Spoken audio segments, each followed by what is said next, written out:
Welcome back to another episode of Murder of the Gray State. Tonight we are going to be doing an analysis, a discussion of the stage crime scene. So things that just don't really make sense. For this to be double homicide / suicide investigation here, right? So tonight we have Catherine, Sophia, and Greg with us. Thank you guys for joining in, of course. Thanks for having us. Of course. So, where to start? Let's see. Let's go with the most obvious one. Let's look at body placements and movements. I know that Sophia and Catherine have been probably doing the most information gathering on that and research on that. So, what do you guys think about all that?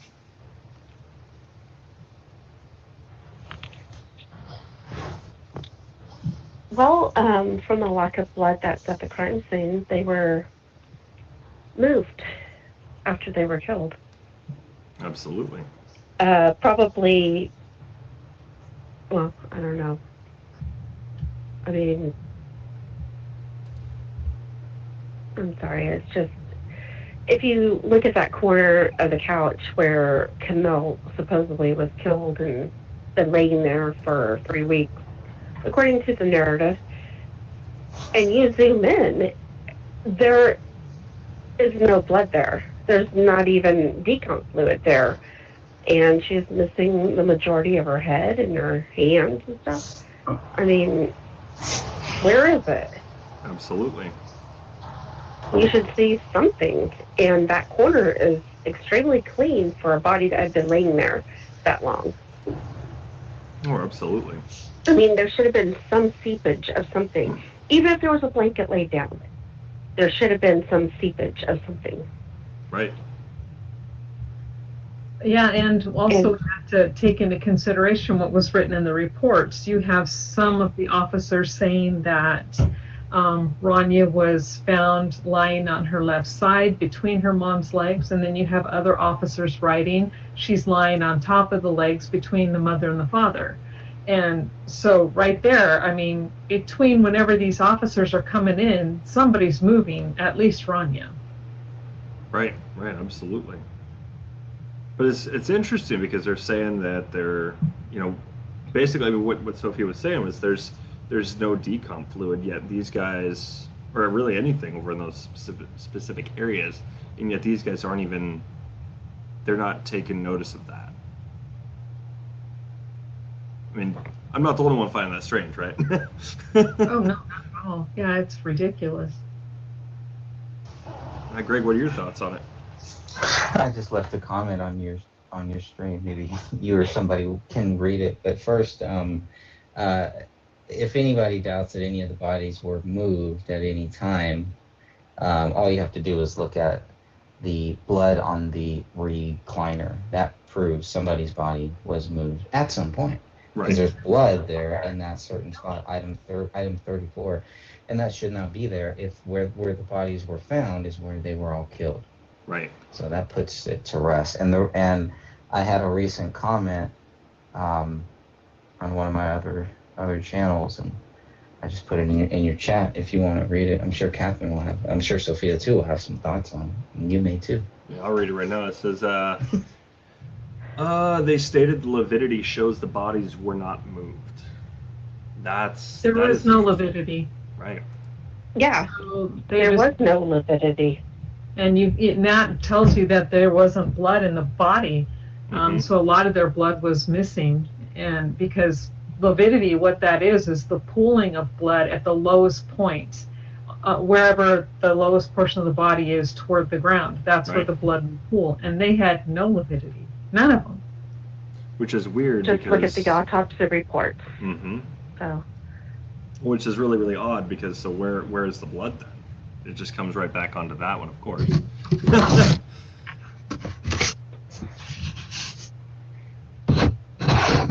Interesting. So the other thing that you have is that the fact that they're telling us that none of Camille's blood, what Detective Jim Dunlap told us, that none of Camille's blood and none of her daughter's blood were actually mixed. Now, DNA results and everything, there may be some questions, but that was one of the 21 questions that we had for him that he told us. So it was like, well, how could their blood not mix, right? How is there no blood of Rania found on her mom when she was laying on top of her? How does that happen? 100%. Kind of also shows that they couldn't have been killed there. One of them could not have been killed there. Rania couldn't have been shot there, is what it would tell me at the very least. Right. Exactly. Yeah. She was laid there. That's somebody placing the bodies on top of their mom. Now, why would they do that is a whole nother issue. Mhm. How does Rania's arm go missing? How does a dog, if a dog is credited with the daughter's missing arm, the fractured rib, all of that, while the dog is doing that, how does the dog do it so neatly that none of Rania's blood gets on Kamel? Right. Let's see. There's one thing I want to bring up real quick. I'm looking for it right now. I'm trying to remember how I worded it, but it was something along the lines of like, how much strength does it take? Which, yeah, this comes down to don't be surprised by my search history here, feds and FBI and all this. But how much strength does it take to rip an arm clean off of a corpse? A child's arm, a 5-year-old's arm, and Right. how does a dog do that and fracture the third rib? Right. Well, and that's the thing. Is see that it comes with. I mean, I know when I looked it up initially, and that's why I'm really like trying to go and find it as quickly as I can. But it takes a lot of force to go and clean rip somebody's arm off. But on top of that, it shows that there was pressure on the rib, obviously, and that's why it broke. So we're looking at things like weight. We're looking at how much pressure did they put in reverse. That way they could just kind of hold themselves down, really sink in and anchor themselves. That way they can go and yank the arm out. And so we'd be looking at, of course, we know we have to look at decomp. And, I know Catherine and I and Sophia, we've all talked about, the decomp. And when it comes down to it, that arm would have been incredibly hard to still rip off, child or not. It would still have taken quite a bit of force. And a dog of paleo size is not ripping that off. How much blood would have been involved with Rania with the ripping of that arm off? And if it's done right there where the body is found, probably would have went all over those bullets, would have went all over everything else that they would have tested, right? Possibly. But the thing is, it's not an artery. So, but if she's already, that's the thing. Yes, there is. There's the brachial artery right there that runs underneath the armpit that goes up underneath the clavicle.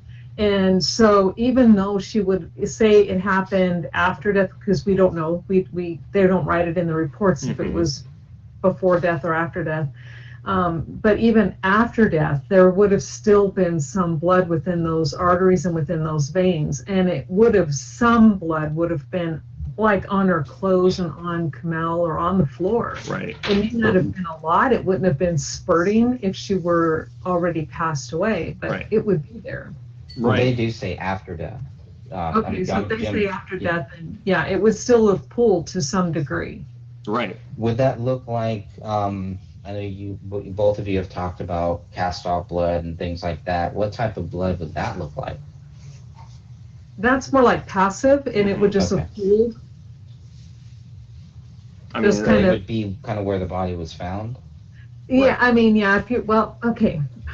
It depends on the movements of what the animal, like say, if it was paleo, is he yanking, is he tugging, is it, getting thrashed about? Then you would see like the passive drops kind of being flung here and there, not too far from the body. Right. But there would be evidence of something have happened within that. Would it be a big pool? Probably not a huge pool of blood because she was so little. And after death, again, since the blood stops pumping, whatever was within those arteries in that area is what would have come out.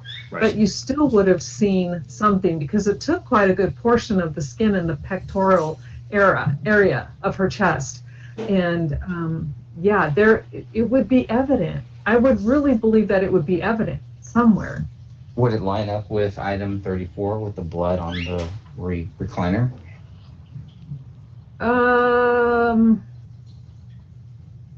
I don't know, unless her arm came off and then she was leaning up against the recliner, and I mean, I don't see how that would match.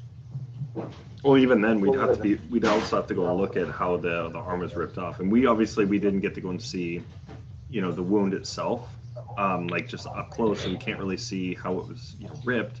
But on top of that, I mean, if that was up on top of that, I mean, the rib and all this, it seems kind of pointless to be pushing there. It's like an anchor point, and that's what it looks like to me. It's just somebody had put their foot on him, or right under Rania, and they were kind of just using that just to hold the body down, so that way they could yank the arm out. Yeah, and that's what I've always thought too, because I cannot see how paleo would have been able to apply the force needed to fracture a rib, especially on a child. Especially, with the ribs, because children's bones aren't quite as hard yet. They don't really harden up until later because they're still growing. Everything has to still grow. So they have to be a little pliable. And so they would give a little bit better than on an adult. So the amount of force needed to be pushing down to fracture that rib. Now, it wasn't broken completely. It was fractured, but it still takes a lot of force. Right. And I can't see paleo being able to do that. No. How would that even occur? Would it be a foot, or, I mean, how do you even break that rib? I mean, isn't it pretty high up? It's right up underneath the armpit. Say, if you right there, right by where the armpit is, but push in on your side. So yeah, it's like, so I don't know, this is just how I try to imagine it. Like, if it was a person, they would have to somehow sever some of, and I know this is so disgusting, people, so please, if you're not a mature audience, don't listen to this. But they would have to sever and cut into the flesh and then put their foot down close into that armpit and then pull. It's the only thing I can think that would make sense to get that arm off. That would fracture the rib at the same time. Oh, absolutely. I mean, this is a child.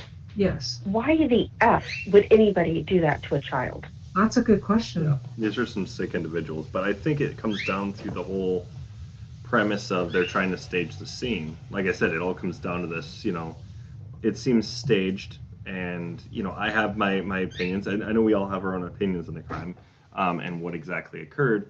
Obviously we're not going to, state anything, like we're not naming suspects, but we've got some people of interest. And to me, this looks like somebody either that A, has watched too much TV, and like CSI, things like this, or B, these are people that did this. They've got some acting experience. They've got some stage death experience, something along those lines. So could this be somebody from the Gray Stage group? I think it's possible. I'm not excluding it, of course. Because the Gray Stage group, not the Gray Stage group. Yeah, exactly. Oh, did I say the Gray Stage? Yeah. Oh, my bad. My bad. You'd be shocked how often that happens. Oh, my goodness. My apologies. No, the Gray State Goons. It has to be one of those. It would have to be. I'm not saying it would have to be for sure one of them, but it makes sense. But I also can't. I'm not naming them as a suspect. It's just a speculation here. But we're looking at. There's a lot of actors there. So there would be some opportunity there. We know that, motive, that aligns perfectly. Opportunity, we know that David and his family were comfortable with many of these guys. So it comes down to, okay, well, they're in their casual clothes. Either this was done in the morning or late in the evening or what. They were in comfortable clothes. So regardless, these are people they would have been comfortable with. So we're looking at somebody that they were comfortable with, no matter what. That is part of it. But then we're also looking at the lack of blood, so then we'd have to be looking at all sorts of things, where they dispose of whatever got touched with blood.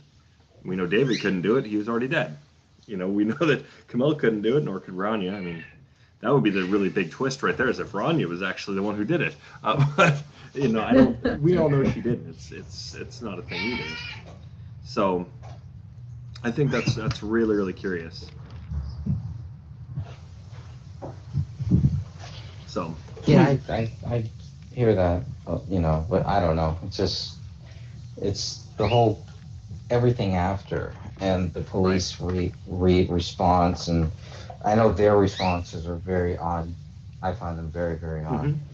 So Yeah. I mean, whether they know it or not, they're part of a cover up is kind of the way that I see it. Whether they were involved at all or not, whether they know that there's more to it and they don't want to publicly talk about that, that's not a good thing. yeah, You know, there's nothing right about that, especially considering the content, considering the violence, considering there's a child involved, considering there's a soldier involved, considering I mean, just so many different things. That's why it's like their actions are very, very odd and are not good. They're very shameful actions. oh, absolutely. But I don't think they're bright enough to pull something like this off. And you know, I want to. Oh, I'm sorry. Go ahead, Sophia.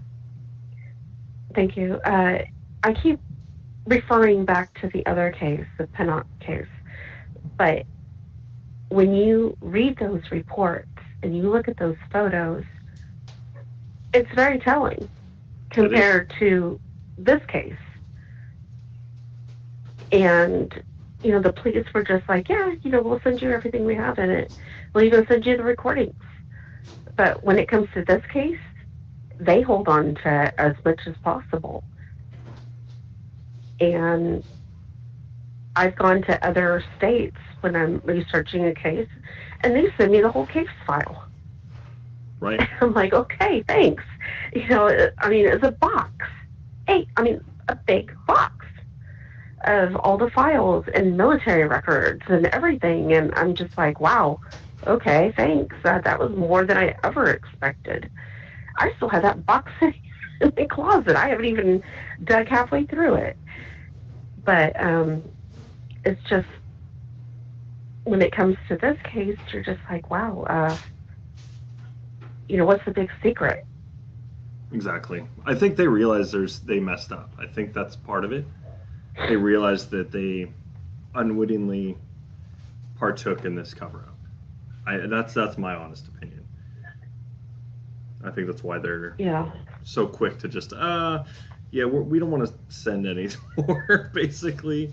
I think that's part of it, but it's also the whole thing, you know, why, like, they're so critical on what is sent and what is being redacted and all this. There's a lot that really didn't need to be redacted.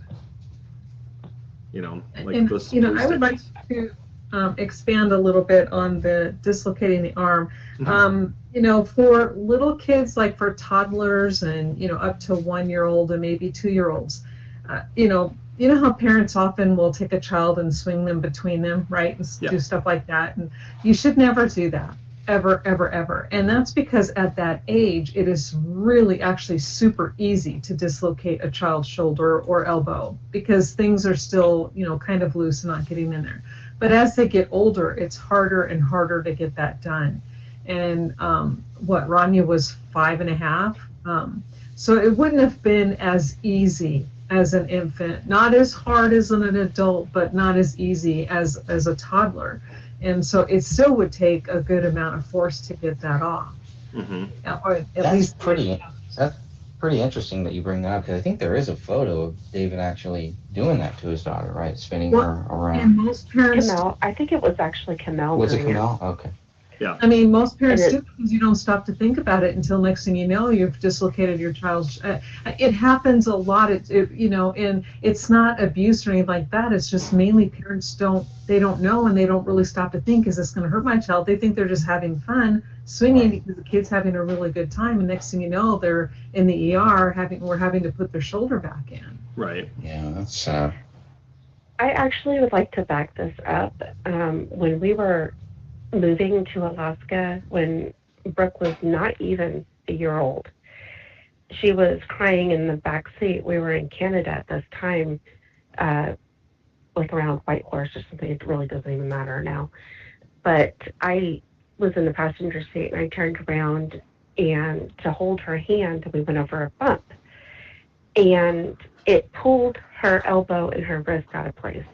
Ooh. And you could feel it go back when it, when we finished the bump thing. And she was crying and stuff. But we had to be very, very careful with her. It's like for the next year or so, her bones just were so easily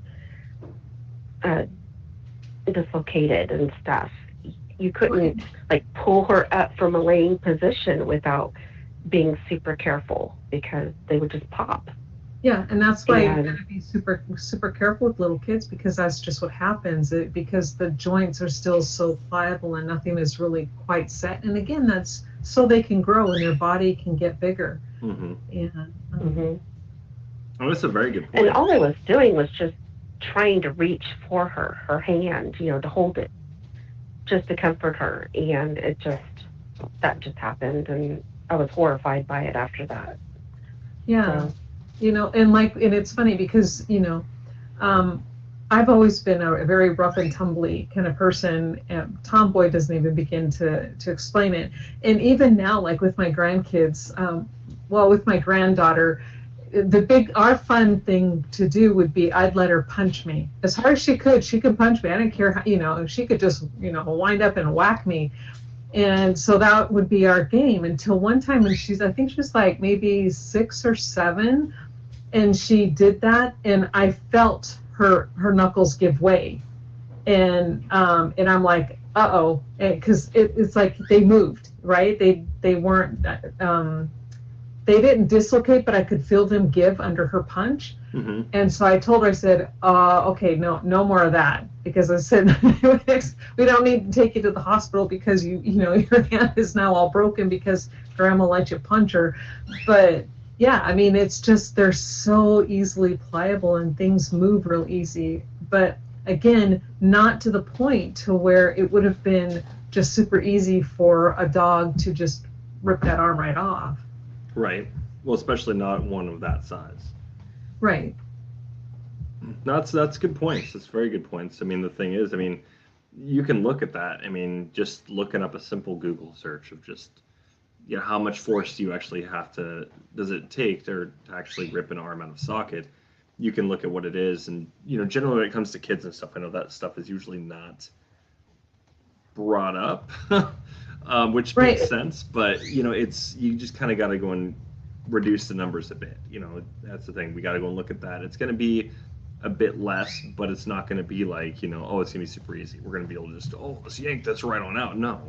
No, this is still. Right, but it is going to take a little bit more force, because we're not talking just pulling it out of socket, but you're talking about ripping it from the human body, which adds even more force than. Mm-hmm. So it is. I don't know. I still think something more than just that dog. It would have taken more than just the dog. My opinion. Well, the dog's not going to be able to also fracture that rib like that, especially not one of that size. Him just doing it that way, it's not going to do that. Plus, on top of that, we have to be looking at the same thing, like you brought up, was that's why I don't think it was done there. I don't. In fact, if I'm being blunt, I don't think the bodies were. I don't think they were actually killed there, because that goes into another topic of, well, where is the blood? If there's no blood there, then how do we know they weren't just, maybe this was done elsewhere? So if there was any, blood spurting out or pooling up or anything like this, it was done somewhere else. Right, because where your cursor is right now on the couch, if you just go right below that on that rug, is exactly where Kamel's head was. Mm-hmm. And in that area, like we've been saying all along, 2 gunshot wounds to the head and 2 missing hand. Well, the other hand wouldn't have been that area, but a missing hand and stuff. And there's nothing right there. There's a little tiny bit, and that's probably due to the minute decomp that was going on, that little discoloration of where your cursor is at this point in time. But right where it was, if you go up just a little bit, just so, if people are watching, to the left. Over here. Now you're too far. Goes right there. right. Okay, okay. Stop and go up. Now go right. A little bit more right. A little bit more. Yeah, that Okay, right right there there, in that right. area. Like the north, little bit north of that, and then to the right. That little tiny brown spot. Yes, right there. See that little discoloration right there? Yeah. That's it.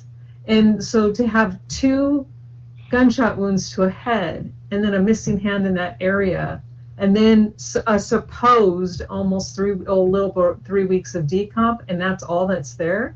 No. Right. Yeah, it's a little peculiar because it doesn't make any sense. And plus, I mean, the one thing, I mean, since we've already got this up right here, this is the part I do want to bring up again. You can definitely see there's multiple different colors hair here.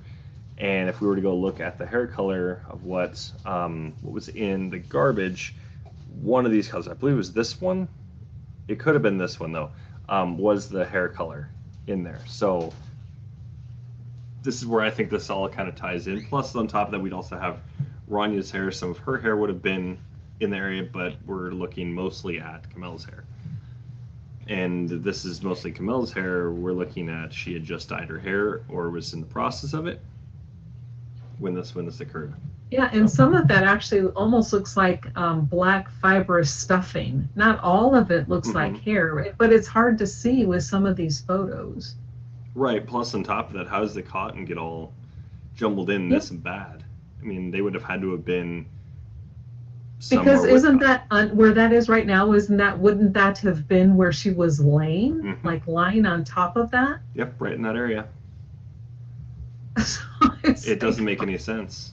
No. That's why I think. I mean, my theory. I mean, I do have a theory about it. I mean, obviously I'm not going to talk about it on air at this point, but and we've probably all talked about it. But it's when it comes down to it, it's end of the day. Where's the blood?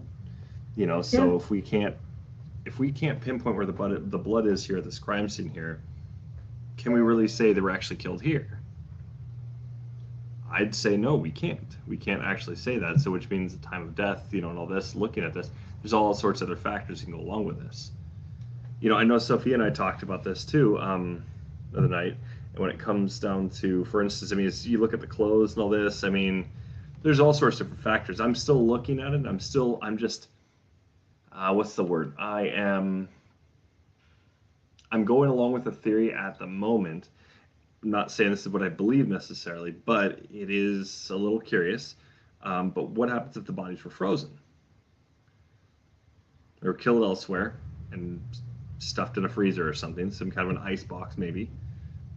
And that's the thing about not being able to, I mean, and legally we just aren't entitled to it, but that's the hard thing about not being entitled to the full medical examiner's report, because in that they would state whether or not they could, if the tissues had been previously frozen, because you can see that under a microscope. Right. But on just a basic autopsy report, we're not getting anything like that. So 100%. Is it possible? Yeah, it is. Unless they can prove to us otherwise, we have to leave it open as a possibility. Right. Plus, on top of that, if they were frozen, let's say it was like an actual freezer, their bodies are stuffed in kind of a large freezer of sorts or some kind of a cold area where it's not going to really warm up a whole lot, and they're kind of just, their bodies are frozen. Then we're looking at delayed, if not completely stopped, decomp time. So they would just basically just be sitting there and it's kind of just suspended for the most part.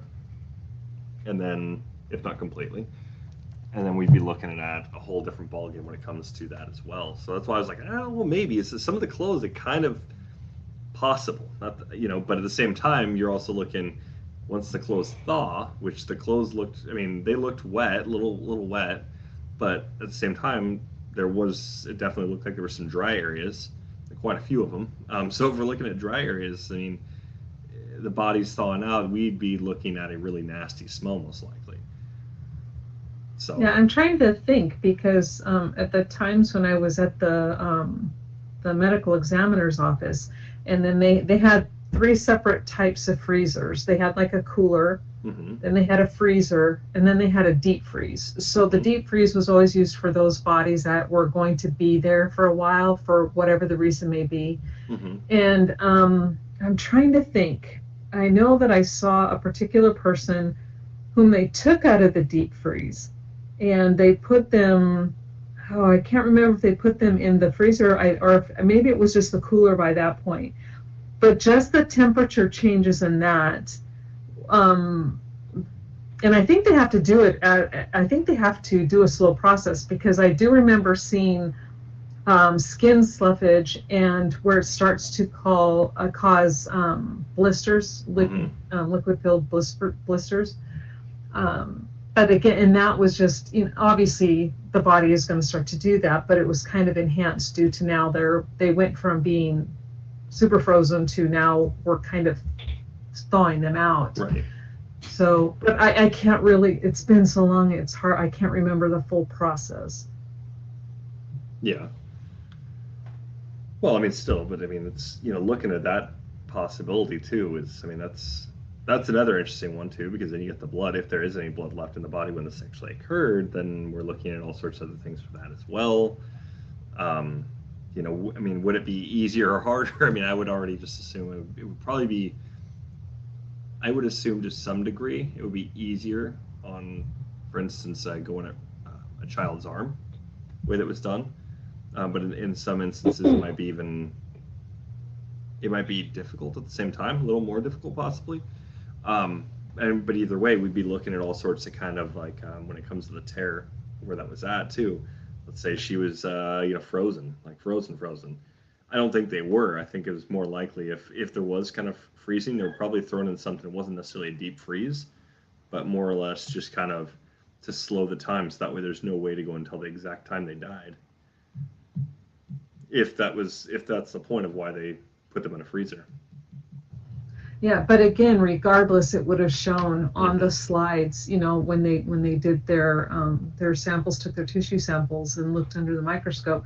But again, we don't, by law, we do not have access to those reports, and that's kind of frustrating because I'm wondering if they were truthful in that, because a lot of what we see in the autopsy reports, it just, the wording doesn't make sense, how it's done doesn't make sense. Mm-hmm.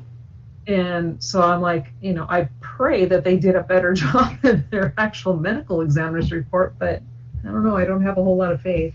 Yeah, I don't think any of us do. And what the autopsy report and the narrative states is not what we're seeing at the crime scene. Right. So. You got any thoughts, Greg? There's. Oh, after Sophia, of course. No, go ahead.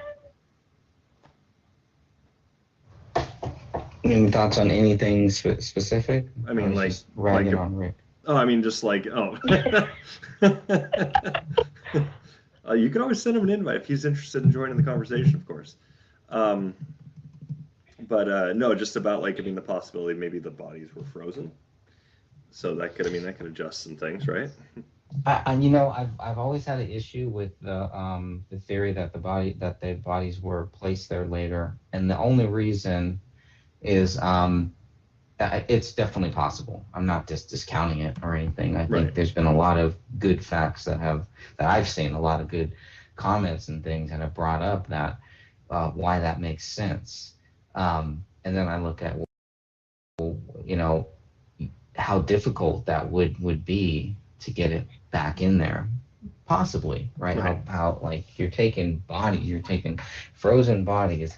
How do you get them in? It's not impossible, especially there in that area and everything where people aren't hearing gunshots. If there were gunshots there, someone should have heard more than 3. Nobody is saying that they heard any more than 3 gunshots, and we know that there were several more. So, well, what happens? I don't know. Here's my question. See, when it comes to the gunshots, what happens if those gunshots were actually like the staged bullets? Because they just wanted to be 3, 1, 2, 3. Right. Well, the people did say too, didn't they say that they heard them in rapid succession? Mm-hmm. And none of these would appear to be an instance where you could do rapid succession with the exception of the 2 to Mount. Yeah, the only rapid thing is three shots to her. That's the only thing that really would make sense to me. Mm-hmm. And yet we know that she was accounted for after that was reported when those shots were heard. Right. Correct? Because Correct. With one neighbor, with the other neighbor, he wasn't sure. He couldn't give a specific date because Colin Prochnow, you pretty much have to discount what he says about the 3 rapid fire gunshots because that was on December 19th or something. So, but the other neighbor couldn't give a specific time. It was sometime between Christmas Day and New Year's Eve. Right. So there's a big gap. That is a pretty big gap, by the way. That's like, at least 5 days, 6 days or something like that. And there's no telling if that was actual fireworks that they were hearing or gunshots. Right. Because it's around New Year's. Right. No, that's an interesting point. But yeah, the rapid succession part, that's the part. I'll be honest, that totally slipped my mind. But still, what happens if that's what ended up happening? They basically, whoever did this came in and. Well, I'll give you, since we're just talking about theories and everything like that, and Rick is talking about kind of what we think. Well, obviously, if somebody's going to bring in bodies, they're going to do it late at night. Mm-hmm. I actually spoke with someone who, nice person, claimed to be a psychic, and kind of gave me the theory, gave me a scenario of what actually happened. Mm-hmm. And that was one of the things that they were taken in a van. They were moved out of the house. They were killed somewhere else, and then later on they were placed back in that home. So I don't know. I don't really believe in mediums, psychics, anything like that. It was a pretty interesting theory, and the person seemed very sincere. Well, so I think that's the thing. That'd be an interesting one, because who out of the people? Because once again, they were in comfortable clothes. So my guess is it doesn't look like there was a forced entry. My assumption still, and that's my theory, it had to have been somebody they knew, somebody they were comfortable with. So if we're looking at who is comfortable with them, how many people own something like that they could transport them in that we know of? I mean, you could get something. Yeah, I see what you're saying. I was thinking, well, you could rent something, but no, because that's going to leave. Right. That's going to leave a lot of traces that you may not want. But at the same time, any license plate or anything like that could be an issue. But what I started looking for was hostage situation stuff. Like, what would back up because that means that is a hostage situation where they're taken out of the house, at least one, if not all of them, right? Mm-hmm. It's still possible maybe to have killed one in the house. I don't know. But I mean, to freeze those bodies, let's say the bodies were frozen, you have to unfreeze them too, mm-hmm. right? And how do you get all of that blood to be in all of these different areas? You have to have the blood in that hallway, the blood next to the light, next to the front window, some of the blood that we've talked about on the other side of the kitchen island. So we could be looking at somebody like, that, for instance, said something about a bucket of blood, right? Well, I'd like to say something real quick in Sure. regards to the blood. Everything that was tested in regards to the blood around the house came back as Kamel. Mm-hmm. Not all of it, right? There was still some blood that was from David, from Kamel. David one doesn't make sense. I'm talking about the floor and the wall and stuff. I'm not talking about the gun. Oh, okay. I'm talking about the computer, the floor, the wall, mm-hmm. and stuff. So, I mean, they could have killed her in the house, and they could have removed Ronnie and David. Oh, I see what you're saying. Yeah. But even then, it's where's the pool of blood? We'd have to still be like, where's the high velocity blood spatter? Well, and that's just it. It clearly shows Kamel was, I don't know, for lack of a better word, attacked or whatever, or tortured. You see with the blood patterns and with the flow and the spatter patterns, She was moving. She was trying to get away. There's, she was there while she was being injured, but there's nothing there to show where the final blows took place. There's no proof of that anywhere in that house. Well, the cell phone thing still drives me crazy. What is that? Item 38? Mhm. Right. David's cell phone. It's like, wait a minute. So how is that possible? That his DNA, his blood is not on it. It's something. His DNA, okay, his blood, it shouldn't be there, but DNA. That laptop on the island, that should have his DNA on it too. Mhm. Yeah. Especially if he was typing that last note and scrolling through the computer and putting music on and stuff like that. His DNA should be there. Mhm. And that's not showing up either. Right. And they can say whatever they want. Oh, well, maybe the tests were not the greatest tests or this or that. But the fact is, if they don't have the blood there, they don't have his DNA there, they can't tie him to it. Right. That's really it. That's why they can loosely tie him to that gun. But it's pretty loose. No. But it is there. No, Not with 100%. the nuclear DNA testing and PCR, SPR testing. Those are pretty darn accurate unless you're starting to get into mixtures and stuff, and that's when it starts to get a little bit more complicated. Oh, right, absolutely. But No, it's and that's only because of trace DNA and like some stranger sneezing on an item and that's brought into the house and now they're connected to the crime which they had Right. nothing to do with it, kind of thing. And so, but anyway, the laptop on the island was item 23. Yeah, and it indicated as female. It's not enough genetic material to know of any minor contributors. If Kamel is included, they cannot exclude David and Rania, but it doesn't match. right. Well, wouldn't they only do the exclude if there was mixtures? It depends on how they're writing their report. Sometimes they do that, sometimes they don't. And so they're just saying, so don't ask me. I have no idea because their reports are written so screwily, if that's a word. Yeah. No, screwily is a word. But Screwy. Oh, I like that word. I'm creating it. It's a word. Because I'm looking at it right now, and I think that they use the word excludes when there's mixtures, but they use the does not match David or Ronnie, or does not match such and such when it's just one.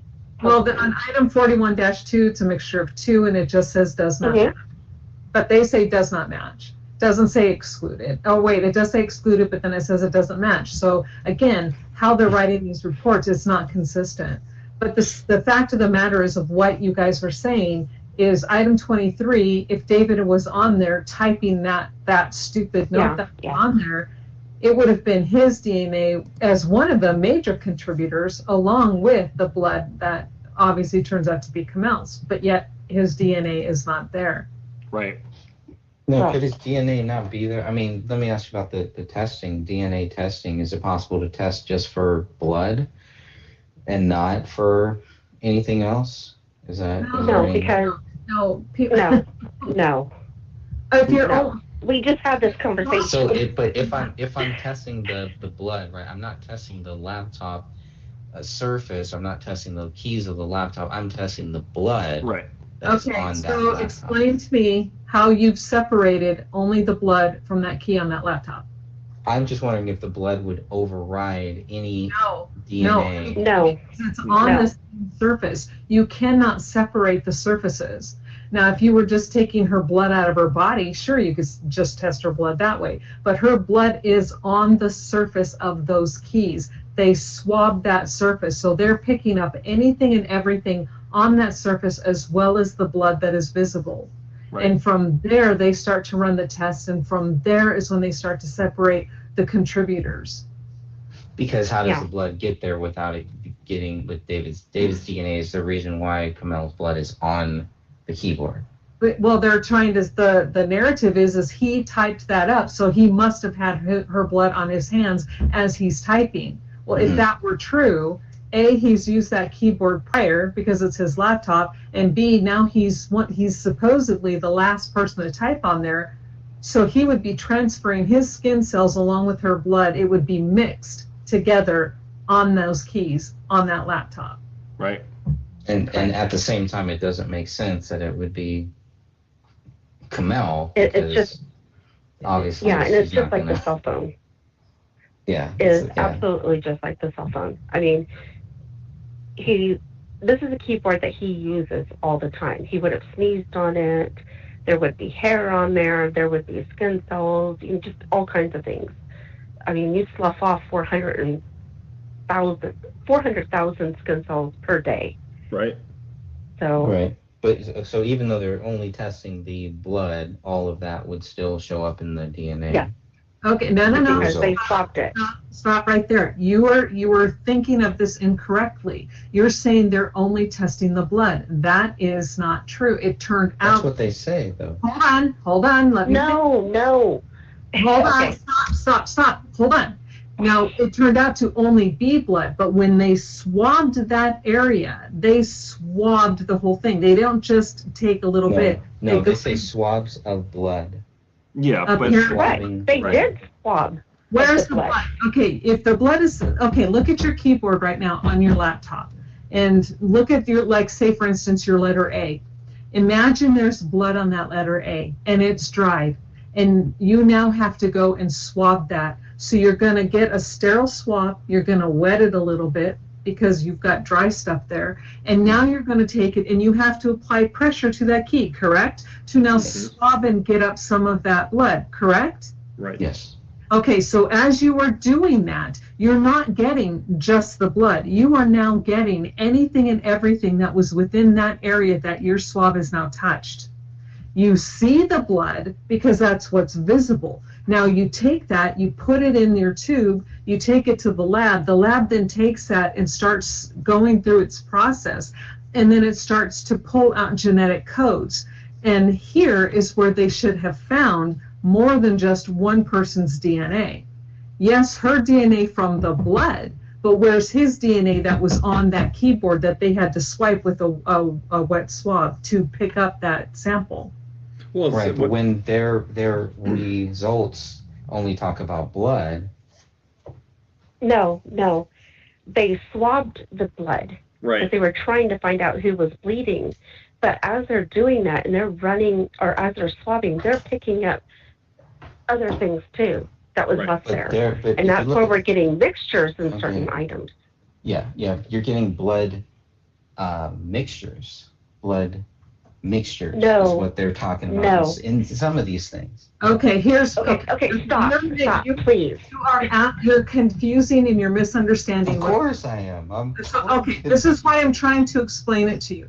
Okay, which one confuses you the most out of all of them, and we'll walk you through this. Oh my goodness, where do I begin? Just pick one. Um, Just pick one of them. It doesn't matter. It's all the same process, so pick whichever one makes you more. Okay, let's item 35. Okay, so item 35, what they do is they're looking at this cell phone and they're like, okay, we need to get this swabbed. Oh, We have it's to a find- it's a tissue. It's Oh. it's a tissue box.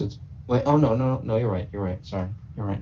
It's a cell phone 35. Because I don't think they tested the tissue box. Okay, so Right. okay, now the cell phone, it doesn't matter. It's the same process. It seriously doesn't matter, just to help you. I'm Okay. wrong. It's over. David's innocent. He's guilty. He's guilty. So now they're coming up and they have this and they're like, okay, we need to get a sample.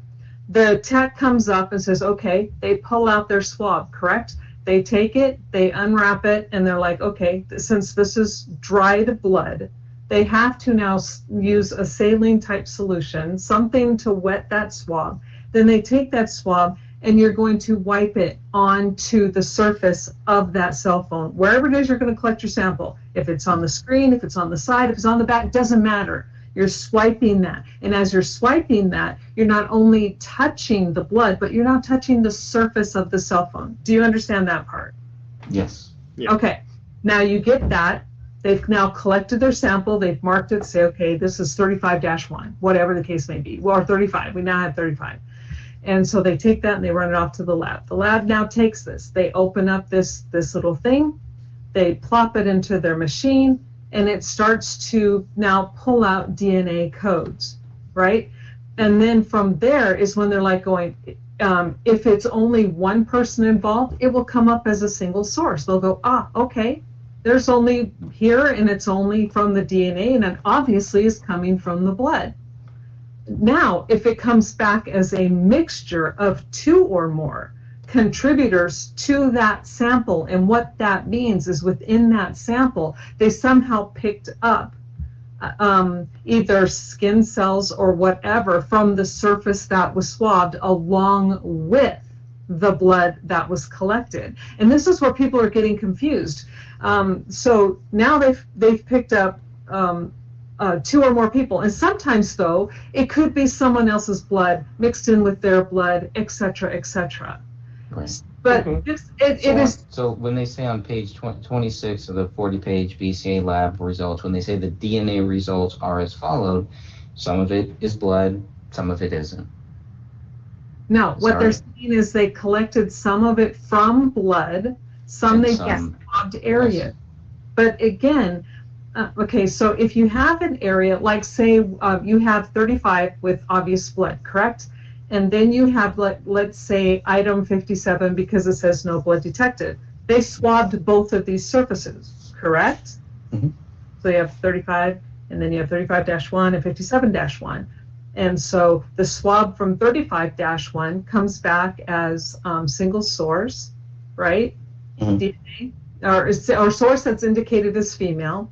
And with 57, I think 57 does not say mixture of two or more. Let me pull up my report here. So No. 57 is male DNA. Okay, so let's not do that one. Let me get, which one? Okay, we'll do oh my God, speak here. The magazine. We'll do the magazine and 1B-1. Yes, 1B-1, and then also the cell phone, so 35-1. And so with the mixture of the two or more, with that, we know that they clearly swabbed blood on both instances. We know that. We swabbed the blood, but at the same time, they're applying pressure and they're picking up whatever was included in whoever else's DNA is in there. And so I was trying to find a good example that didn't have blood. Look at 38. Oh, no. Yes, yes. Thank you. Perfect example. 38 push keys. Yeah, that is. Let's do that. Perfect. Thank you. So we'll do 35 and 38. 35 we know is blood. 38 we know there wasn't blood detected. We know that because, and Sophia's got a whole bunch of slides put together, and we'll be covering this in our next video. But there's no blood visible, so they swab the keys. And now when they're swabbing those keys, they're coming up, when they run their test, it's a mixture of two or more individuals. But on that, they could only, for sure, include Kamel, but they could not exclude anyone, but they know that the major profiles do not match David or Rania. But yet it still has a mixture of two or more individuals with that one. And with the cell phone, number 35, the same thing. They have a mixture of two or more individuals. Some of that DNA was the obvious DNA that came from the blood. The other DNA had to have come from the surface of the phone, but we know that didn't belong to David. And when they refer to major profile, they're referring back to the victims that they took the blood from. Mm-hmm. And so if Kamel and David had popped positive for that mixture, then they both would have been named in those major profiles. But David was excluded from the cell phone. Yes. But they still had a mixture of two or more individuals. Well, it's the weird part because that's his cell phone too. Exactly. And that's Yeah. kind of where we're saying that the whole big kafah is, because it's like, it's his cell phone. His DNA should have been one of the major contributors to Mhm. that mixture, Right. but yet he's excluded. So it had to have been wiped. Yes. Yeah. Or, yeah, exactly. Wiped, and then someone else who was handling that. They can't say they cannot exclude. Let's see, where is it? They cannot exclude 0.002%. 35. Okay, 35. I'm looking at with 35. David is excluded, but Rania cannot be excluded. She was not included, and they couldn't even get a full match. But they're saying she can't be excluded. Right. So neither can Kamel, right? We don't. Yeah. So, but we know it's David's phone, and he's the only one that's excluded. But we're going back now to the blood and how they gather and how you're finding the DNA.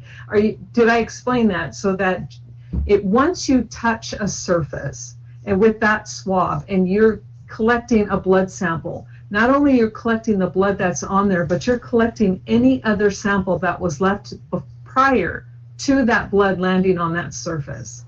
I think that's the most important thing that people need to understand when they read these 40 pages. And Yes. And the nuclear DNA is not just testing blood. It is testing anything with a nucleus in it. So any cell with a nucleus in it. Which is the the vast human body. portion of your body. Yes. So it could be hair, it could be skin, it could be saliva, it could be It could be semen, it could be sweat, it could be anything. yes. Yeah. Except I don't know, I heard that urine doesn't have it, but Well, yes, urine does not contain it doesn't have DNA because there's no nucleal cells within that, but yes. so if somebody could have pissed on these 3 bodies and it wouldn't show up, is what you're saying. Yeah. That's basically it. And the main, I was doing a little trolling there, but thank you for that. Thank you for explaining that. I mean, the main thing is like what William was saying. Like, okay, it's his cell phone. Right. Like, it's his laptop. It's his It is. notepad. It's his gun. These are his bullets that he Right. allegedly loaded into this gun. It's his house. It's his house. It's everything. The And other he's thing, excluded from just He's about excluded. everything. right? Mhm. I mean, two other things, I guess, is obviously they're not testing anybody else. This to me was like the strangest thing. It makes more sense when you read the DNA results of why they wanted to make sure that they wanted to make it very, very clear. We only need to look at David, Kamel, and his wife. We don't need to test anybody else. Right. Can you imagine if they would have tested And other people? and they Who should have. knows? They absolutely should have, because of the amount of people that go in and out of that house. They should have excluded all of the visitors and all of the close people who were within their realm. And only, I mean, that's what good science would do, not because you're going to say, okay, I need your samples because I think you're guilty. It's like, I need your samples to help rule out, because we've got stuff we need to make sure that we've covered all of our P's and Q's. And the thing to remember that when they're saying, is not to be expected among an unrelated individual. They're only comparing the test against unrelated people. They did not run any tests against related people. Those are Right. two separate tests. So there you That's go. what makes those ones stand out, and because they're not consistent on that either. On Right. some of these, they really make sure to say that it's only 99.9%, but on some others, they don't. Yeah, and they're very easy to say. Again, 99.999% of the general population of an unrelated person. Well, show me that same percentage against a related individual. Now, Well, when even the general population, they don't have my DNA. They're not testing me. How are they saying? How do they come to that conclusion? And why do they put that in here and only put it in here with some of these? well, again, you have to. Oh, It's part of the computer program. it is No, not. I know we've talked about this. I just want you to explain it again. Okay, I'm going to explain this to you. Here's the thing. Everybody has a certain number of alleles and how these alleles are arranged. And within your own spectrum, when they're looking underneath the microscope at David's and Kamel's and then Ranya's, and they compare those and they find matches within that. Now they're looking at samples. And so the sample is close enough to them that it doesn't match them. But because of its closeness, you can guarantee it's not going to be a stranger, is basically what they're saying. So this is why I'm saying, why didn't they test related individuals? So we could see the comparison of what the blood work would look like with a related person versus an unrelated person. Because I think most people would go, yeah, the general population, it's safe to say, wasn't there.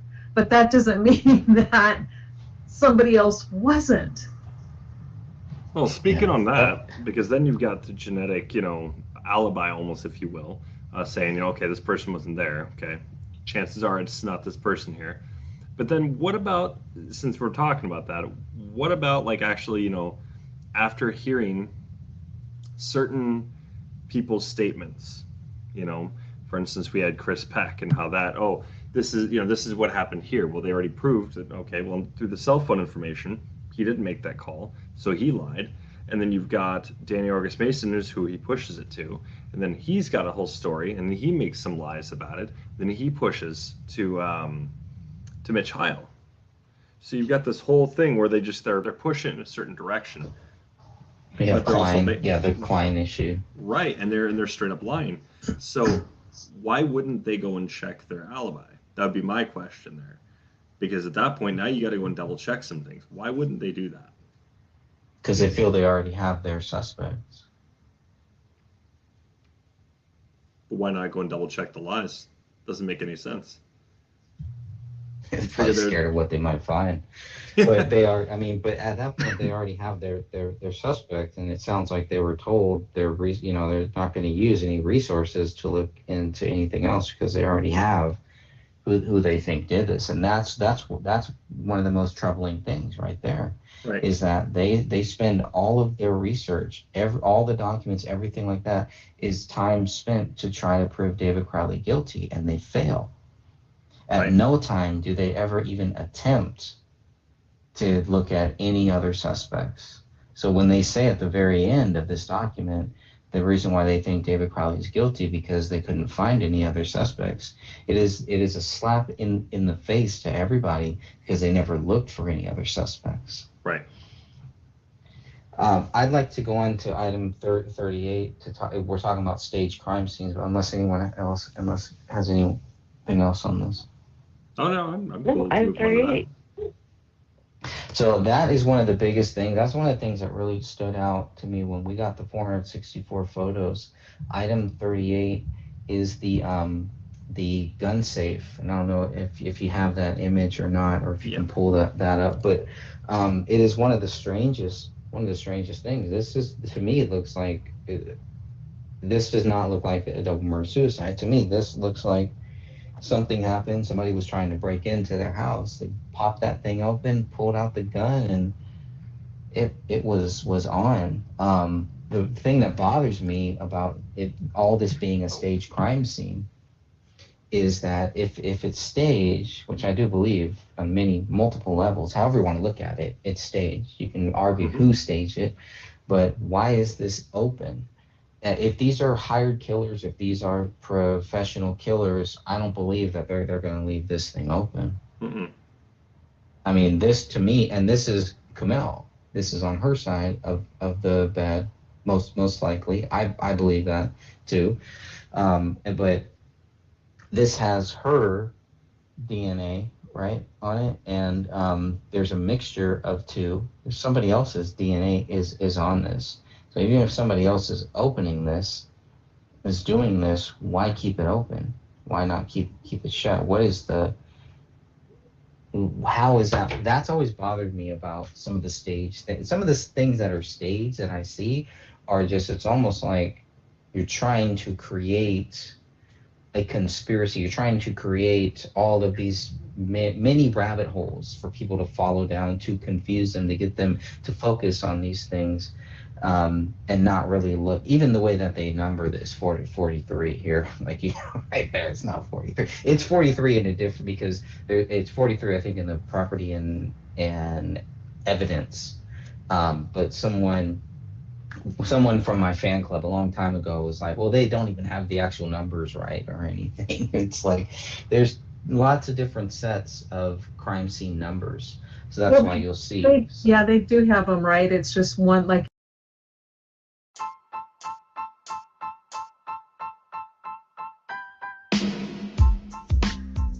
Hey, what's up, everybody? This is Ross from Planet X Filmworks channel on YouTube and the Zodiac Files True Crime series. Check it out, and shout out to Greg and the Gray Stage channel. Their content is amazing.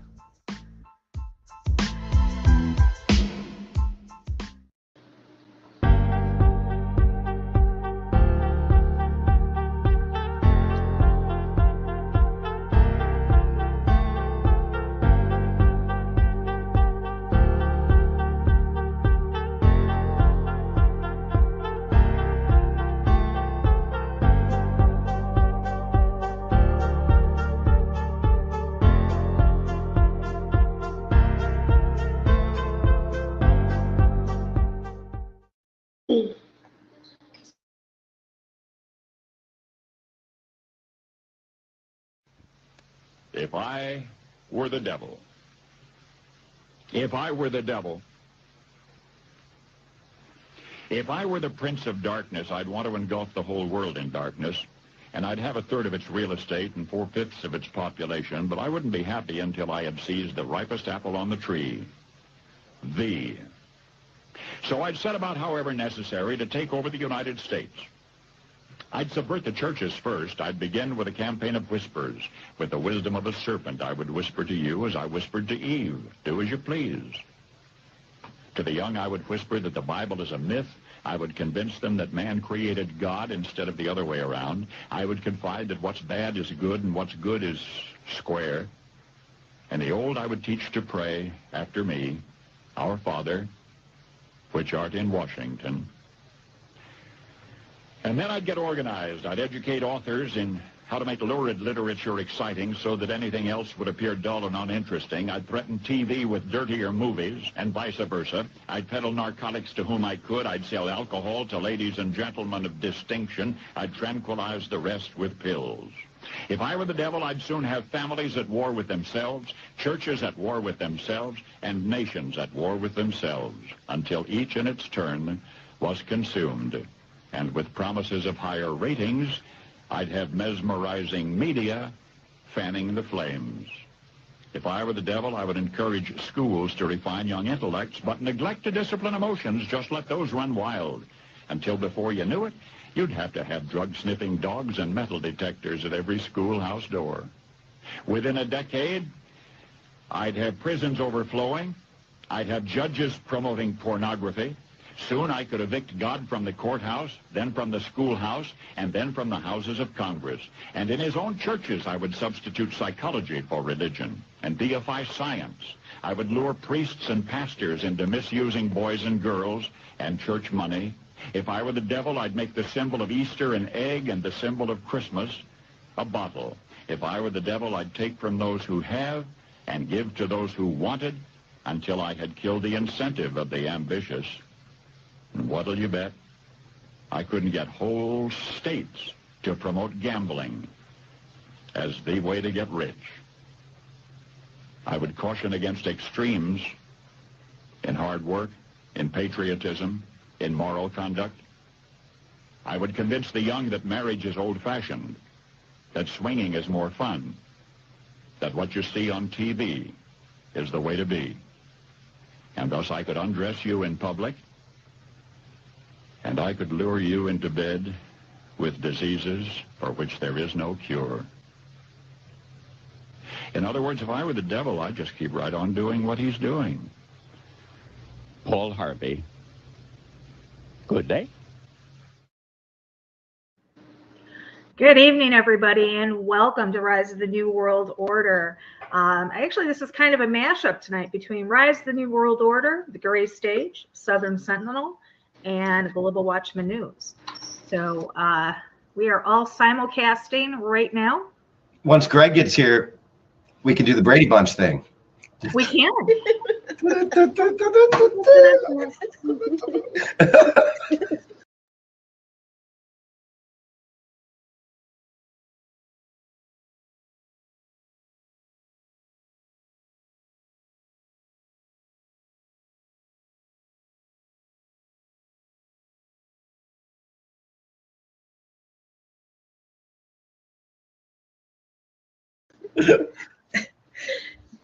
Is it Too funny. So tonight, so tonight on the panel, we have myself, we have Eric, we have Jeff Hayes, we have Sophia, Catherine, we have Jamie, and we have Cass, and we're waiting on Greg. You probably all, if you're followers of Rise of the New World Order, or Eric or whatever, you know who Jeff is, you know who Jamie is, but and Cass. But Sophia and Catherine, you are actually from the Gray Stage, correct? Yes. The David Crowley Group, yes. Yes, the David Crowley Group. Catherine Exactly. has her And own YouTube channel too that she's been doing videos for the David Crowley series. So nice. make sure to check that out, everybody. Yeah, I will make sure that we put all the links to all the channels in the description below. I do want to welcome everybody in our live chat. We are simulcasting on 4 channels right now. We are live on Southern Truth. We're live over on Global Watchman News. We're live here on the Rise of the New World Order, and we are over on Facebook on Exposing Satanic World Government. So I want to take a minute just to welcome everybody. If you're new to this channel, take a minute, hit that subscribe button, hit that bell so you know when we go live. Where do we start, guys? I'm going to start in the chat room and just kind of check out who's over here. Sentinel Jeff Hayes, how's it going with the book sales as far as getting it on Amazon and getting your new book out there? His last book was Rise of the New World Order, The Calling of Man, which was #1 best-selling biblical prophecy in the UK and the United States, and also The Awakening. 3rd book just came out, and of course, we are going to be giving away a book at some point during this broadcast, and we'll figure out what the question will be at some point. If you were waiting on a book from me, they got mailed out today. So everybody should have a book now. If you have not received your book, let us know. We'll make sure we get it out ASAP. But I think we got everybody covered now. And we'll be giving away. Well, tonight, you know what? I mean, with this cast here, tonight we'll give away, just tonight only, I'm going to give away the 1st book, the 2nd book, and the 3rd book. But we're going to make the question really hard. And then we have to, of course, get... I tried to send books to Jamie and they came back. I've got some in the I don't know if that's an Australia thing. It's Australia. Catherine, Sophia, you guys are in the US. So we'll get you your address afterwards. We'll also be sharing that with the CIA, the FBI. Oh, I already have a clearance. I have all my info. Yep. There has also All been those agencies will have it, but you get a book. Yeah. There's also been a major problem with the Australian Post Service here in Australia.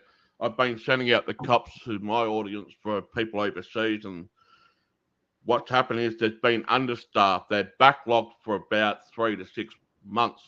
They're just piled up with deliveries and that they're not getting out there. I have made a call, and they'll be starting to ship them out in the next 2 weeks, so you should be receiving a cup shortly or whatever. I thought maybe because they might have thought they were infected with COVID-19. Well, I've got a 40-year-old. We've done this. We haven't gotten a strike in a while because we've gotten really good with using these code words, which we have to, as silly as that is. You had to say exactly. You had to bring that up, didn't you? We haven't gotten strikes. Yeah, I'm happy about that for now. Oh, because now they're gonna be like, oh, we gotta go.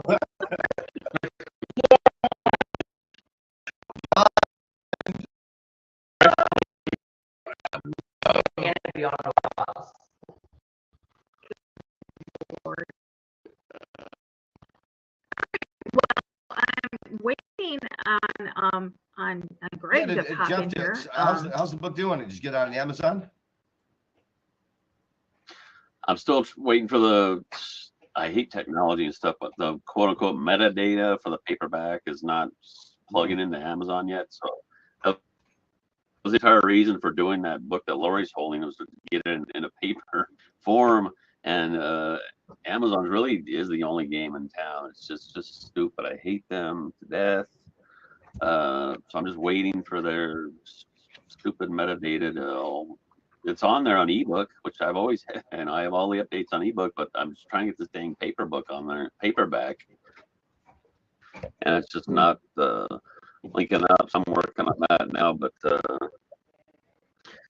other than that, she goes. So Exactly.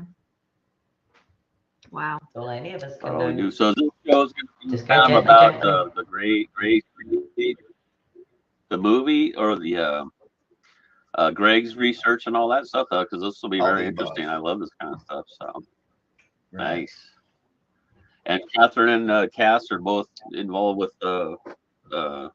Greg and what he's trying to do. So that's killer. I love that. Activist. Yeah, I know, Cass, you're with Jamie, correct? I know Sophia and I. Yeah. We do the same thing Greg does. Okay. So we kind of all work together.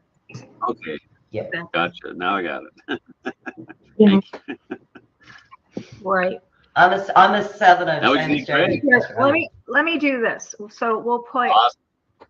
Okay, we'll put Jamie and Cass together, and then when Greg comes on, the three will be with. That's who with Greg is Sophia and Catherine.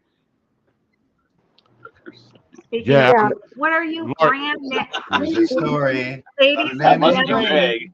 Ladies and gentlemen, it's hot. Greg. Larry, I've got no audio coming through the simulcast. I'll have to end the simulcast on my Okay. end and redo it again because apparently there's no audio.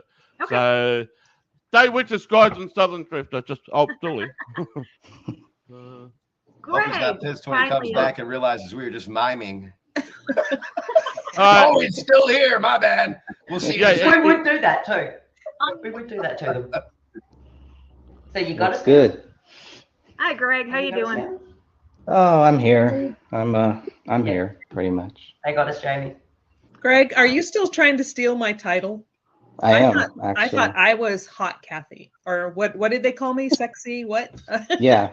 No, you are. You are hot Kathy, but you got to say it correctly. Oh, hot.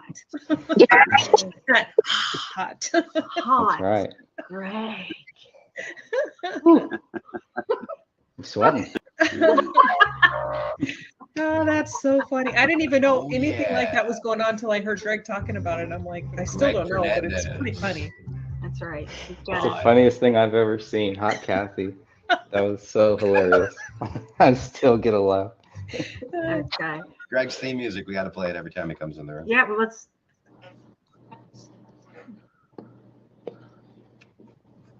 Do you have it? I was just playing it. It didn't come through. No, it doesn't. Come on. What's this craziness? Seriously. You can't hear that? It barely. Wow, we've had some craziness going on today. Oh, what's going on? Hi, this is Ron Jeremy. Oh, How about that? okay. Yeah.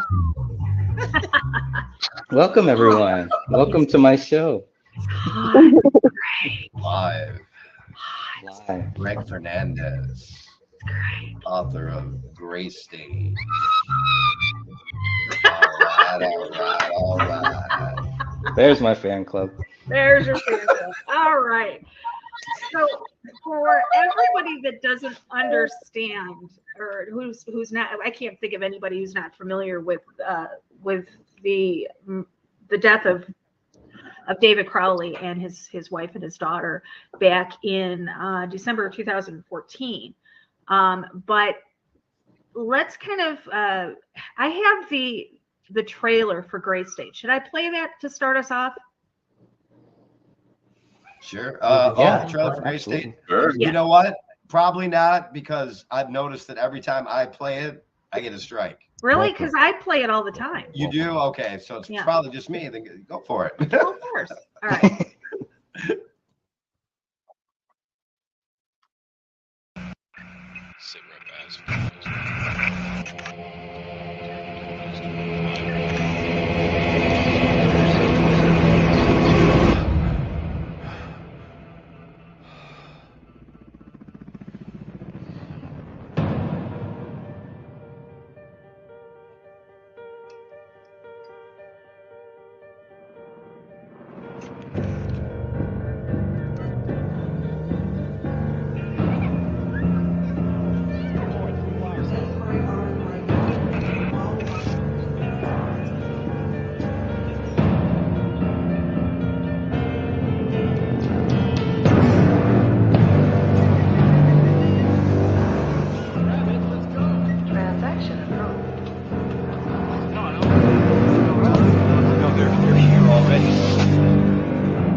Since last night's declaration of martial law, soldiers are moving into secure key areas. Response to UN presence in Minneapolis.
Last night I dreamt about how things were. Of every enemy of the state! And then I woke up here.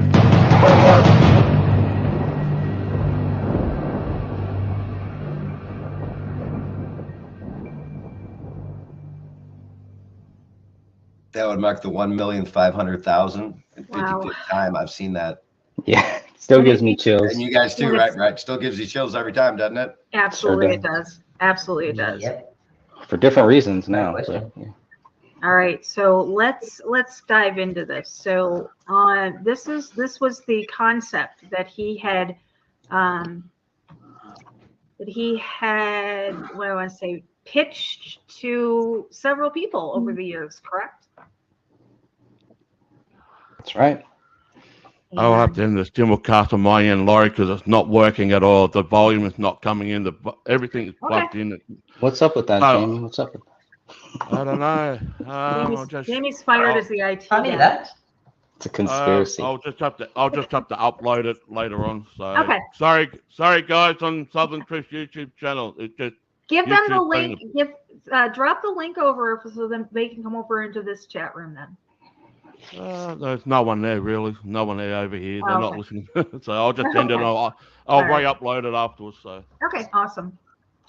Okay, so David Crowley had an idea. He had a vision for it would actually be a movie or a documentary, where it would show the dystopia where our society was headed towards if it kept on the track that it was. And this was back in the early 2000s, mid 2000s.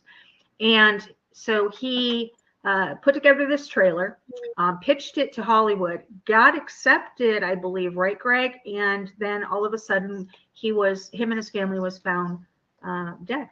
That's Why don't right. you take it? Why don't you, if you can, or one of you guys, Catherine or Sophia, because I know you're having problems talking. Yeah, I'll talk if you don't mind, because Go give ahead. poor Greg a break. I'm sorry. What was your question? Oh my God. He has the toothache and I'm the one who forgot what you just asked. If we could just kind of give some background of everything, you know, the vision, who we pitched it to, bringing it up to, you know, the time that we found him dead. Okay, well, I mean, what we know from all of the records that we've been able to get copies of is Gray State was a long process for him. He'd been working on this and rewriting it for many, many years. We're not quite sure how. We know that he and Danny August Mason met through an instructor at film school. And then they got together and somehow a concept was then born. So David started writing on it. So we're talking early 2000s, I believe. So by the time he had finally pitched it to Hollywood, he had rewritten it several times. And it got to the point where it really was just his baby, so to speak. He completely gutted it and rewrote it and wrote out certain characters, and he really made it his own. He didn't like the way the feel that the movie was going at the beginning, so he changed it up. Sophia, you want to pick up? Sure. After he'd gone twice to LA to meet with the Mikes, who were the ones who had decided to pick up the film. And by the time the fall came along, they decided that the film would probably be best told in a series. And I think it was Sons of Anarchy was ending at that time, and they were thinking, okay, we could get this up on maybe FX and or whatever series Sons of Anarchy was on. I can't remember. I think AMC, it doesn't matter. Anyway, so they were then talking about breaking down the storyline into pieces so that they could have this series or a limited series. And that is part of the contract. And David discusses it in his Day One journal. And he starts working on the scripts. Thank you, Planet, for that. Sons was on FX. Okay. So anyway, he starts working on the beginning of, I guess, the premiere script, the very first episode pilot. And he kind of refers to it in the Day One journal. And then he sent it off to Hollywood. And that was about the end that you hear of him talking about Gray State. He discusses some other movies at that time or scripts that he's working on, but it's really the end. The fall is when he stops talking about Gray State at that time. And then the journal ends abruptly in November. I think it was like November 5th or 6th that it stops. And that's all we really know from there. I mean, we do have his searches that he did on his computer. I think it was the last 12 or 14 days that they were supposedly alive. So we do have that. And then I think that, and we have the phone records too, but it's kind of vague. You're like trying to read into those. We do know that in the police report where somebody says, oh, that they text David or called David, those didn't actually happen. And And none of those are backed up by the records. yes. And so we also know that up until, I think it was 2019,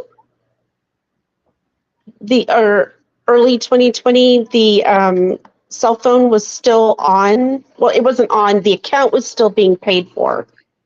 And it was being paid, 2 lines were being paid for. And it was by a David Crowley LLC, I believe. And so that was an interesting development. You know, just a whole bunch of weird stuff with this case. His personal cell phone? Yes, his personal cell phone account was still being paid for. I haven't gone back to check. I don't even know if I'll be able to get that information now. When I went in, we were looking at certain codes for the cell phone that were in the records that we didn't understand. And the guy plugged in his account number, and the first 2 pages, which you can see, anybody could see these first 2 pages. It showed that the account was still active and that it was still being paid for. Now, the first time that I went in, it was on hold. It had been suspended, but they said that it had been continued to be paid for. It just, that month it was suspended for non-payment. Do you know who was, I mean, you said it was David Crowley LLC, but who is that?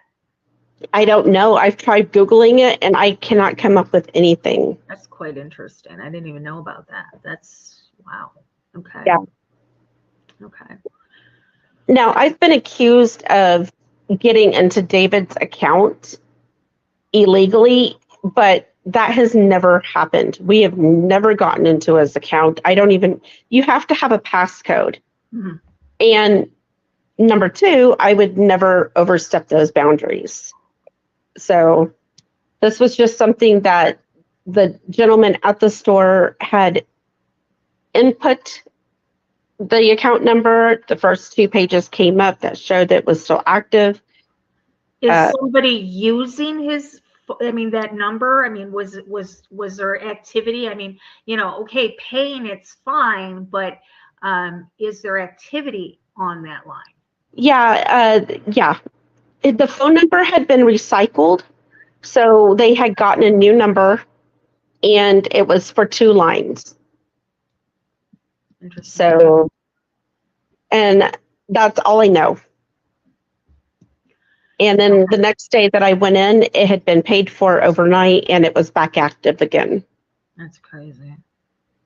So it was just really weird, and never got the answers that I needed, but I did get that information. Okay, so what led up to?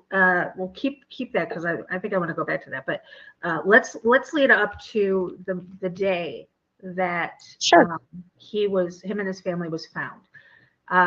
Do you think I probably can't play the 911 call, right? Will she strike the channel? I'm sure she will. Yeah. No. You could definitely play it. Play that thing. Play that funky music. Well, she will. Just be prepared. Great. It's on my channel. So Is it on your channel? Yeah. Yeah. No. Yeah. Well, I mean, just so you know, she has stated that. Yeah, she Laurie. Whenever. Yeah, Laurie. I was just fixing up my audio. It's working now. Yes, it's working now. Okay. Cool. I was just working. Cool. How far back is it, Greg? While I look for it, trying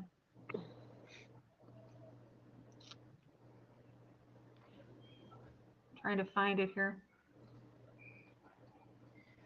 Yeah, if you want, I can. Yeah, can you send grab it to me you the link? on Facebook.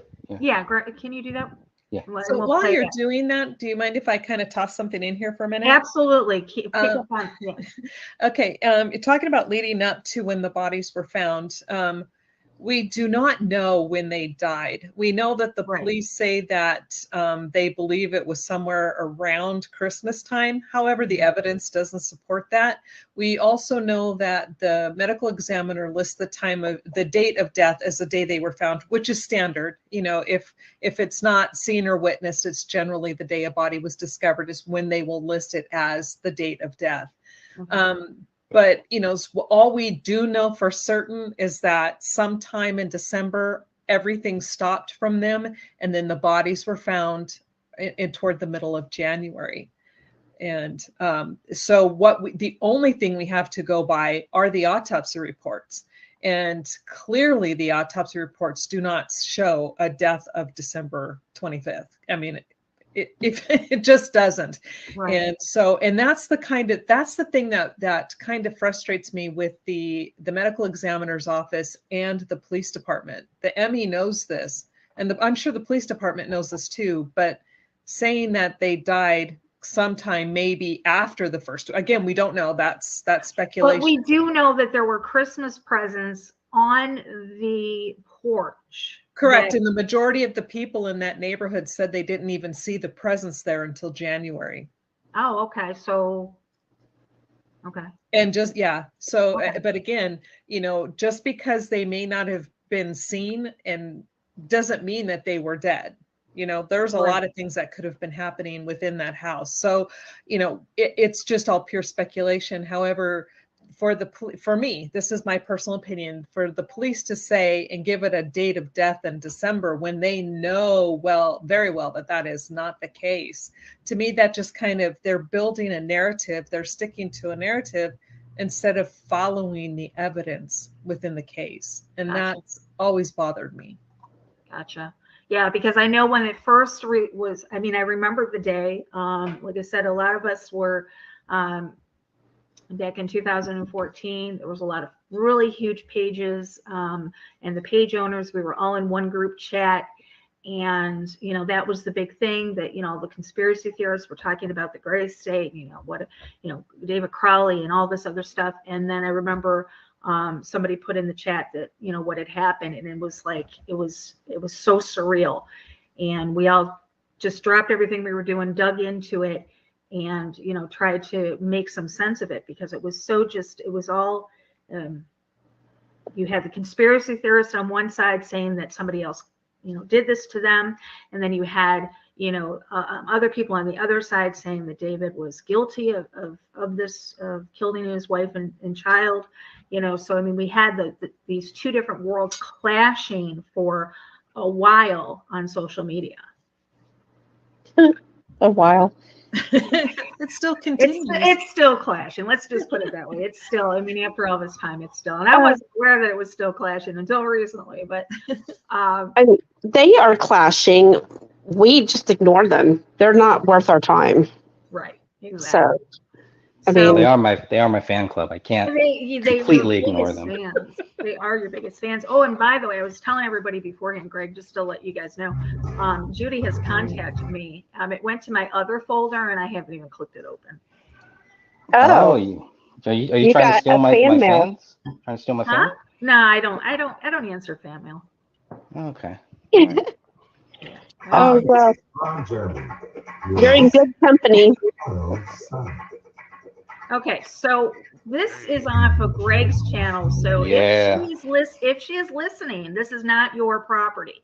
I'm taking this off of Greg's channel, and you know, so I will make sure that I submit the proper paperwork, where you could lose your YouTube channel if you falsely strike my channel for this. Just going to let you know that I'm not new. This isn't my first rodeo. I've been around a while.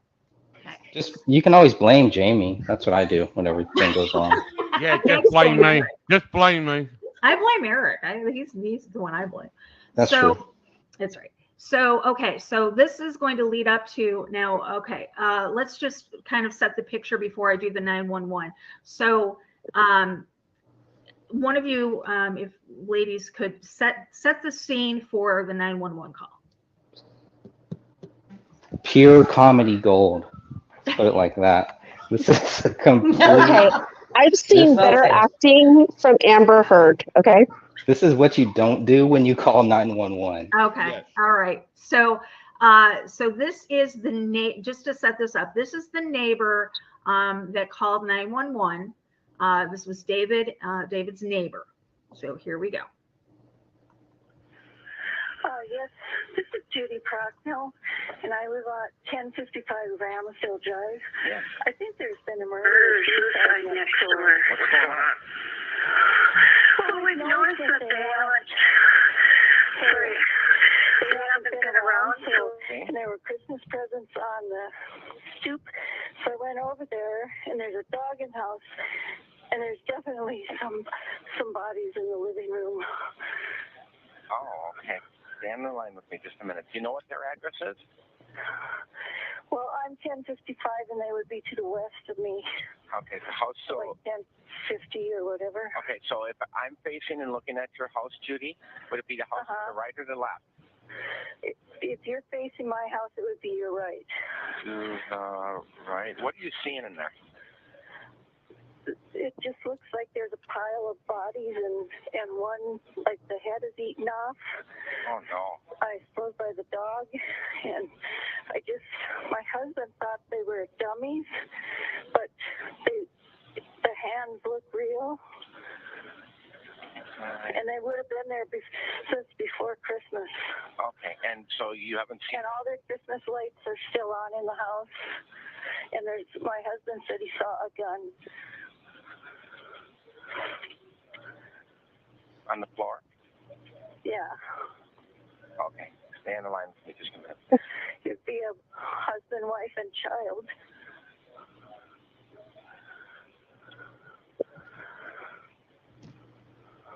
Stay on the line with me. I'll get some people rolling over there.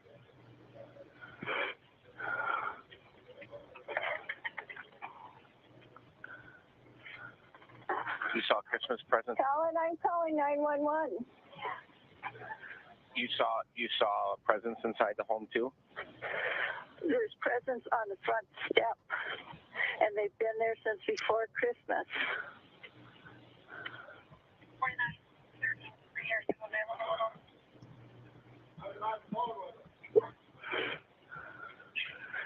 And there's definite. I just peeked in the front window, and it's gross. Colin, what's their address? 1051 Ramsdale Drive. Okay, Don't look in the window, Lorraine. 1051 Ramsdale Drive. Okay. Right. And you said Lorraine, don't look in there. No. So it looks Don't look in there. looks like multiple bodies inside. Yes. And it looks like the dog may have been. Yes.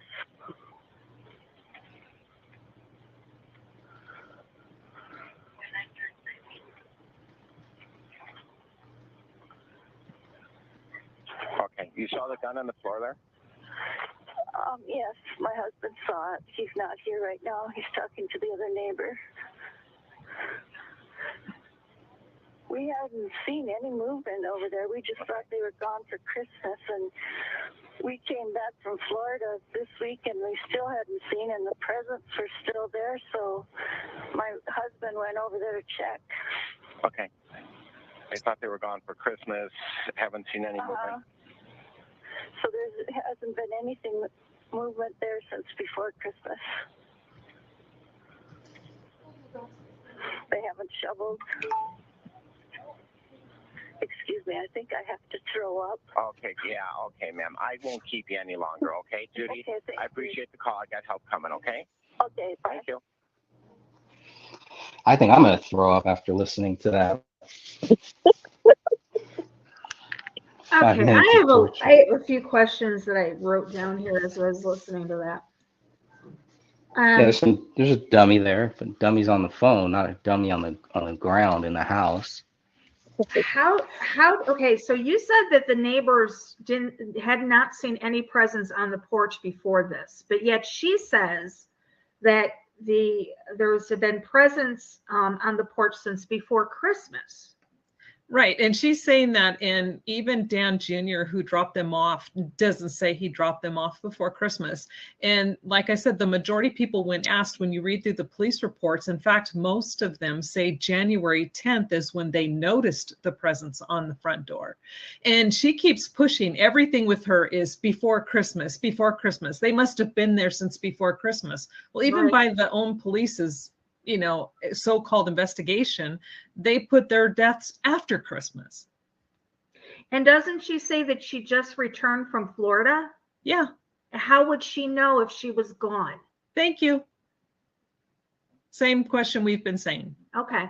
All right. Then I'm on the right track here, because I, you know, guys, I interviewed Mama Gamer, and, you know, I thought that I was going to get something new or something like worth, you know, anything, and she really didn't know too much of anything. She was concentrating on the foot. It was all about the foot. It was the foot. And you know, so then, you know, I got in touch, she put me in touch with Judy. I was supposed to come on and interview them together, and then some stuff happened, and I distanced myself from that, and I wanted no part of it. So I didn't really listen or concentrate on listening to this, but she's contradicting herself entirely the way through this whole 911 call. She said she's gone to Florida, yet she's you know, stating that, you know, this happened, it had to be before Christmas. She says she saw a gun on the floor. Where would she have had to look in the window to see a gun? Or let me ask, okay, let me rephrase the question. What would she have seen if she looked in the window? Do we know what she actually saw? She claims that she saw Camille's rear end, that she saw a hand. Okay. She doesn't claim whose hand it was, as far as I know.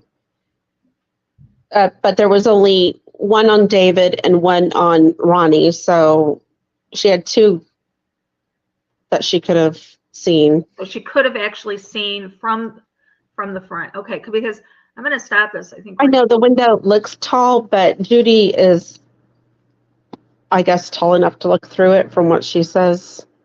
Okay, I'm gonna, oops, wrong one. Just a second here. Let me pull this up here. Okay, so this is the front of the house. And so this would have been the window she would have looked into the front, and here's the front door, correct? That's where the presents were? Correct. Mm-hmm. Okay. I just want to know what prompts somebody to go look into the window. I mean, could you imagine if they had not been dead and they were alive, and all of a sudden you see a neighbor peeping? I don't know. That's just always something that's bugged me. I mean, I think it was. I'm glad that dog. somebody. I mean, yeah, but my dog peeks through the window all the time. Thankfully, our neighbors don't peep in. My question has to do with the presents, because she's very adamant that says that the presents have been on the porch since before Christmas, but yet other neighbors are saying that they didn't see them at all until that day. And how would she know if she was gone to Florida for that period of time? Right. Well, the most of the neighbors, there are like maybe one who says that they saw them around Christmas time, but the majority of them say January 10th. Now, when Sophia or Greg, and I know Greg has a sore tooth, so I'm not trying to keep Greg out of it, but when did Dan Jr. gave two different dates of when he supposedly dropped them off. Do you guys remember which those dates? Now, Dan Jr. is who? David's brother. Okay. Yeah, so Dan Jr. told the media that he wasn't sure what day he dropped them off. It was either December 26th or December 27th. But in the police reports, it clearly says that he dropped them off on December 28th of 2014. But yet the neighbors don't notice it. You know, the majority of the neighbors don't notice it until January 10th. So I'm thinking that people would notice presents sitting there for almost a month versus just a few days. Wouldn't the mailman notice that? I would think so. I mean, Yeah. if you're sitting there and you have presents on there, and it's you're a mailman, you go there 6 days a week to a house, and you see a present there. The presents are there 1 day, 2 day, 3 day, 4 day, 5 days, 6 days, 7 day. Wouldn't you start to wonder, why are these presents still on there? Or is there something wrong? Exactly. He may not have noticed them because of where the actual mailboxes are. They're actually on next to the sidewalk, so it's not like the mailman goes up to David's house or anything. Okay. They're on the sidewalk. But he would have noticed all the mail. Obviously, it's like, okay, nobody's picking up any mail in this mailbox. Right. Wow. Eric and Jeff, jump in here. Do you have questions? I'm taking notes. Because you guys, Jeff or Eric, me too. I always learn something new every time I do a broadcast with about the subject of many of these guys. That's why I always pull notes out. Gotcha. I mean, this is totally ridiculous. If you want my commentary here about these packages that are neatly stacked, not wet, not weathered, after sitting there all that time on the front porch. If you believe that, then I got some freaking prime ocean front real estate to sell you in Wyoming. Exactly. Yeah. Anyone want to buy it? Pretty British. You mentioned a good point here. They're not wet. They're not weathered. They're not. I mean, if something we're talking How about. many weeks were we talking to? I think it was 2. We're talking Minnesota here, guys. There's. I mean, look These at were the sitting snow there and look at them. I mean, they're not knocked over. I mean, that's ridiculous. That stood out to me definitely. Somebody says in the chat, "There's no way presents were there more than a day." Exactly. Well, we also this is not the way that you see them in the photos is not how Colin found them. Colin said that they were actually scattered, and so he picked them up. What you're seeing here is how Now, Colin who's stacks Colin? them here. So they were scattered on the wet, Colin is on the Judy's wet, snowy husband. ground. At that, Okay, Colin they is just Judy's miraculously ended up husband. looking Okay. like that. Okay. Come on, man. And Come I on, looked man. up the weather. I looked up the weather for Apple Valley, and in that time frame between Christmas and when the bodies were found, they did not really have any snowfall. What you see is what was really on the ground prior to that, and nothing really else, came down. So the fact that Judy was making the comment about, well, they're not even shoveling, there was nothing to shovel. Gotcha. At least according to the weather. And according to her, she was in Florida. How would she even know if they were out shoveling? Exactly. I mean, that's something that I keep going back to, is that she's portraying herself as having knowledge or of having, being some sort of, witness to this, yet she claims that they were gone to Florida and they had just gotten back. Right. Very and interesting. She didn't even know the house address. So how much could she know these people? Right. Now, was David and his wife, were they like loners? Did they have a lot of friends? I mean, I'm sorry, but even if they were outside, wouldn't an animal come up to them or a dog? Come on. They don't even look like they're weathered. It's just really good paper. It's the best wrapping paper. Really good paper. That is not That's what dollar you need. store paper, let me tell you. Okay. You build a house with that. Withstand anything. I was really concerned about the fact that she was saying that the dog, it looks like the dog ate him. Like, how do you know? Have you seen dead bodies where dogs are eating them or something? To me, that was always kind of strange. Just blame the dog for the way that the bodies look. I thought was really odd. Well, if she only saw the buttocks of one person and a couple of hands, how would she know? Well, what was left of David's head, I'm sure, was probably visible. Okay. Eric, do you remember when we covered this back in 2016? And we actually looked at crime scene photos, and there was something that had to do with a toilet. And if I remember correctly, drywall. Do you remember that? I do. What am I thinking of? I'm trying to put it in my head too. The basement. Yeah, well, it was the basement, yeah. because I think what I'm remembering about the toilet was the water was the toilet hadn't been used in a Right. while, and it was dried up, and there was like I think there was like dried urine in it. Yeah, Like a paper towel. The thing about the toilet was, did the dog need to flush it? And of course, the counterpoint would be, well, some toilets just run or self and fill, but that toilet, if it was indeed running and filling, it wouldn't have looked like that. Right, exactly. Right. And okay, so now let's. This is what I want to start ask you guys, and I don't know if you know it or not. Okay, so the dog was in this house with them for whatever period of time. Was there water available for 2 weeks for this dog? For it's 3 weeks, but 3 weeks. I'm not Was sure. I think because a dog is going to need water to stay alive. Correct? Correct. I And think for their so. narrative, I would think that there was not enough water for their narrative, not for what the evidence says, but for Right. their narrative. For their narrative, because I mean, the dog, can survive. I mean, if he did consume parts of the body, that's fine, but he would still need water. Yep. And I think didn't Sophia, didn't you find like where there may have been like a water and food bowl by the rear slider? The rear slider is usually where they, like the rear slider and the kitchen, there was the water cooler. And right by the water cooler is where they used to keep the bowls for the dog. Okay. And I found that in the day one journal, but you had to like zoom in really zoom in to see it. And for some reason, those bowls are not there that we can see in the crime scene. But there is dog food in that exact area. There's 2 bags. so he could have very well have fed Oh, himself to the dog food, and Yes. because I know, even my dog or my cat, if her bowl even gets a quarter of the way, she's over there, pawing at the bag. So, they're well aware of where their food source is.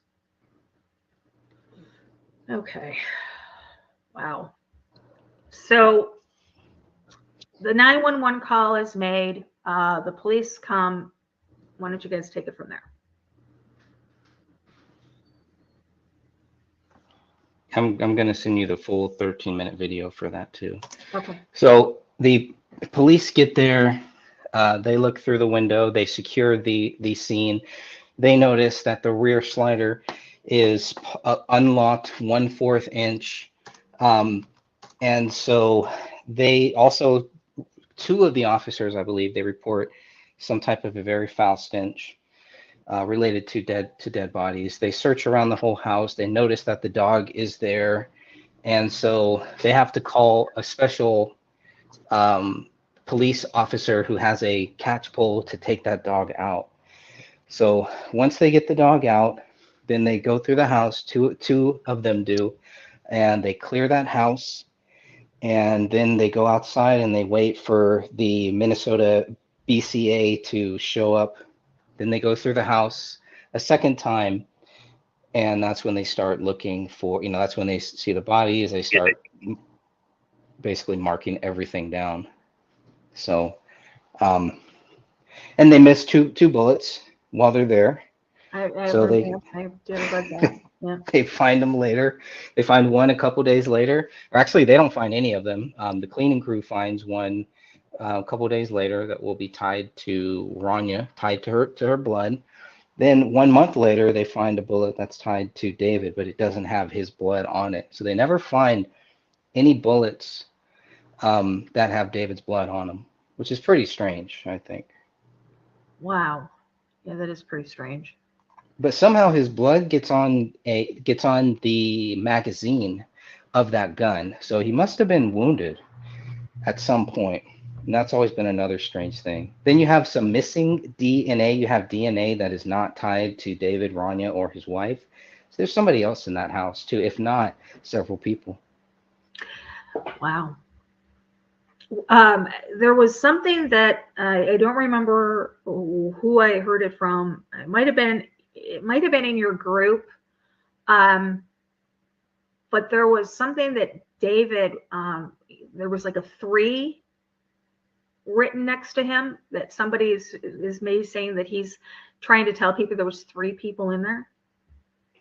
Maybe the way that his fingers are. His fingers were. It was something. It was his left was hand, it was a maybe? number 3. And here's the thing with the fingers. In one of the initial photos, it shows the index finger and the thumb touching with the other 3 fingers up in the air. But then and that was in a later photo. But in the very first photo that they took, all 4 fingers are up in the air and the thumb is out to the side. I've done a video on this. So that tells me that someone was manipulating to get the other photo done. So why are they manipulating the hand? The hand is not going to move. The initial photo shows the hand open, fingers up. Wouldn't it be almost impossible to move the fingers through rigor mortis? No, the rigor was done by this point. Okay. Yeah, that's true. It would have been. Okay. Yeah. Gotcha. So that, and this is the problem. And with the initial drawing, it shows that Rania is lying on her left side between her mom's legs with her head up toward the crotch area, and in fact is described as such. But then in the photo that we have, her body is now moved and lying on top of her mom's legs close to her dad. So someone is moving things. We have proof, and I did a video on this as well, proof that someone was moving the scalp piece on the Quran. Several photos, and I show the progression of this movement of the scalp piece. Why are they moving it to take photos? It just makes no sense. There's complete manipulation of evidence within that house. Right. And guys, I'm going to make sure that all of the links to Greg's channel, so that you can see, Catherine, Sophia, and Greg's videos that they've done a fantastic job putting all of this together for you, on the channel, and spent a lot of time making videos. And you guys have. When did you start researching this? Straight out of the bat? I mean, what made you guys start? Was this? I started, with Sophia, I started December 2017, the end of December 2017, when the documentary hit Netflix. And Greg was years ahead of us. Yeah, Sophie and I started about the same time. And Greg, when did you start? I started January 19th, 2015, so 2 days after the bodies were found. Wow. Okay. So, I mean, this is something that you've watched the progression of everything happening here. So the police go in, and Definitely. I'm going to stop it right here. This is something that everybody has a question about. This right here on the wall. Can you give us an explanation? Because I know that his wife, she was Muslim, correct? Or her family was. That's right. Yep. Okay. And I'm trying to find the reasoning behind it, because David wasn't, I don't even think he was converting to Islam. So the fact that this is written in blood on the wall, I don't know if you guys can see it. What does it say? Allahu Akbar. Okay, so that would be in relation to the Muslim, the Islam faith. So what is the reasoning behind? I mean, it doesn't, to me, this part does not make sense. Nope. I believe it was the police chief that stated he felt that it was David's final slam against Kamel and her religion, but and that makes no sense. He's never, condemned her or her religion. Well, and they have no proof that David wrote that. They do not know who wrote that. They know it was in Kamel's blood, which kind of goes against the whole pack theory, aside from her being shot twice. But they don't know who actually wrote this. So why are they just saying that David did? It's not their job is to find out who wrote this, not to just guess and then run with it. Right. So yeah, because that's very interesting. All right, guys, we're going to take a couple-minute break so you guys can go to the bathroom and get some coffee. And when we come back, I'm going to pull this over to Eric, and he can take over the rest of the time. Are you ready for that? I also want to hear from Jamie. I want to hear his chat with my fan club. We got to get to that too. I don't know if Luke or Eric's ready to take over everything, but I'm scrambling now for something to play during the break. No, I got something. Unless you guys got something. Just sing. I was actually sing to us. I was going to play music. I was going to play music. So, Do it. all right. You gonna play some Phil Collins for me or what? No, I was just actually going to play the StreamYard music. So. I just So we- know so that we time don't- already. Yeah, Time so we- flies. Join So in and everybody, think can about it, everybody Greg. mute out and be back at 14 after? Cool. Okay.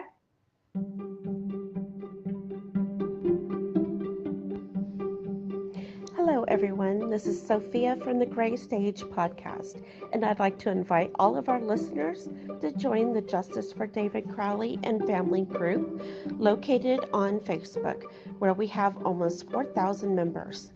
In this group, we welcome discussions regarding the case and have all of the documents located in the files section for everyone to review. If you like, you're welcome to visit Greg Fernandez Jr.'s website called The Gray Stage. It's located at thegraystagewordpress.com. You can find his book and all the official documents for this case at his website. Lastly, I'd like to introduce you to Catherine Michelle, who's a part of this podcast. Catherine Michelle has a YouTube channel under her name, where she mainly discusses the Crowley case. So please feel free to stop by and give her channel a like and a listen. Until our next podcast, keep seeking the truth and justice for David Crowley and his family.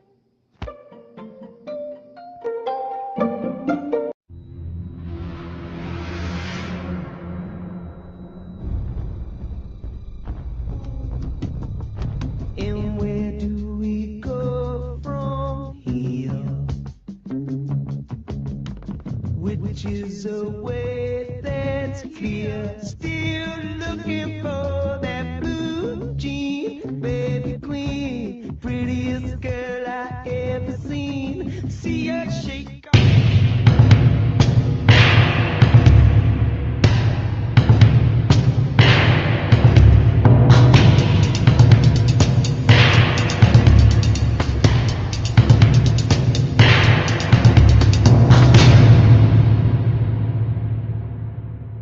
All of them are missing with no explained reason. For all intents and purposes, they've just vanished.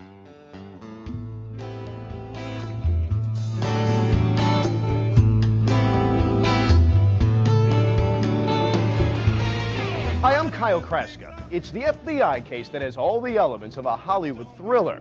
A missing millionaires, a huge reward, and clues the cops just can't figure out. We feel almost certain that the women were the victims of a violent crime.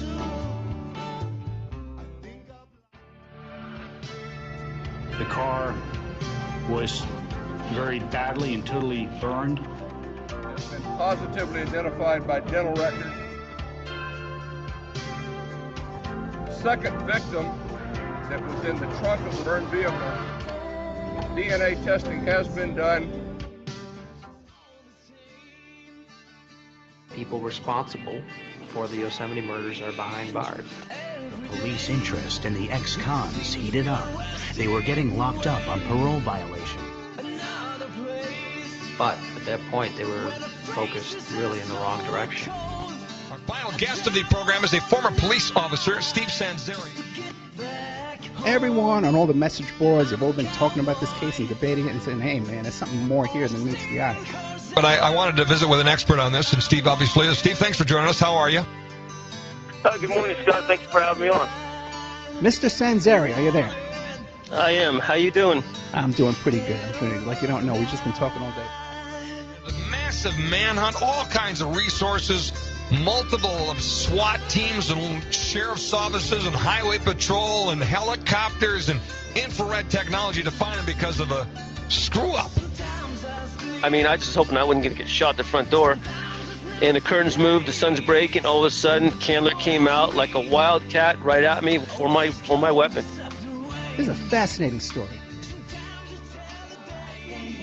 You were crying, you're so scared and all alone.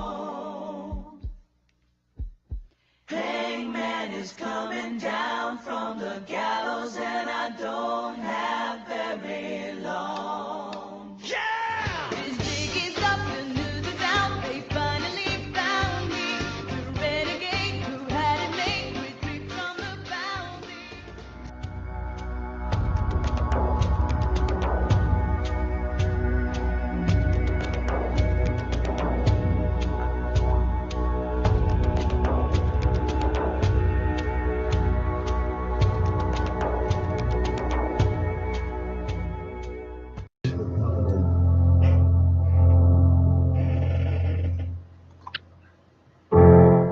Straight out of Jeff Hayes' book. So large, so vast, we will escape the deception. Those who will see it will be thought of as insane. We will create separate fronts to prevent them from seeing the connection between us. We will behave as if we are not connected to the illusion of life. Our goal will be accomplished one drop at a time, so as to never bring suspicion upon ourselves. This will also prevent them from seeing the changes as they occur. We will work together always and will remain bound by blood and secrecy. Death will come to he who speaks. We will keep the lifespan short and their minds weak while pretending to do the opposite. We will use our knowledge of science and technology in subtle ways so they will never see what is happening. We will use soft metals, aging accelerators, and sedatives in the food and water. And we'll also put in the air. They will be blanketed by poisons everywhere they turn. Poisons will be hidden in everything that surrounds them. What they drink, eat, breathe, and wear. We will create medicine that will make them sicker and cause other diseases for which we will create yet more medicine. We will render them docile and weak before our power. Their minds will belong to us and they will do as we say. If they refuse, we shall find ways to implement mind-altering technology into their lives. We will use fear as a weapon. We will establish their governments and establish opposites within. We will own both sides. They will perform a labor for us and will prosper from their toil. Our families will never mix with theirs. Our blood must remain pure, for it's the way. We will make them kill each other when it suits us. We will keep them separated from the oneness by dogma and religion. We will control all life. Tell them what to think, how. We will guide them kindly and gently, like they think they are, guiding themselves where they are not. We will guide them kindly and gently, letting them think they are guiding themselves where they are not. We will ferment animosity between them through our factions. When a light shine down among them, we shall extinguish it by ridicule or death, whichever suits us best.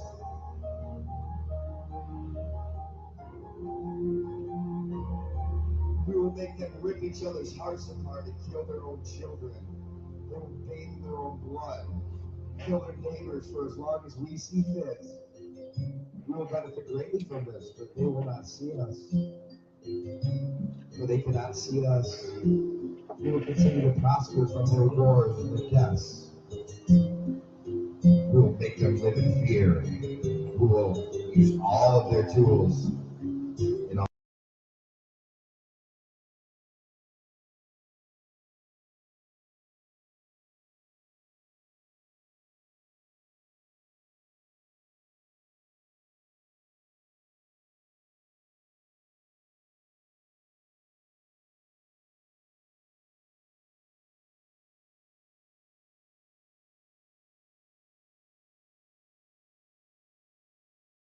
develop our tools to accomplish this.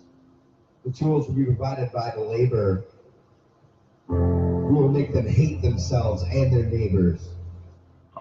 We will always hide the divine truth from them. We are all one. This they must never know. We will make them hate themselves and their neighbors. We will always hide the divine truth from them.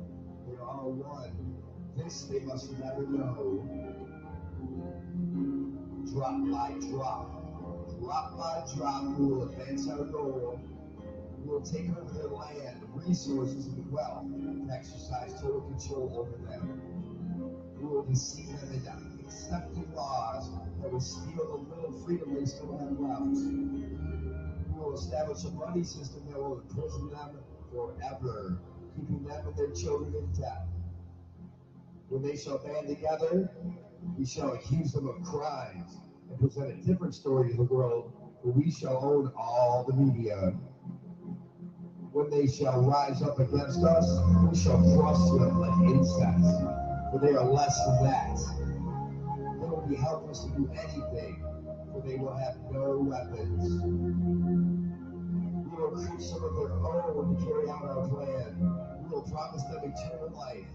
Eternal life they will never have, for they are not of us. The truth will be hidden in their face, so close they will not be able to even focus on it until it's too late.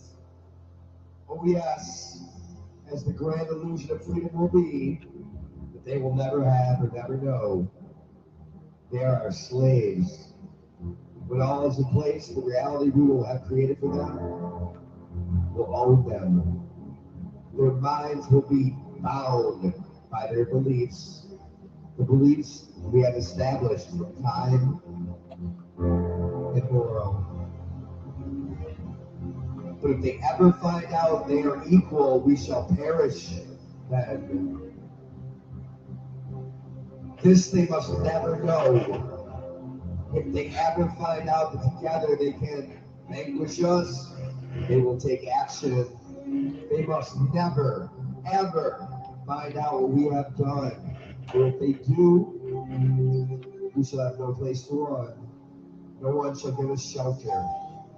This is the secret covenant by which we shall live the rest of our present and future lives. For this reality will transcend many generations and lifespans. This covenant is sealed by blood, our blood.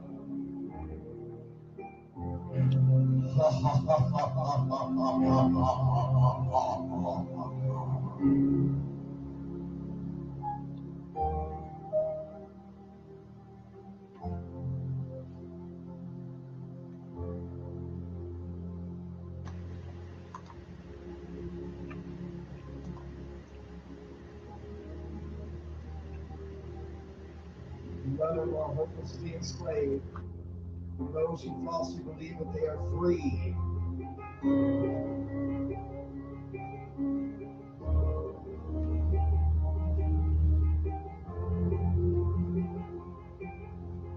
You as an individual are so handicapped by coming face to face with a conspiracy, a monstrous conspiracy that no one can even believe it exists. The American mind simply has not come to the realization of the evil which has been introduced into our mindsets.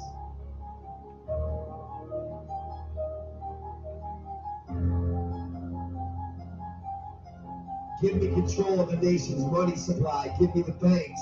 And I care not who makes the laws. I am above them.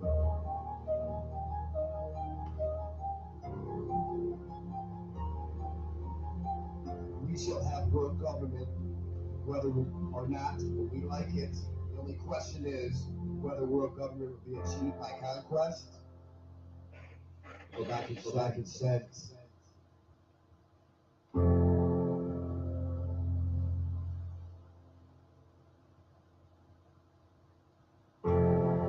Welcome to the resistance. Peace. That was the Secret Covenant And you can say that it's not true, just like the protocols of the Learned Elders of Zion. You can say they're not true, but you cannot convince me that each one of those protocols are not coming into fruition. So, prophetic words there. So this is the second half. We are welcoming the Grace stage, talking about the David Crowley murders, suicide, whatever it is, whatever side you take. We got hot Greg here.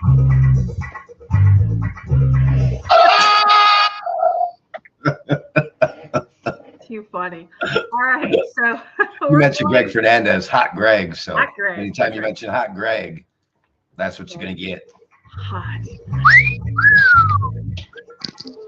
That calls. All right, so we. It's so funny.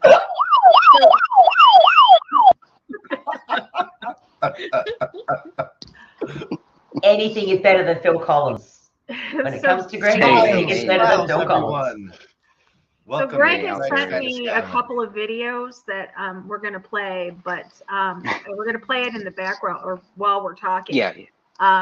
So let's continue with this one here, and then I will play the other one. So this was there's a better picture of it. So when we started taking our break, we were talking about this. This is Allah Akbar, correct?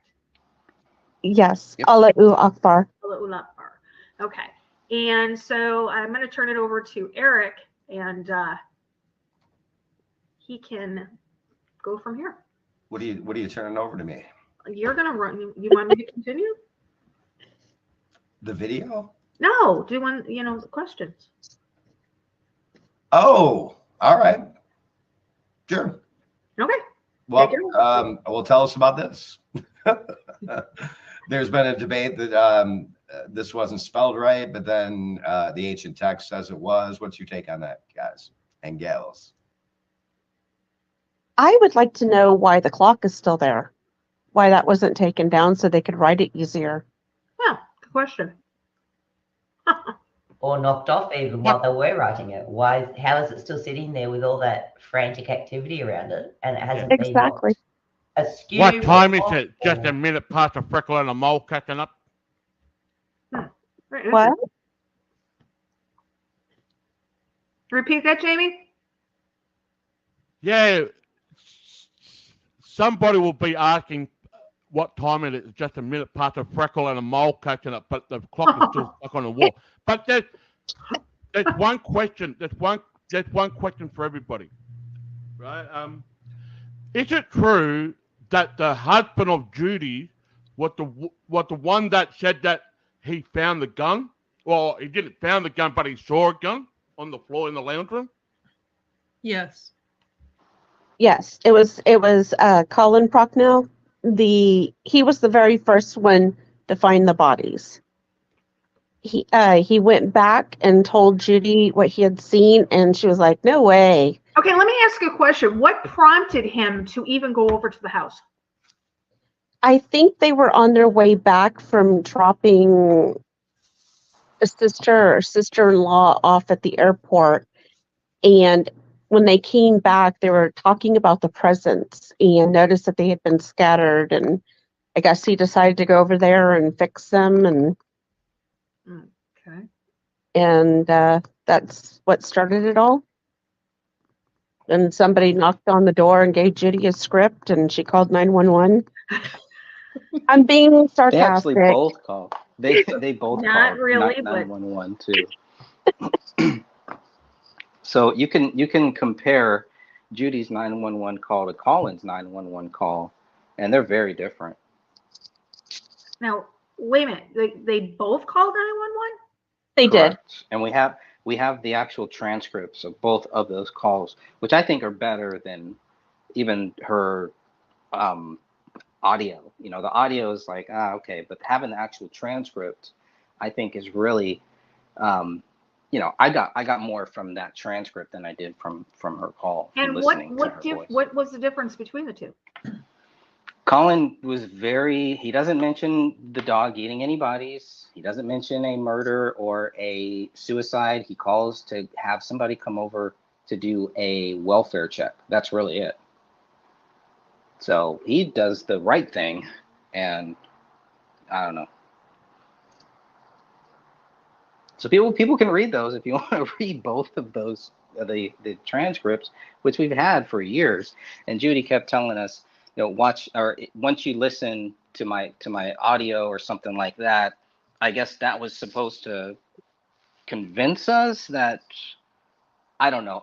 It's really hard to kind of understand what she's talking about most of the time, but I just felt like reading the actual transcripts was very helpful. I found it very helpful. It raised more questions for me, definitely, but I'm glad that we have those.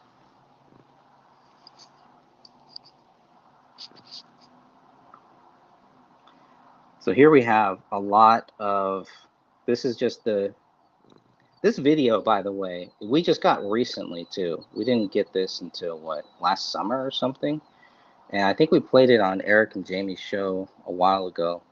Once we first got it, we played it there and kind of went through it. And the 911 call, but we could not really get past like the first few minutes of the 911 call, if I remember correctly. But that was pretty funny. There's the Allahu Akbar, or not, there's the submit to Allah, which is spelled Submit to differently Allah here. now. Mhm. Some So it people must say be the that that's the content. first suicide note. Yeah, they were But there's- calling that a suicide note. I mean, there's no way to know when that was written Right. or And Yeah, and who wrote it. if you read his journal, he was making future plans for him and his family. All the way through it, he was making future plans. So this wasn't a journal of somebody who was introverted, depressed, beside himself, planning on ending it all. To me, and this is just my personal opinion, after looking at all of this, if David had plans on doing something this tragic, he wouldn't have taken his daughter and his wife with him. Right. He's not only planning for He would have his, gone somewhere else, done it himself, and that would have been it. yeah, he's planning for his future. He's planning for his daughter's future 20 years down. So he's not planning short-term future. He's planning long-term future for all of his family. Right. If you read those journals, you can clearly see that. And even his computer searches at the very end, those weren't even suspect. They didn't show anything crazy. They didn't show him like searching on how to stage the house and kill his family. Nothing Whose like gun that. was it? Whose gun was it? It was his. Which is, all of this is what led the police to say he quote unquote snapped, because they found no motive whatsoever and everything seemed normal. And then this, so they said, oh, well then he must have snapped. Something I've come to researching over personal experience over the last few years is I know that there are three motives for murder, and that is revenge, money, and love. Yep. Yes. Those are the three motives for murder. And to me, this doesn't. I can't. It wasn't for money. If it was money, it had to do with the video, with his script. If it was for revenge, it would have to do with his script. I don't see it happen. I don't see either one of them having an affair and having it be for a love or anything like that. It just seems so weird that all of a sudden this he gets the okay for this to move forward, and all of a sudden he decides, well, that's it, I'm going to end it all. Right. It makes no sense. It's years of hard work. And he's poured his soul into this, and all of a sudden they're going to just call it quits. I don't understand that. I have two more I'm going to play. Go ahead, Eric. Get out your notebook. What would you like to talk about now? I'll talk about me.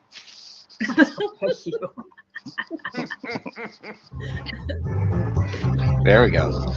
Welcome. After Right. Hours. Oh yeah. I am your hot host. This is Greg. It's hot time. After dark. That was good.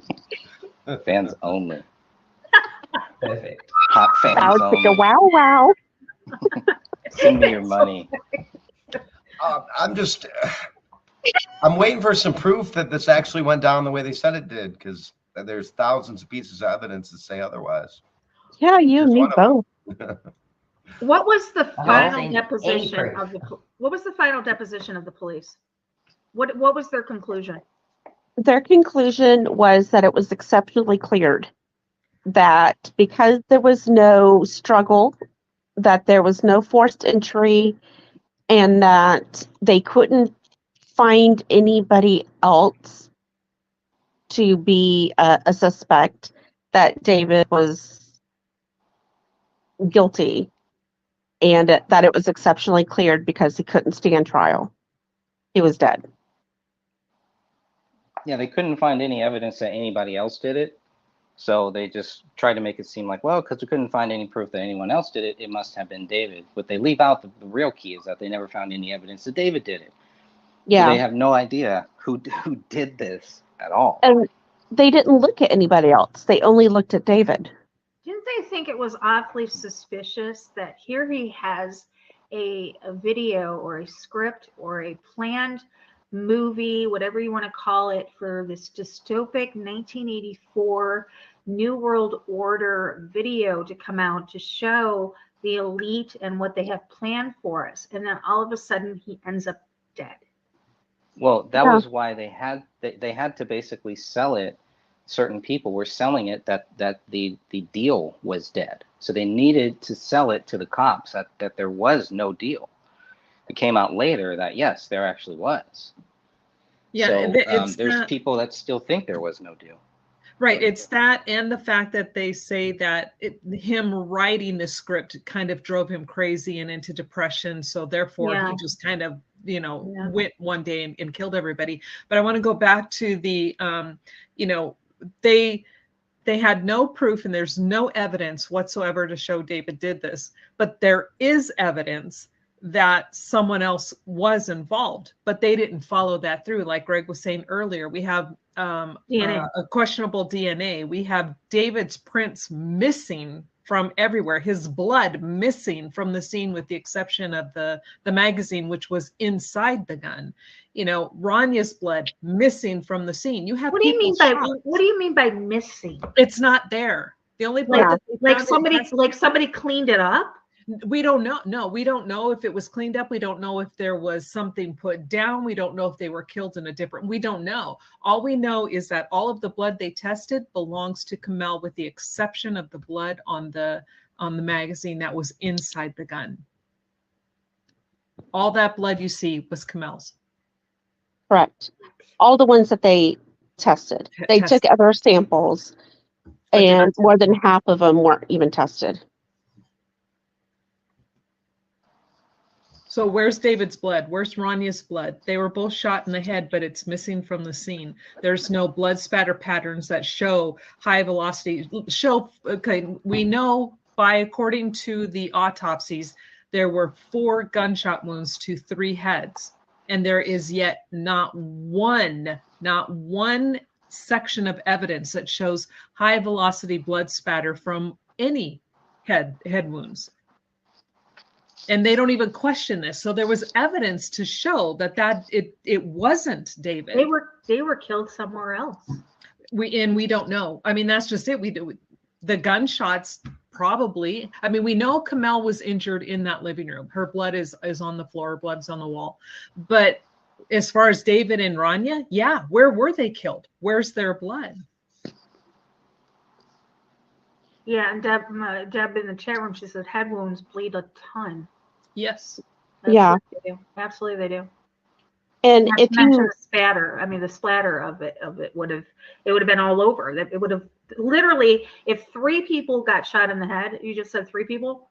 3 people, 4 gunshot wounds. Okay, so 3 people get shot in the head. That it would have looked like it would have been unbelievable in that room.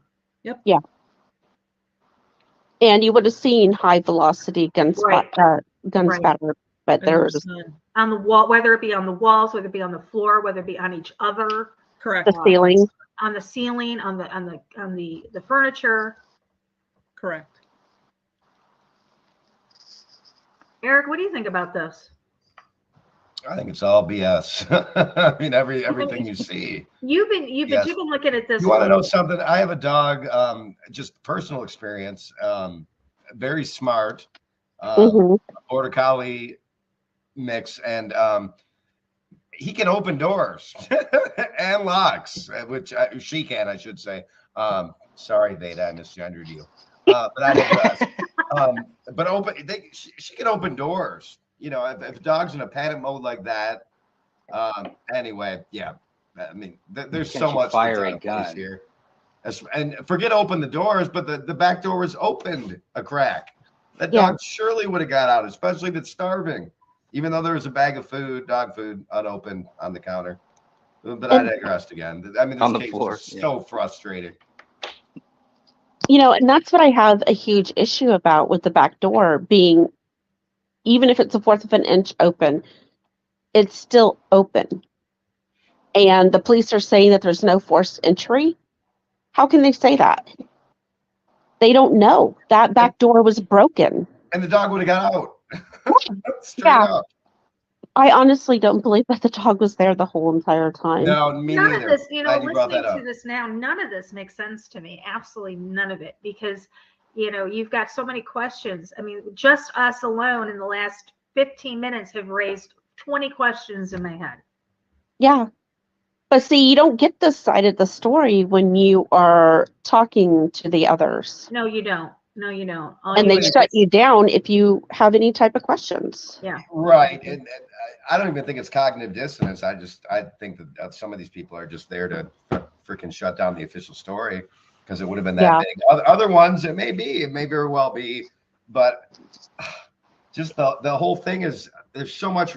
Like, we looked at the crime scene photos a lot of times, all of us have, and there would be an unbelievable amount of dog feces and pee from the dog everywhere, and there Correct. wasn't. Correct. I mean, right there is just you cannot debate that. Correct. It's common sense. It doesn't take a genius to freaking make that observation. This is the first time. I mean, I've looked at. I mean, Eric and I, we've looked at, you know, shootings and things and crime scenes since 2016, and this is the first one that I've looked at where I literally have more questions than answers. Yeah. I have actually researched quite a few other cases, and you look at the police reports, you look at the photos, and you're like, oh my gosh, yeah, this is totally what they're saying. And then you look at this case and nothing lines up. Not the DNA, not the photos, not the police reports towards the photos. I mean, I can't even get my bearings when you look at the photos. I get so turned around and I have no idea like how big the house is, the living room and stuff, until you like pan out or watch that video.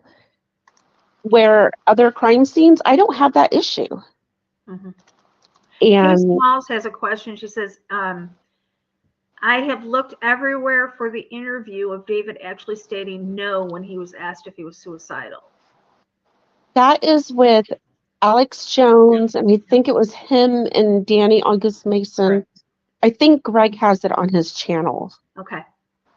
and Kay, he did- what I'll do is I will put the link to Greg's channel down in the description below when we're done here, so that you can go over and take a look at the channel with tons, literally tons of videos on this. Too much.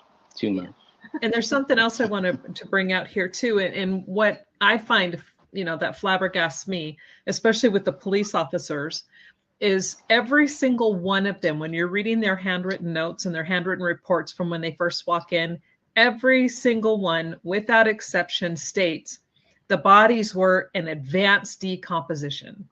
Now, and here is what tells me that a narrative was begun from the very beginning. Now, I don't know how many people know about how decomp works, but in an advanced stage of decomp, when it gets to that point, they're basically becoming liquefied. Yes. Everything's starting to really fall apart. Mm-hmm. These bodies were still intact. They were able to be autopsied. Organs were able to be, sliced and taking tissue samples. That's not advanced decomp. No, that's not. So why are they saying that? Why is like Sophia was pointing, I think it was Sophia just said a few minutes ago, or Greg, that was saying, right away, no forced entry. Okay, no forced entry, advanced decomp. Okay, we have a back door that's open and ajar. Like, they were saying, you don't need to have forced entry. You have an open door. It's not advanced. It's early to moderate. The autopsy themselves state early to moderate. What's the time frame for early to moderate? Anywhere from 0 to about 10 days. 0 to 10 days is the early to moderate stages of decomp. And then changes then begin after that. And I'm like, okay, they know this. Anybody knows this. The ME themselves says it's early to moderate, which then tells you they were not dead at Christmas. They were dead sometime after January 1st, but they don't even talk about that. And when we bring that up, we're called lunatics and crazy, and what the flip do we know? And I'm like, okay, I think we know a little bit more than what is being stated, and that's just what frustrates. I'm sorry, I'm getting upset because it just really makes me angry. But the evidence and the proof is so clear. Those bodies were not there for very long. They were murdered, all three of them. David's blood is on a magazine inside the weapon. How is he bleeding prior to shooting himself, supposedly? None of this is talked about or thought about. And the ME didn't note any type of injuries on David besides the gunshot wound. Correct. So how is he bleeding? All right, I'm going to go complete conspiracy theorist on us right now. Not you. No. That's what you do best. Holy moly, get your holy moly. Here's a shock to everybody, but I'm going to do this. Okay. That's what we all do best. We know that the police, the Brotherhood of the Police, most of them are Freemasons. And they are. Especially in this case. Yep. Okay. So let's just put it out there. If this was done by the people that didn't want this released or wanted to shut David up, the police would be in on the cover-up anyways. Yes, they would. Well, that's always been the question about that 2012 trailer. Why is there a Mason apron in that trailer with the guy chopping off people's heads? I think David, once he put that in there, which I don't understand why he did that, I think that made him a very big target right there. It was one of the reasons why I didn't really like David's work, because of that trailer, the 2012 trailer, which I saw as basically fear porn for what they were putting in there.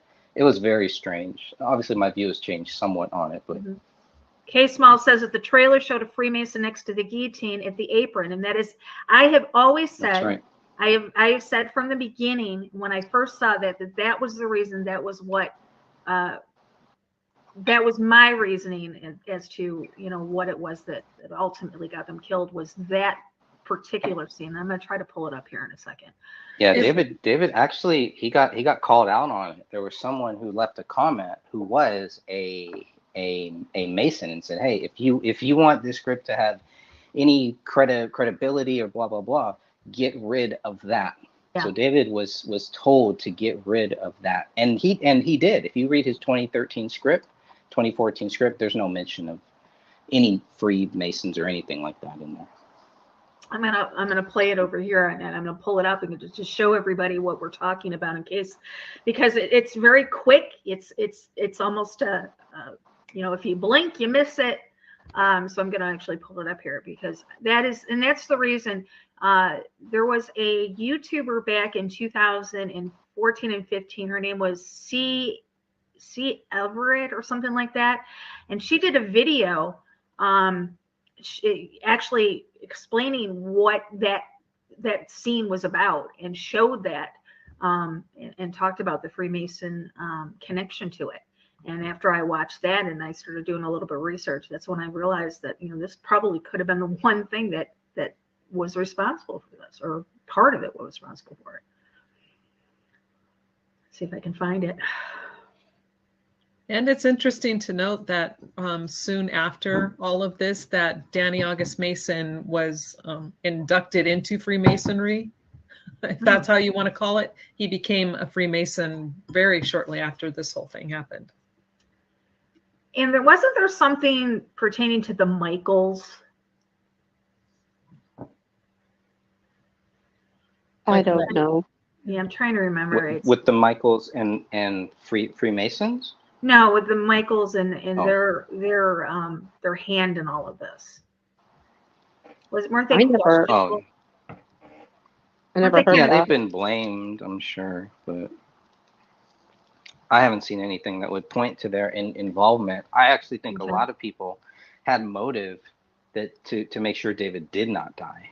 And that would include some of these Gray State goons too, because with David dead, the whole project is dead, and the people that were trying to actually mooch off of David, now what? They have nothing.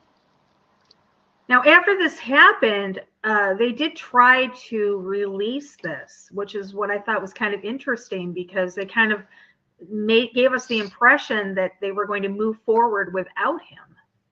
Correct. But that failed. Thankfully, that failed, because who is going to go forward? What company in their right mind is going to go forward with the project created by someone that everyone thinks shot his 5-year-old daughter? It's just the project is dead at that point. I don't see any reasonable person, even in Hollywood, even in how crazy Hollywood is. I just don't see that someone would say, yeah, this is great. That sounds like an awesome thing. He killed a 5-year-old child, and let's make this movie. I don't know. I just don't buy it. Oh, look at that. There it is. Yeah, I'm gonna slow it down real slow here for us. There he is. Right there was to me, it said a lot right there. If you guys don't know, that right there is the Freemason apron. Now, why put that in there? Why put the guillotine in there? Why put the Mason apron in there? Who thought this was a good thing? I've always thought that this scene right here was what was responsible for their death right here. But that's just me. But in the conspiracy realm, the guillotine is actually a very prominent thing. In fact, we know that the governments, even our own, have, built more guillotines, and they're everywhere. So, to have that in there doesn't surprise me at all. I would be surprised if it wasn't in. However, the Mason apron is okay, wow. Unless he's trying to visually show that a lot of what's being done and who's behind and basically responsible, kind of pulling the switch, so to speak, are the Masons. Is that what he's trying to say? What's interesting is if you read his scripts, I don't think he mentions the Masons at all in his scripts. Yeah, I don't remember seeing it in the scripts. Well, I think this was a subtle message. Yeah. I would just like to know whose apron it is, because as far as I know, nobody on his team was a Mason at that time. Yeah, unless he made one for a prop, I don't know. Oh, that's true. He probably could have. Interesting. Speaking of props, in David's office bedroom, there's a Bohemian Grove statue in there too that I thought was kind of interesting, and I didn't understand what that was until I read David's 2013 script, and it's all about going to the grove and child sacrifice, and it's a pretty interesting the two script. scripts are different, correct? Very different. Yes. Very different. The I would say the 2013. Go ahead. Yeah. yeah, the 2013 scripts are more similar to the trailer, but not exactly. And the 2014 script is not as nightmarish. Because he was told to tone it down, wasn't he? I think he was, but the 2014 script is much more tame.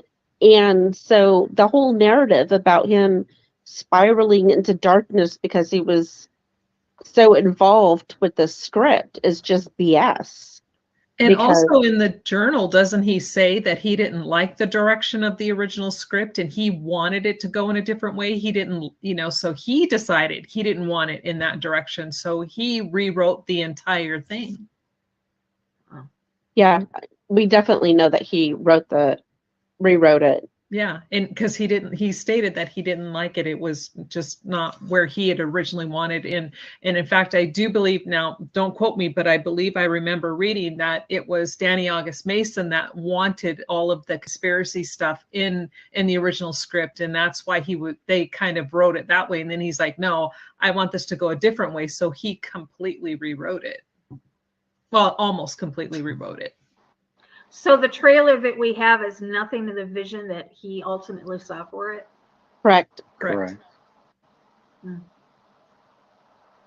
Which, I mean, how many people who pitched in because of the trailer and was expecting to see scenes from the trailer would have been PO'd once that movie came out, because it was not like the trailer at all. No, and they took out Danny Mason's character is not in the 2014 script. So it's not, it's everything is gone, including Danny August Mason. And let me tell you, you read the 2013 script and you see what's going on today, it's scary.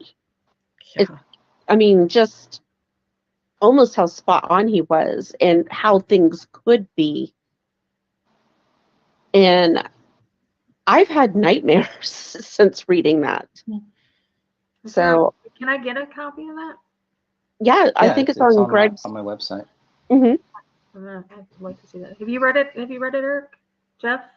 Jamie? Well, nope. There's only one question on the chat room over on Southern Truth. Is do they believe that David Crowley is related to Aleister Crowley? That's a question that comes up a lot. Yeah, no, nobody believes that. But it's interesting. He's mentioned like a Crowley curse, but I think that was just, the family thing, him being creative. And he did look up Aleister Crowley right before they died. But he has and David acted, does talk about that. And he's acted really, really, God, what's the word? I can't think.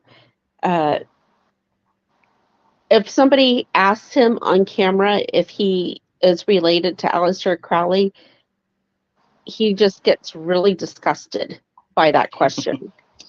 That must come I up can't a think of the lot. right word. Annoyed? Offended? Yes, annoyed, I guess, would be a good one. Yeah. Wow. Okay.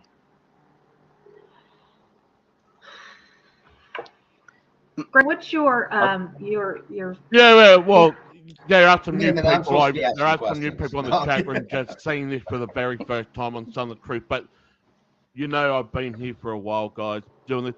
But there's one question. I want to ask.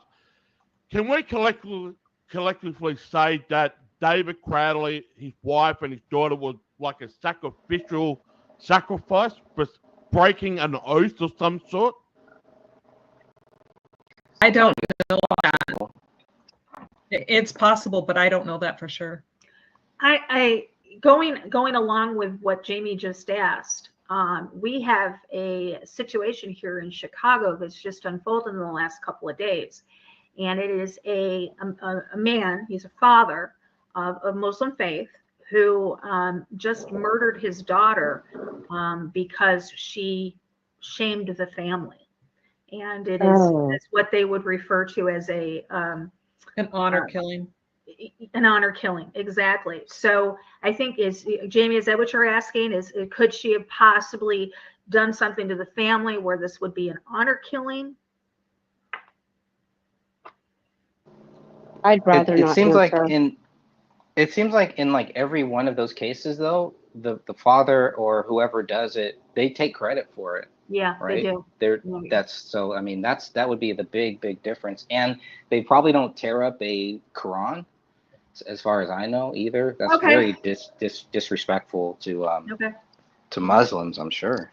Okay. Well, that definitely answers the questions then. Thank you.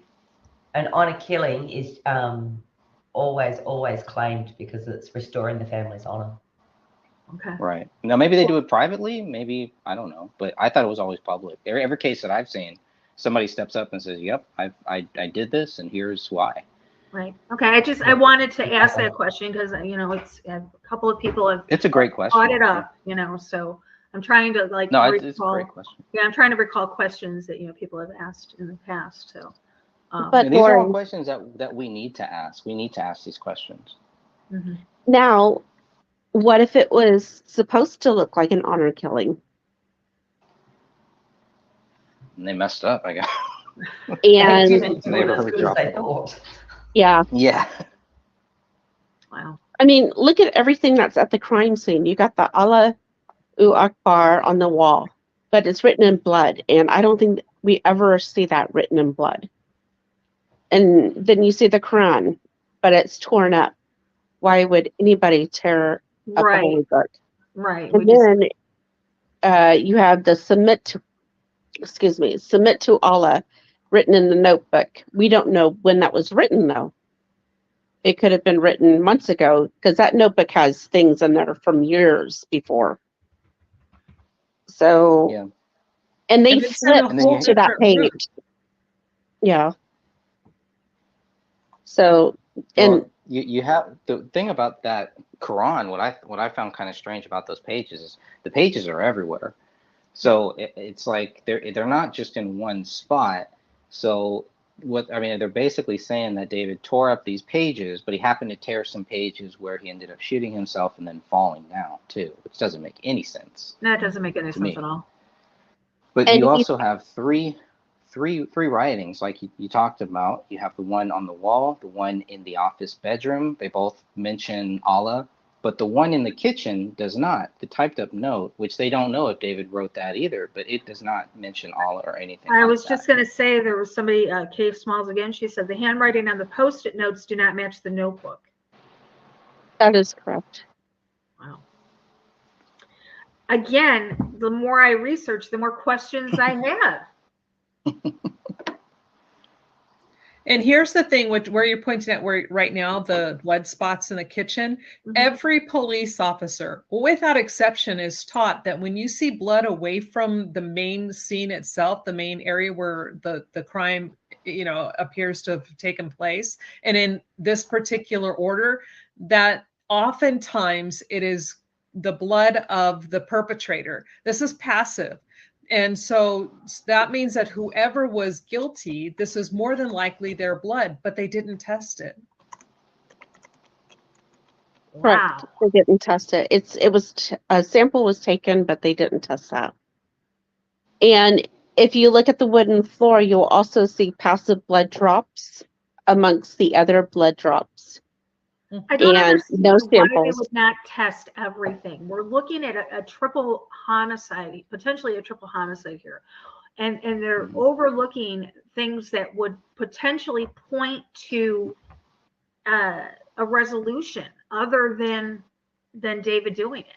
Correct. That doesn't make any sense. Why? I don't understand why they've left so many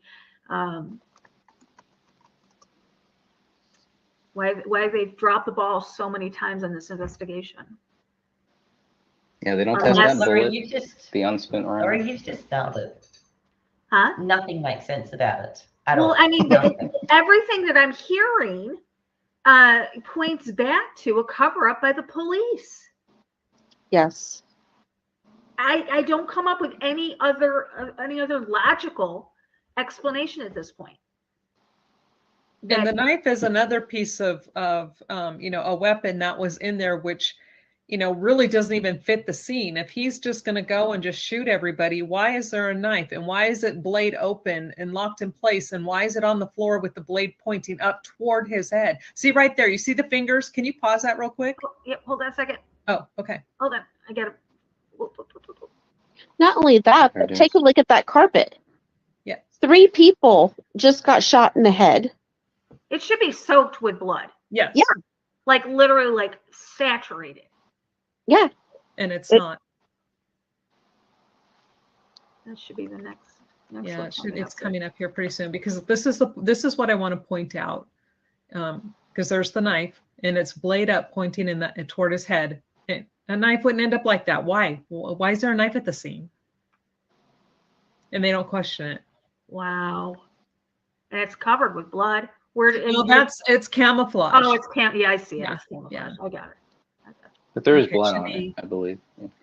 Well, they swabbed it and found some DNA. There's some blood, but it's minute in 3 separate areas. Okay. And here it's coming up, right? I think after this. There it is, right there. Got Now it. do you see where you have the index finger and the thumb touching and the other 3 fingers up? Yes, yes. I have I did a video on this, and I have it where I took the photo of them where they're on the floor, and I zoomed in and I ran it through filters and got it, you know, cleaned it up as best as I could. And you clearly see the index finger pointing up. All 4 fingers are pointing up with the thumb to the side. And here, it's not that way. So this It's a is what gang I'm sign. saying. Somebody had to manipulate that hand to do that. Why? It's like a white power sign, or I mean, it's multiple things. It could be just there's a lot. It's a it's weird. Freemason sign. It's a peace it too? sign. It's an okay It's a sign. peace sign. It's a Freemason Okay. sign. It's a Buddhist sign of the Om. It's there's quite a few different It's a symbolism. gang sign too. Yeah, throwing up the B. Maybe he's blood. So, and the only people in the house at this point is the BCA and the police officers. So that narrows down who could have manipulated that hand. So my question is, why did they do that? Yeah, Star says it's the 666. Yes, it Yes, is. that's another one for That's the this other one, particular yeah. sign. Yes. Uh-huh. Wow. So that, and again, and this is why I question the police officers. Which one of them was doing it? We know that little Rania her body was moved. We know David's hand was repositioned. We know the skull piece was repositioned and multiple photos taken. Why? What was the purpose of this? Yeah, and if anybody doubts that any of the bodies were actually moved, just look at the recliner, because there's a huge blood stain there, and that definitely proves that at least at some point somebody's body was moved. Right. I think it was before the police enter, obviously, but even that is just strange. I mean, everything just looks staged. Right. The whole thing Yeah. just looks staged, like they rolled out this red carpet. It almost looks like 3 different crime scenes too. If you can even see that, like in that photo, that little blue tube is down. In other photos, it's up. There's a lot of things that are moved. It's just weird to me. There's so many strange things about this. Well, the blue tube is up when the police enter the house, but they knock it down as they walk through. And they leave it there. Yeah, they do. Now this Sorry, I is did- pieces. I don't This know. is pieces of the Quran, correct? Yes. Correct. Right by David's hand. It's actually under his hand. So he would have had to have ripped the Quran next to his body Oh and yeah, then I see his hand. died This is- there. It doesn't This make is any his sense. arm.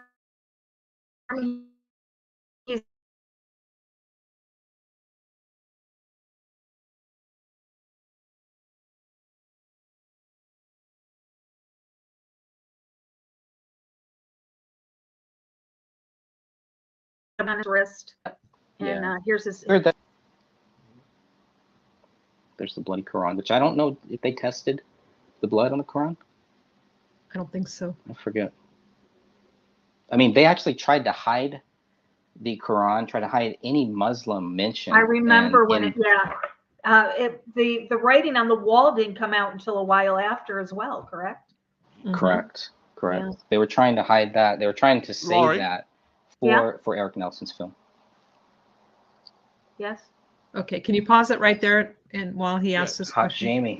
Yeah, Laurie, I've got one question that came in the chat room on Southern Truth on YouTube. Didn't the Nazis use the OK symbol too in World War II? I did not know that. Did not know that.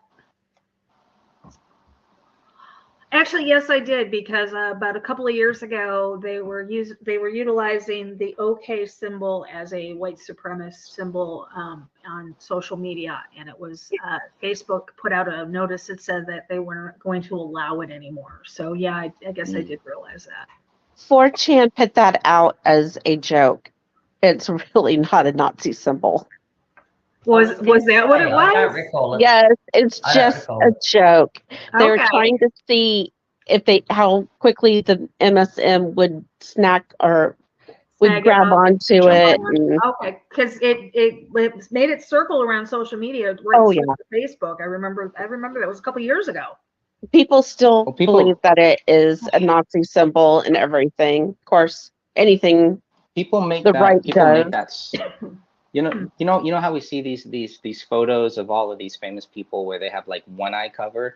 Yeah. People make Mhm.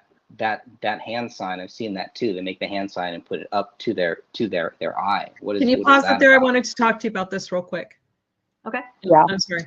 And especially if you can go back just to the previous slide on this, the previous one, Mhm. on the floor, the floor one. We're getting up there. Yeah, like right. Yeah, right There. there. Yeah, right there. Perfect. Okay. Now, if you're looking at the stains on the floor, you know how it has that huge like swipe spot where people think like that's where maybe where David's shoulders were or whatever. Okay. That's where Yeah. that's not where his body was. Right there where your cursor is. Back where it was. Yeah, right there. And right above that is where his head was. Right at the very top of that stain, his head was right there. Right And then when I did a filter on this, and Sophia and I will be bringing this out because we're doing more videos on this, but since you're pointing it out here, I did a filter on this particular rug, and I'm pointing at my screen like you can see, right? That's so stupid. Oh, geez. I love it. But there's some smear marks on that actually will make the compass sign of the Masons. Shut up. I'm not kidding you. I'm and again, I wish to God I could. If you see, I'll send it to you. If you send me your email, I'll send you. But again, Sophia and I will be covering this in an upcoming video. But these are not the marks of where their bodies were laying. So again, the bodies were not in these positions where these smears are at. So who smeared that? Who moved the bodies? And I that's think not that blood. Looking at the rug, we just discussed on how much blood loss. You can actually bleed out on a facial cut. On a head, If yes. if it's in the right spot, you can actually bleed out. So facial head lacerations, facial lacerations bleed tremendously, and there's nothing to indicate. I mean, there's just not enough blood. No, and that's not even, I don't even know if that's really blood. Some of that could be some decomp and maybe some old blood, but here's the other kicker. It does not go through to the other side. When they pull back that rug, It was not saturated, and it did not. That's Correct. a wooden floor. It would have dripped down through the floor. And it doesn't even make it through the other side of the rug. No, that doesn't make any sense whatsoever. Okay. Now, if you go one more frame, and it'll show you the corner of the couch, the opposite corner, right there. That's where Kamel's head was, and she supposedly had 2 gunshot wounds. Where, the right side or the Right left there, in side? that corner, right there on the The right 7 and side. 8? Go to the right of 37. Yeah. And right there is where her head was. No. Yes. Yes. No. Yes. And She was under. There were blankets there too, right? yes. And here's the thing: is her The head blanket was over covered her with head. the blanket. What's that? What about the blanket? Her head was covered with a blanket. So when they first came in, they didn't even know her head was gone and that her left hand was missing. The only thing they could see was part that her right hand was missing because her head is under a blanket. But yet the dog ate it. Yeah. I mean, that whole area should be covered in blood. Yeah. And then there's Sophie, I'm sorry, I don't mean to keep cutting you off. I promise I will let her talk just a second. But Sophie and I just did a video not too long ago where we're talking about the blood stains on the clothes. And on Kamel's shirt, you can clearly see the sweater imprint of her left arm on her shirt, which proves her left hand was under her body, which means there's no way paleo could have gotten to that hand and ate it, which means her hand was missing prior to her being positioned there. Okay, I'm sorry, Sophia. no, it's okay. I pretty much done. I don't think they were killed on the rug. I don't think they were killed in the house. Okay, that's fair. What do you think, Eric? Jeff? Jamie? Cass? I think they Isn't were, the cutting I think off they were of killed in a hands- different location. Was what? Isn't the cutting off of hands something to do with the Islamic punishing system? Yes. Like if you Yes. steal Isn't that first step? in Islam, they cut your hands off. That is one of the things they do, yes. Jamie, what was your question? Yeah, what I said earlier was, yeah, there's a question that popped up. The question that popped up a long time ago when we were doing this. When the writing on the wall in blood, was that the hand that wrote that, or was it another thing like a rag or anything? Was it just the hand that wrote the blood, or was it a rag as well? We I think it honestly was a don't hand. know. But it appears to be just a hand. Whose blood Yeah. was it written in? Kamel's. Allah Was- Akbar on the wall. Was Kamala's blood on David's hands? No. No. All right, I can't. You guys are blowing my mind here. I seriously, I've never had more questions than answers leaving a freaking interview before. And it was only Kamel's DNA that showed up when they tested the blood from the wall. If David wrote that on there, his skin cells would have been left on that wall mixed in with her blood. And that is so important. So important. Well, it's no question. Obviously, it would be. And they missed it. There's no mention of that anywhere. There's no mention of the interconnection of the DNA at all.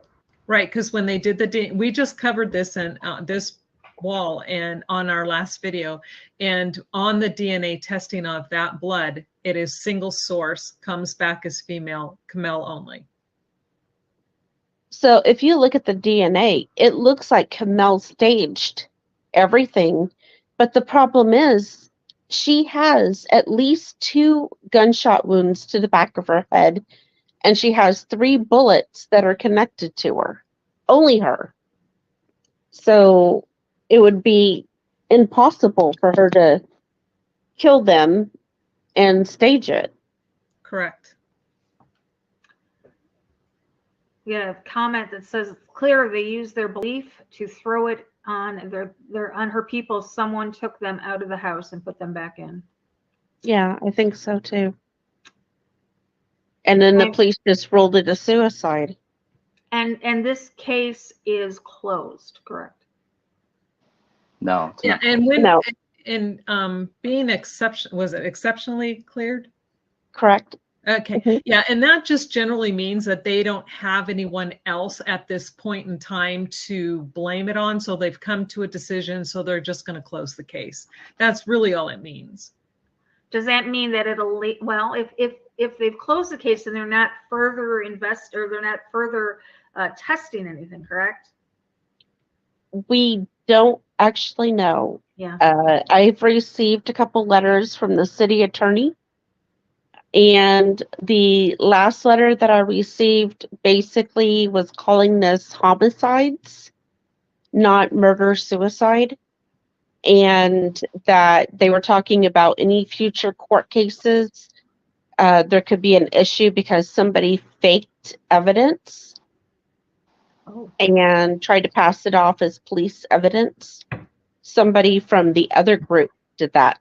From my fan club. My fan club did that. Wait a minute. You are kidding me, right? No. Mhm. It's not very hot either. Yeah.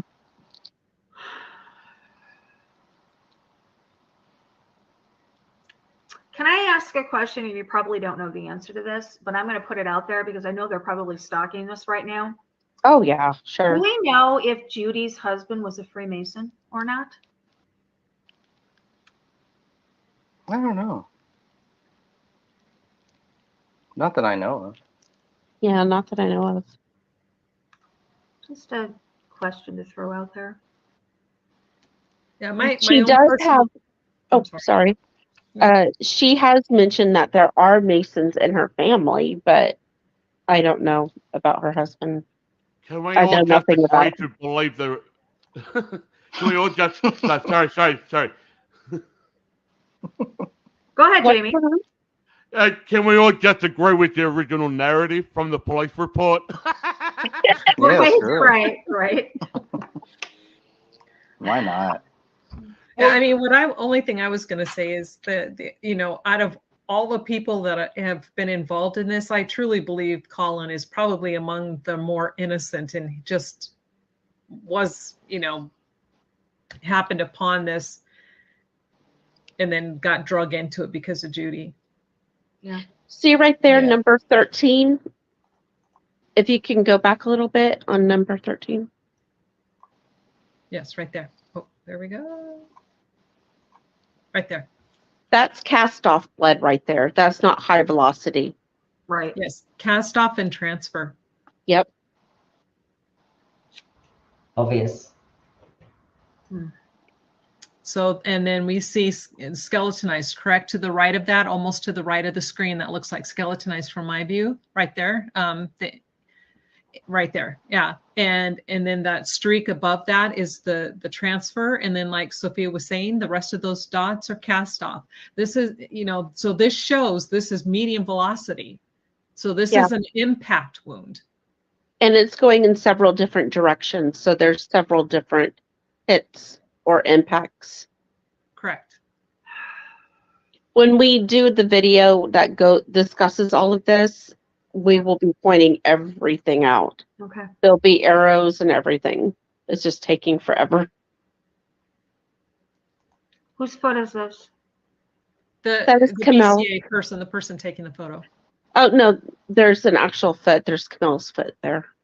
Oh, I see. Okay, I thought she was talking about the. Oh, feet. no, not at the bottom, up at the top here. Oh, okay, sorry. Yeah, That's Camille, okay. That's Camille, yeah. So the couches would be over here. Yeah. And here's another thing that I found, which I found super unprofessional of the BCA, because there are one for sure, probably, I think if I remember two photos where you see the sweat from the person taking the photos on the floor. Now that is contaminating the scene. You don't sweat on your crime scene and then take a photo of it. Yeah. It's actually kind of gross. Yeah.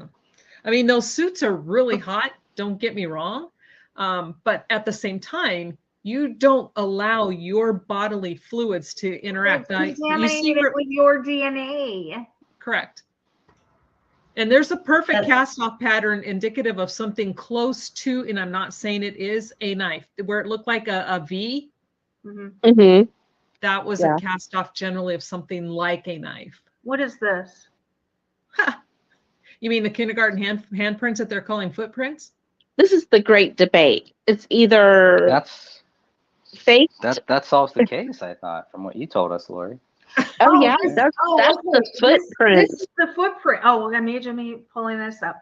Okay, yes. So this is the footprint that they have taken and they have overlaid The other one, yeah. David's foot onto this footprint, and this proves that David was alive and walking around when the other ones had already been killed. This is the solve the case. This is what they say, that this proves that David was walking around because this is his footprint. Now, I want everybody to Google what footprints and blood actually look like and compare it to this photo. Yep. but they've got the overlays. Yeah. Oh, you mean that could be manipulated and stretched and flipped and everything? Yes, absolutely. That's what I mean. No. What is this? But seriously, what is this? It's supposed to be a footprint. But yeah, what is it? It's not a footprint. It's a hand. Done by a hand. Yeah, the police titled it apparent footprint. Now, there's another one coming up when they spray that it, one. And there's one that does look like a handprint. Because right there you can see that you have the skeletonized blood, or it's actually not skeletonized. I actually made that just doing a pattern, but you see a long line, just a strip. Now there is no toe that makes that long line. It's insane how this is done. Bigfoot, maybe? What? Bigfoot.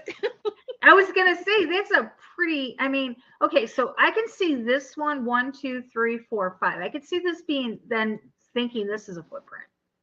No, see that it doesn't. No. Oh God, I guess when I look at that, I'm telling you, it's not a footprint. But when you look at that underneath the amino black, you can see as plain as day that there is something there prior, which is not there in that photo. Wow. Okay. I'm not going to argue with you guys because you guys, as far as I'm concerned, you guys are the experts on this. I'm right there. You see the sweat? Prior. It was a brown bear. It was a brown bear. Brown bear. Oh boy, not the bear again. Oh my gosh. Okay, which one? It's the one. It's coming up on the next. Okay, the next one, I think. It was the professor in the study with the candlestick. Right there. Stop. I got How does that look like a foot? And it's right at the bottom, right where the red line is, right below that little red line is that sweat. Oh yeah. How dear exactly. girl. It's right here. Are you kidding me? Yep. Oh dear God. And here, the one thing I like about this photo, you see where it's smooth, you see the red, and then you see it's kind of smooth in a shadow type thing. I don't know how else to call it. All of that area lights up with amino black. Amino black reacts to the hemoglobin in the blood. Yeah. So if that were true bloody footprints, that entire section would be red, but it's not. It's missing. Yes, the entirety, not just the area where it's, but the entire foot area would show up. Exactly. And then you see a swipe mark where the so-called big toe is. But like I said, if you Google bloody footprints and compare it to what we're seeing right here, yeah, it doesn't compare. Yeah. Not even close. Guys. Actually, I had someone, and I believe she gave me permission. So again, when we get to this part, she did give me permission to use her photo, but I think she gave me permission to use her name. But right now we have a photo. She injured her foot, so it was full of blood. So what she did, just for our group, she had actual bloody foot that she stepped on the floor and just the ball of her foot. So we will be comparing that with this floor photo. And I'm telling you, like Sophia was just saying, it's night and day. Lori, right there. Right there, are you able to zoom in at all? I can't. Well, I might be able to. With that orange arrow again? No, I cannot zoom in. Okay. With this are you orange able to arrow? go? Yes. Are you able to go back a little bit further? Because it showed that floor area a little bit clearer.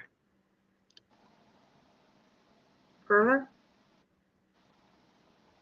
Right there?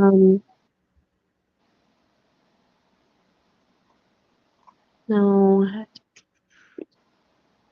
Okay. It's pointing to cast off. And then you see that little white thing right there with the number on it? Yeah. Right behind it, that's all clotted blood. Right here. That doesn't happen from gunshots. That happens from beatings. And we will show you, because we're going to compare this area right here. And again, it's like, I hate to be giving away everything we're working on, but that looks, when you compare it. Actually, you saying that is going to draw people, because I'm sure the heck I'm not going to miss that. Well, hold on. You didn't hear what we had to say. It actually looks like handprints on that floor. And we will show that. And we have an excellent photo of a bloody handprint that matches very closely to what you see on that floor. And again, it, like she was saying, that blood. And then right here, oh, sorry. Yeah. Right there, that is cast off again. Right, right. So, I mean, and there's so many different directions. I'm seeing when that. you look at this photo, that's what's taken us the longest, are those two areas, because there's so much movement in so many different points of impact that we're just, it's hard to point it all out. And so, I'm sorry, Catherine, go ahead. Oh, no. It's just, it's again, you have actual bloody handprints on the floor, or appear to be bloody handprints. And again, we have a photo we're going to compare it, and they're almost identical. And so you have that, and they completely ignore it. You don't even see, they don't even label those two areas with the clotted blood, which is highlighted right there. Look, stop right there. And then you see the 18, and right to the right of the 18, where you can see, looks like fingers and a palm. Yeah. And clotted blood. So that was, that's a lot. That is a lot of bleeding. It takes about 15 to 20 minutes for that to go from wet to start to clot. So that means it was an extended event. This was not just a simple gunshot to the head. And Kamel was shot in the back of the head. She was the side of the head. She has an entrance or exit on the parietal lobe. But this is on the exact opposite side of the living room. There's no way that could have made it that distance. Correct. It doesn't travel that far. Blood doesn't, especially when it's that heavy. Correct. So whatever happened right at the edge of that rug. Again, I've never been left with more questions than answers after an interview. This crime scene is not what the official narrative is being sold as. Mm-mm. Oh, and one last teaser. I have to tell you, because this was something Sophia actually pointed out to me recently, is on that rug. And when we were, as she said, we are still working on the second video of our blood part, is when I zoomed in on the area. She's like, look at this area. See, okay, pause right there real quick. But when I zoomed in on the area she asked me to zoom in on, you can clearly see the drops of blood are heading under the rug, which means from the direction that the blood was flowing, which had to mean that the rug was not there when that blood hit the floor. And here, this is what I'm telling you about. You see a swipe pattern where the so-called toe is. Yeah. And all of that's lit up. That's all picking up the hemoglobin, but you do not see that in the other photos. Right, you don't. So we have proof, according to, and it's by their photos, that the rug was almost on top of blood drops, and the multiple directions of the blood. Now, does that look like toes, or did that look like fingers? Looks like finger. That looks like a small handprint. Mm-hmm. Could that be the little girls? Or it could be like a partially closed fist. Partially closed, yeah. Like they're crawling. I don't know. I honestly don't know what it is, but because you look into the right, does that look like a little toe and then a next toe? I mean, those don't look like toes. No, those are not toes. Those are fingers. Yep. That looks like a hand. Yeah, like a right hand. Yeah, right? because from here to where the floor stops and the green starts to the tip. There we go. This is the knuckle to the tip of the finger. Knuckle to the tip of the finger. Knuckle That makes to the tip of sense. the finger. Knuckle to the tip of the finger. So how did I'll just Christina say- get David's foot to fit? And here's a palm. This is a definite palm. And here's the web, and here comes over into the thumb. Yep. So that bloody footprint and the match to David's. Yeah, that kind of blew it out of the water. Yeah. It's kind of BS now. Kind of BS. Yeah, I'm glad I. Yeah, and again, right where the supposed toe is on that main one right there, and then you see that huge swipe pattern going, toward the left, but that is not visible on the floor, only highlighted by the amino black. And I don't know how long we have been trying to beat this into the heads of those other people to get them to see this is blood that had been cleaned up. It is not visible on the floor, but it is definitely chemically visible once they spray it. Right. And it's like, if this doesn't tell you somebody freaking cleaned the floor, I don't know what will. Sounds like somebody cleaned a lot. Yes. And nobody saw it. None of the neighbors. Nobody else's DNA is there that we. Help me out here, guys. Eric, Jeff, help me out. Make it make sense to me. I wish Can't I could help do you, that, but I'm sorry. incapable of doing that. Makes zero sense at all. Wow. We are coming up on 11:35, 2.5 hours. We could probably go for another 6 hours. Oh, this case is not easy to describe to Yeah. anybody. We want 20. We want 24 hours. We want 24. You want a marathon? Anybody bring the Red Bull? He fell asleep on their computers. I saw him. I did not bring Red Bull, but Solo I on did that bring a whole lot of crack. Give me some crack. Keep going. Little crack, little meth, good to go. A lot of meth. Good to go. I'm going to Give me some pull crack.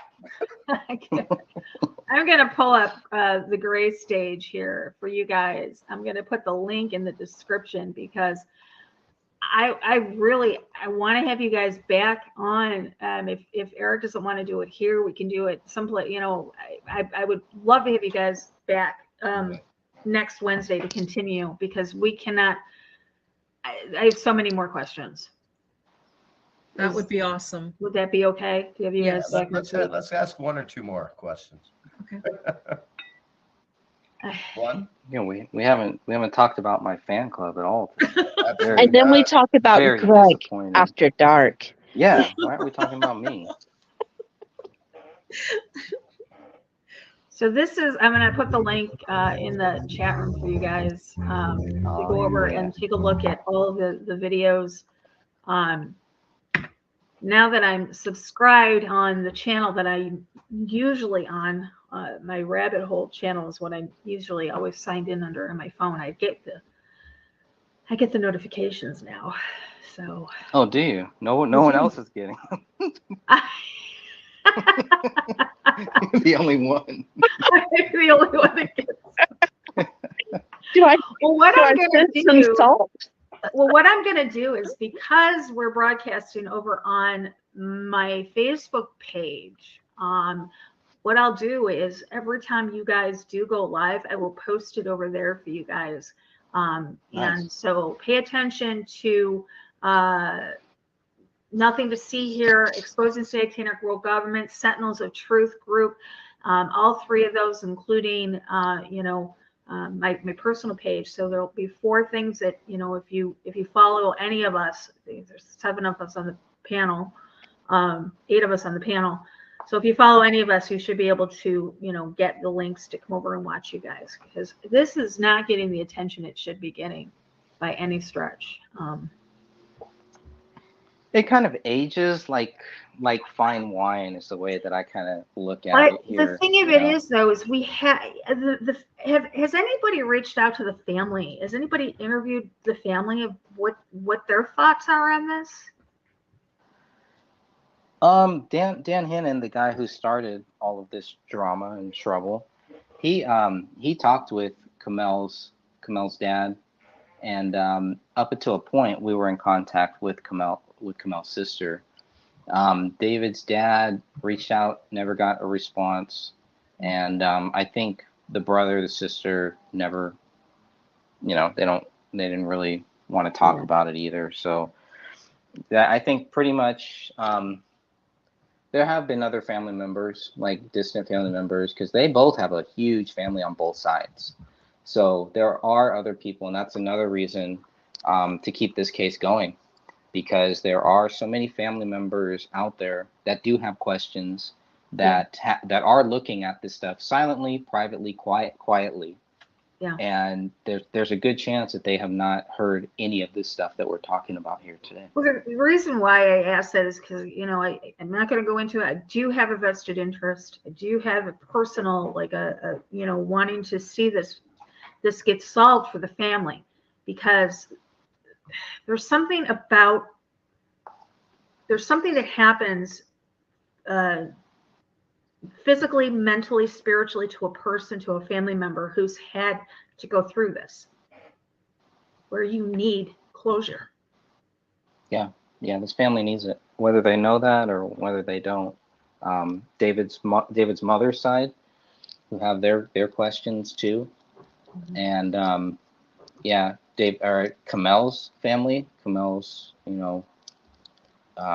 certain people in their family, I know that they all want closure. Friends too, they want closure. People that served with David, they want closure. I know they do. I've spoken with some of them. They're very reluctant to come on a show or anything like that. We have had one or two, I believe, that's popped in on a live chat or something like that. But they are out there. They are watching. Okay. I'm sorry. This is very emotional for me to go through this. Mm-hmm.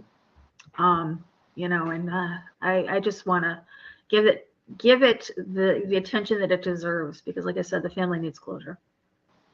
I can't imagine having 3 family members die and not having the truth to how they passed away. For instance, I can't imagine how Kamel's side of the family would feel if they always thought that David was the one who did this, when in reality, we don't believe that he did, and the truth is right there. All they have to do is test the rest of the DNA, and they could get the truth. But I mean, it's so close, and we need that one person to make it happen, and maybe this could help somebody out there knows. Yeah, somebody out there knows more than they're telling, for sure. Somebody holds that key Let me out ask there. another question before we wind it down. Is the elected officials that were in office at the time of this event, have they been reelected? Has the administration changed since then? Is there a way that you could petition, if it is a new administration, a new chief of police, a new, new detectives? Is there a way to I don't know, reach out to them and show them what you've seen? I mean, you guys are pretty much, like I said, the experts on this. I would be much more willing to accept what you guys are saying and showing on the screen and your research, basically, than the police have done. I will tell you that I have sent an email with a lot of the information. Well, most of what I had up to that point. to everyone. We're talking the state attorney general. We're talking Okay. the city attorney, the Dakota County sheriff, the police chief. I sent it to everybody, including the city council. And and even when they switched and there was a new attorney general that was elected, I think all the other officials stayed the same. I even sent it to the new one. Okay. And no responses. I think I did get a response back from the state attorney general where they said that they turn all of the investigative power over to the local authorities. But that was it. And I'm like, I was telling you that they didn't see it, that there's more to this and nobody's helping, and nothing. It's silence, crickets. I honestly don't think that that's necessarily true. I mean, they said they sent it back to the locals. Well, I'm but telling when- you, that's what they sent me. The letter they sent me from the state attorney general's office stated that Yeah. that's what they did. And I have heard nothing from anybody, but Sophia did get that one letter where they said that if you say, you know. just that it implies that they have opened the case, but they don't come out and say that they opened the case. They say that they're not going to be giving anybody else any more documents because they're afraid of the case being tainted and any future arrests being tainted for court. So, and they also stated that this type of case is never closed. So, just everything that she implied in that letter without actually coming out and saying it points to them looking at everything again. Can you address this comment? The 14 grand? Yes, Derek, that's true. Yes. That paper bag that was on the front porch had a $14,000 check in it. I Eric, think it was a cashier's check. Eric, can you check private chat? Yes. Thank you. Huh? I don't even know what that means. Oh, I read it wrong. Gotcha. Well, we've been going almost 3 hours now. And we really want people to listen to the show. Anything over 3 hours, usually people miss out on important parts. Yes. So maybe go through all our guests. I definitely want to thank everybody in the chat. I would go through y'all, but there's too many. What's interesting is there's how many of us here right now on this panel? 8. 8 people on the panel, and all these different people in the chat, and yet it says only, well, right now 15, but it's been down as low as 13, which makes no sense. So we are definitely being shadow banned. No doubt about it. We've That's had ridiculous. through the 3 platforms that that I'm streaming on right now. We've had 40 people all together watching. We normally have 20 to 30 watching our shows, and with this many people, especially this subject we're talking about, we should have even more than that. But apparently we have half. But there's no shadow banning going on here, folks. None. If Anyway, you start talking about our fan club, maybe those numbers will rise. Anyway, maybe if we each take a minute to say some final words. Let's start with Greg, Hot Greg. I wish I could be Hot Greg because I'm just lukewarm Spitfire. That's right. Yep, and you still don't have any videos that we know of. There's no videos out there on you, so you're going to stay that way for a while here. But I want to give a special shout out to my fans. Let them know that I'm here. Your Grandmaster Sexay is still here, so don't you worry. Don't you worry about anything here. Yeah, to everybody out there, thank you everybody for being in this chat. Thank you, Lori. Thank you, Eric. Thank you everyone on the panel. Jamie too, Cass, everyone who is here, Jeff, Catherine, Sophia, everybody Thank you all for helping to keep this case going, because that is what really, really matters here. There are people that want to shut this case down. They want to stop it. They want us to quit talking about it. And they go, as you can see, they go to great lengths to try to do that. But it does not matter. We're beyond that point. It's whatever they do, any tactics, any games that they want to play is not going to work, because you cannot hide from this truth. And this is a very simple truth. We know what the truth is. The truth is David is innocent. And like we've said many, many times, it's the burden of proof. If you're going to accuse somebody of a crime like this, first be very careful, because what you do could come back to haunt you someday. If you go around accusing people of things, you may be accused of something at some point. So put yourself on the other side of it before you just run around, especially in a case like this where there is a child involved here.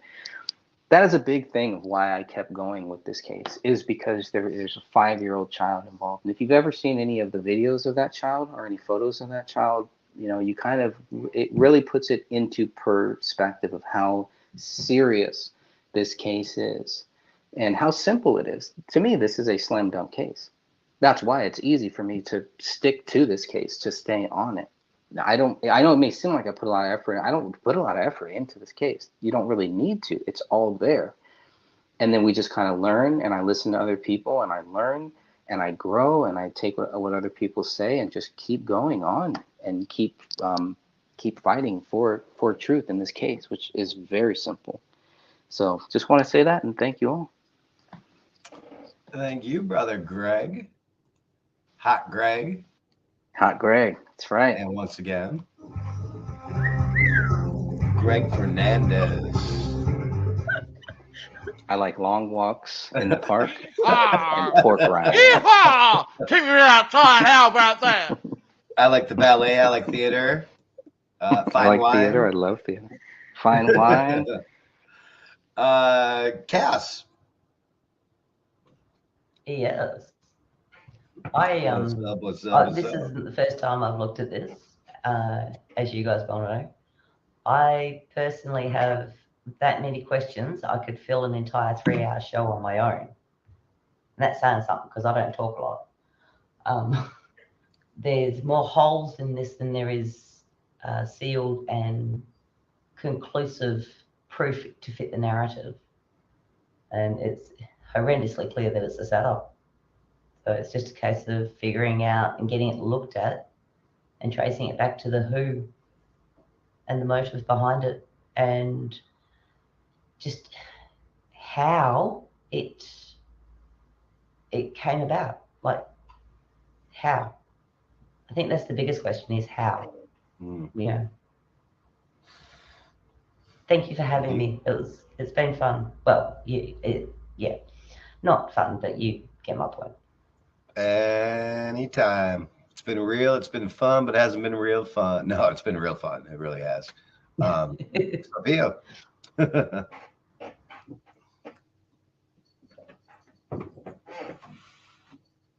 Bueller.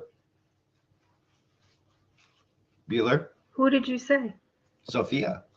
Oh, I'm so sorry. I zoned out. Oh, no problem. Cass, if you ever have some questions that you'd like help with for the case, feel free to hit us up. We'll be happy to help out. Not a drama at all. Not a problem. I do look at it occasionally, so in my spare time. But okay. Obviously not as in-depth as you guys. It's passing interest for me in amongst everything else that I go through. Yeah. Of course.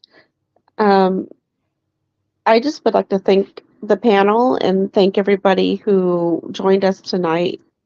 It was a real pleasure, and thank you for letting us just share our views on this case and spread the word about the David Crowley case. And hopefully one day we can get some justice for this family. Excellent. Perhaps, maybe one day. The chances of that probably, unfortunately, are about the same as getting justice for 9/11. True. But we will continue to fight the good fight. That's what we Yeah. do against the top bosses like Mama Gamer. 'Cause she is the final boss, folks. Make no mistake. Jeff Hayes, we haven't heard from you since like the start of the show. Jeff's like, he's like, so you fell asleep? No, you still there, Jeff? He's like, I don't need to speak. I write books. I write. He's a man of few words unless he's writing. Go to SamaritanSentinel.com and get my book. Peace. There, I spoke for him. Jamie, what's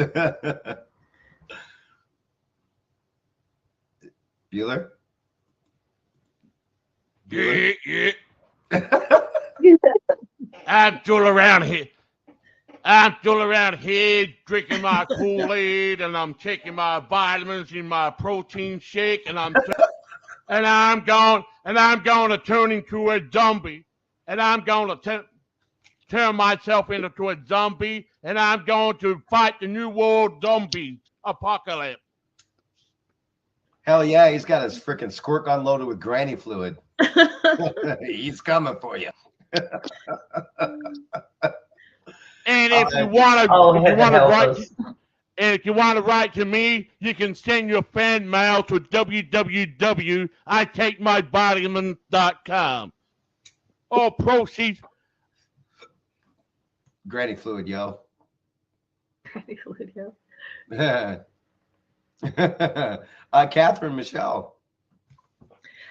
Yeah, I just kind of want to echo what everyone else has been saying. I just want to thank everyone who's joined in to listen, and we truly appreciate the fact that, you know, you're taking time out to look into the innocence of David and just the facts of the case.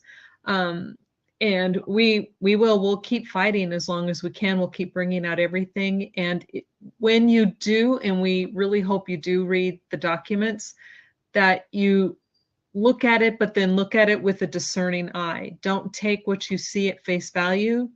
When something pops out at you, question it. And hopefully you'll join us next time as well.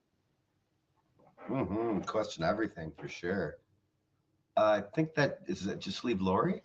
It just leaves me up on the screen. Justice for David Crowley. It's a Facebook group over. I will make sure that all the links get put in the description area below.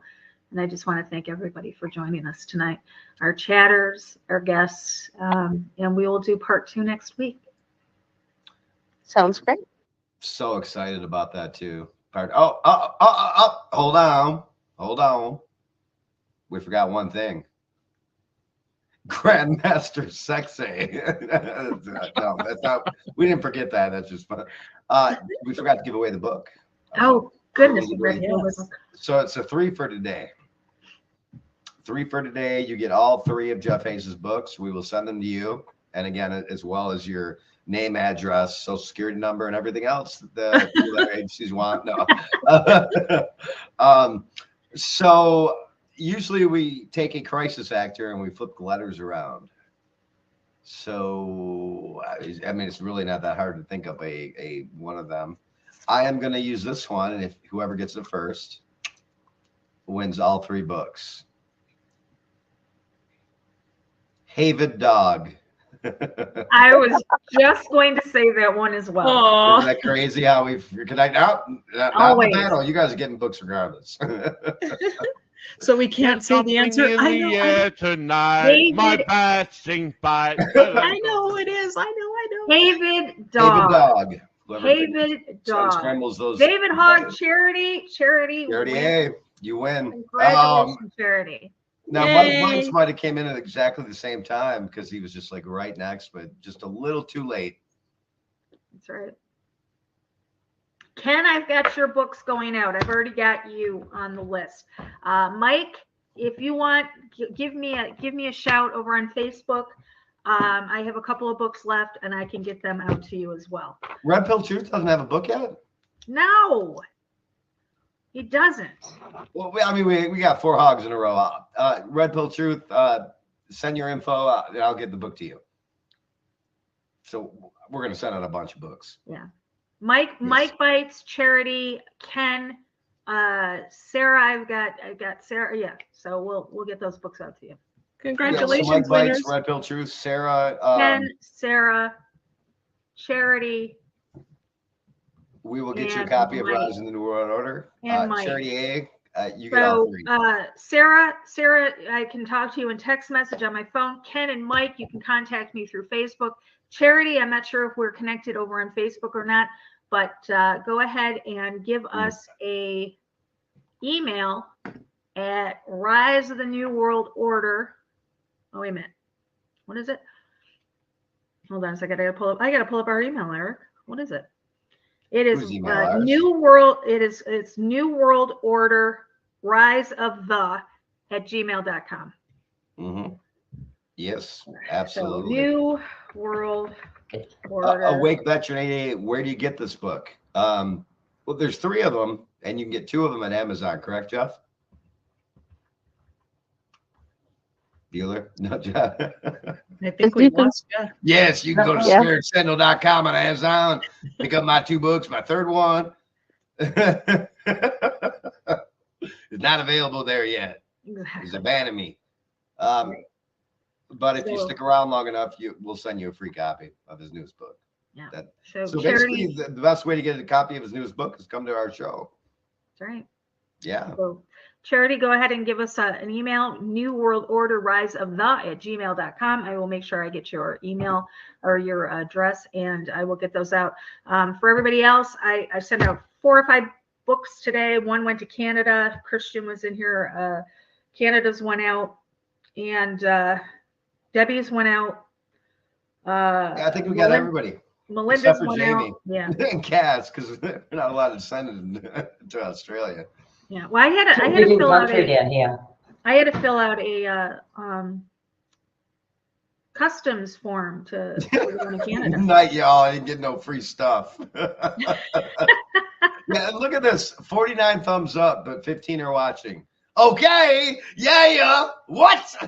Shadow ban. It's fun. Well, that's funny you should say that, Eric, because I've been running this on Global Watchman News, Mm-hmm. and there was only 6 people over there, yet we Like Global Watchman News? yeah, well, we've got 12 people, but I've got yeah. You normally have at least 30 to 40 watching every time you do it. 50 now. I do. Yeah. I do. And Shadow before banning is real. before we lost our Facebook page, I had close to 200 people in our chat room every night. Here, watch. You want to watch your numbers go up to like 50 to 100? No, shush, we're closing this down. No. Give me some crack. Closing this down. When I walk down the cracks, I want the water in my nostrils. When I'm All right, Hey, everybody. big crackhead. Good Lord. I want to thank all of our panelists and I want to thank all of our chatters. We will do this again, part 2 next week. I'll make sure that the link is up for us. I'll make sure all the links that we talked about or we used on this broadcast will be in the description area below as soon as I'm done here. Eric, take us out. Expect me. Welcome to the resistance. Peace. Peace.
Anything good there?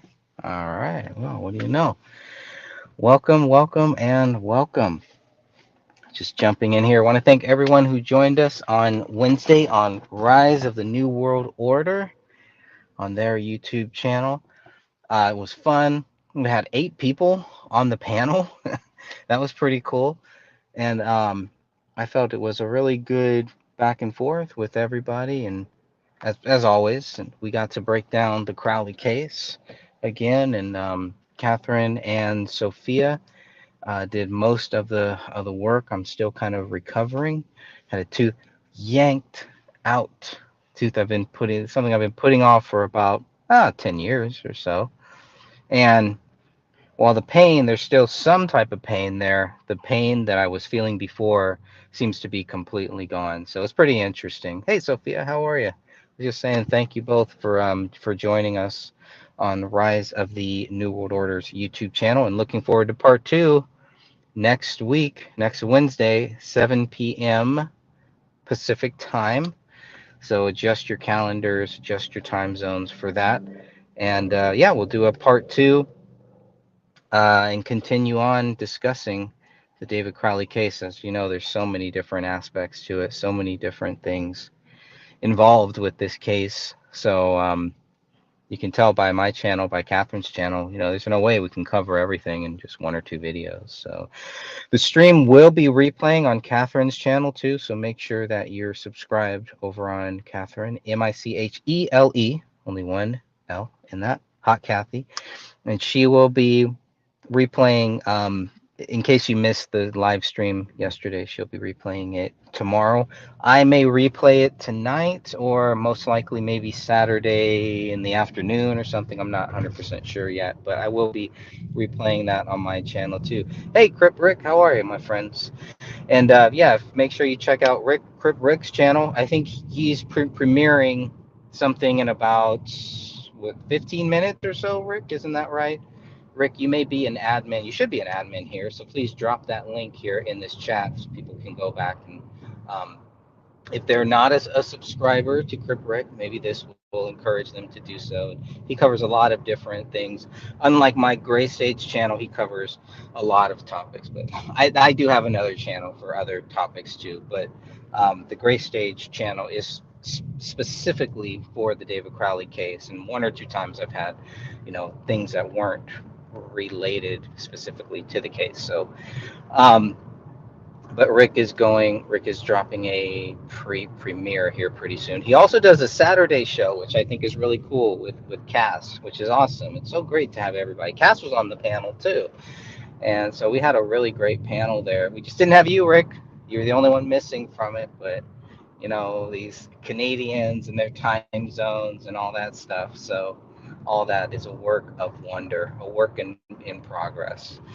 But we will be back on Wednesday, and I don't think I'll be doing a live show in between then. Maybe, you never really know. But if you missed the Sunday show that we did, so Sophia, myself, and Mr. William Rail did a show too.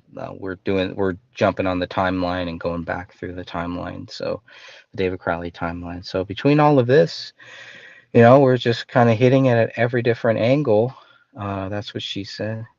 And just making sure that we cover this case, because people want the facts. They don't want all of the, you know, all of the speculation and this and that. You know, we know about the burden of proof. The burden of proof is always on the person who is accusing. So if you are accusing David of being guilty of this crime, that's why you're trapped in this. You backed yourself into a corner where you now have to really prove it.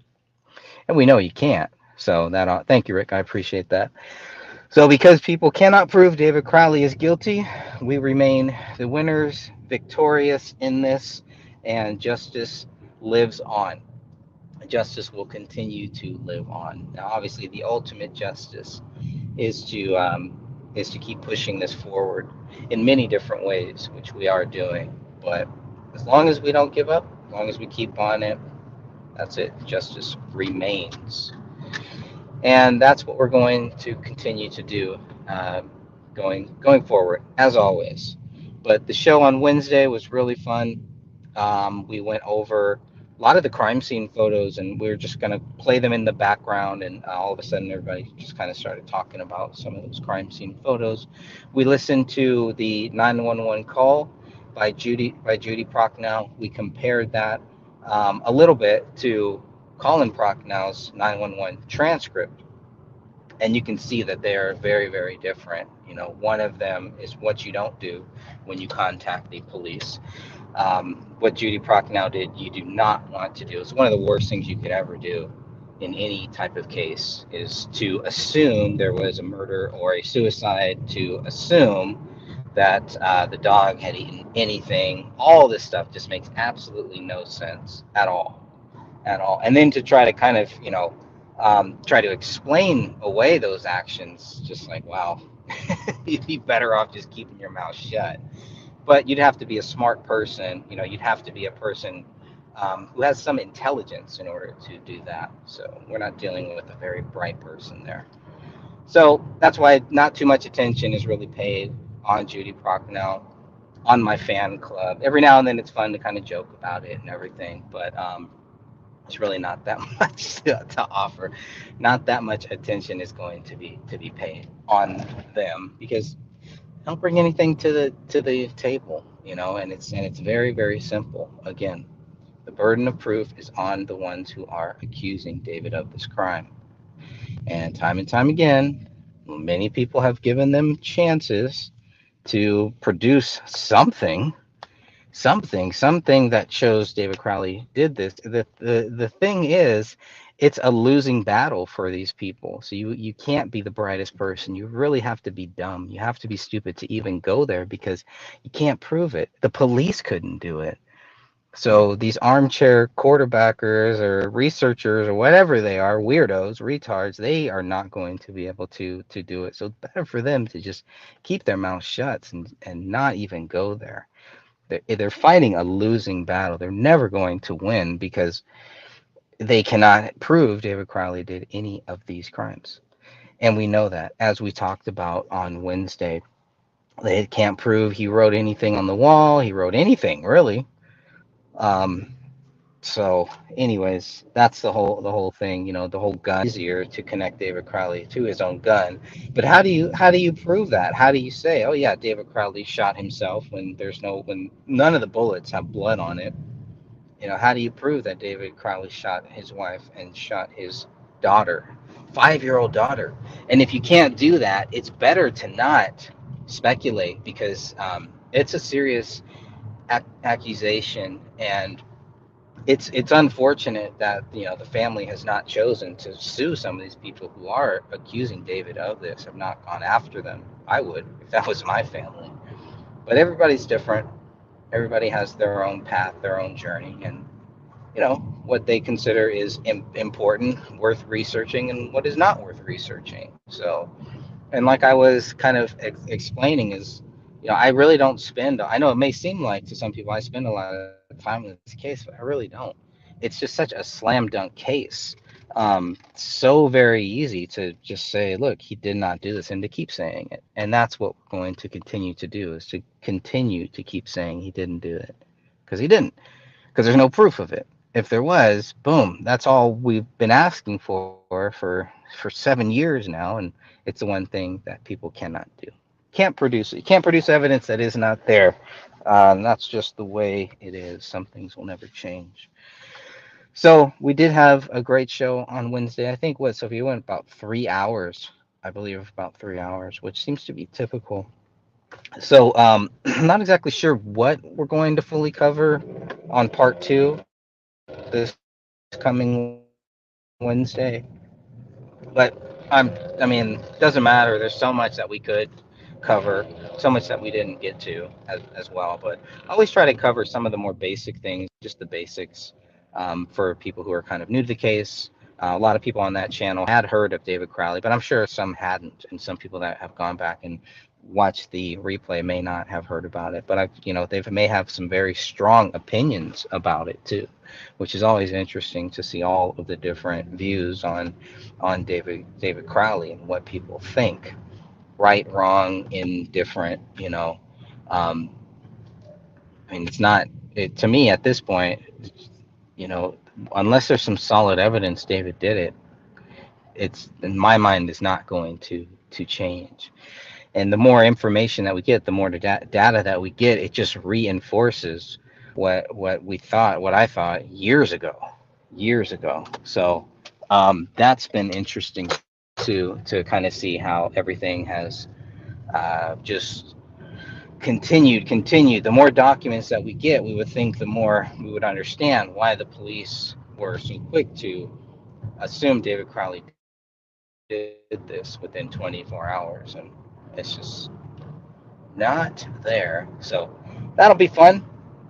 We'll continue on that, and you know, there's always something going on. You know, there's always something more to research. I'd like to get back into David's search history and really take a deeper dive into that too. There's a lot there, and even from time to time, you know, go back and revisit some of these things that maybe people have not really heard about or have not focused too much on.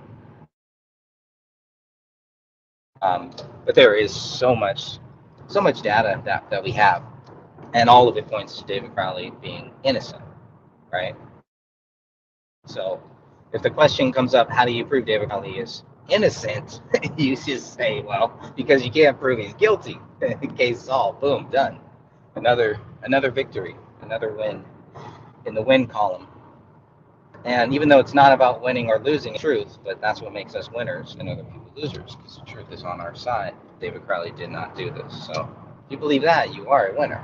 If you don't, well, what's the opposite of winner? Need a tech talk tonight, Greg? Yeah, cool. Probably, yeah, maybe, you know, what time is it now? 5? So about 3.5 hours or so, maybe earlier too. But send me a message on Skype, and we can definitely make that happen. I feel like we're the only ones who really use Skype. Who uses Skype? I don't know. Us, I guess. So the last of the Skypers. But yeah. So yeah, whatever tech help you need, I'll do my best to help you out.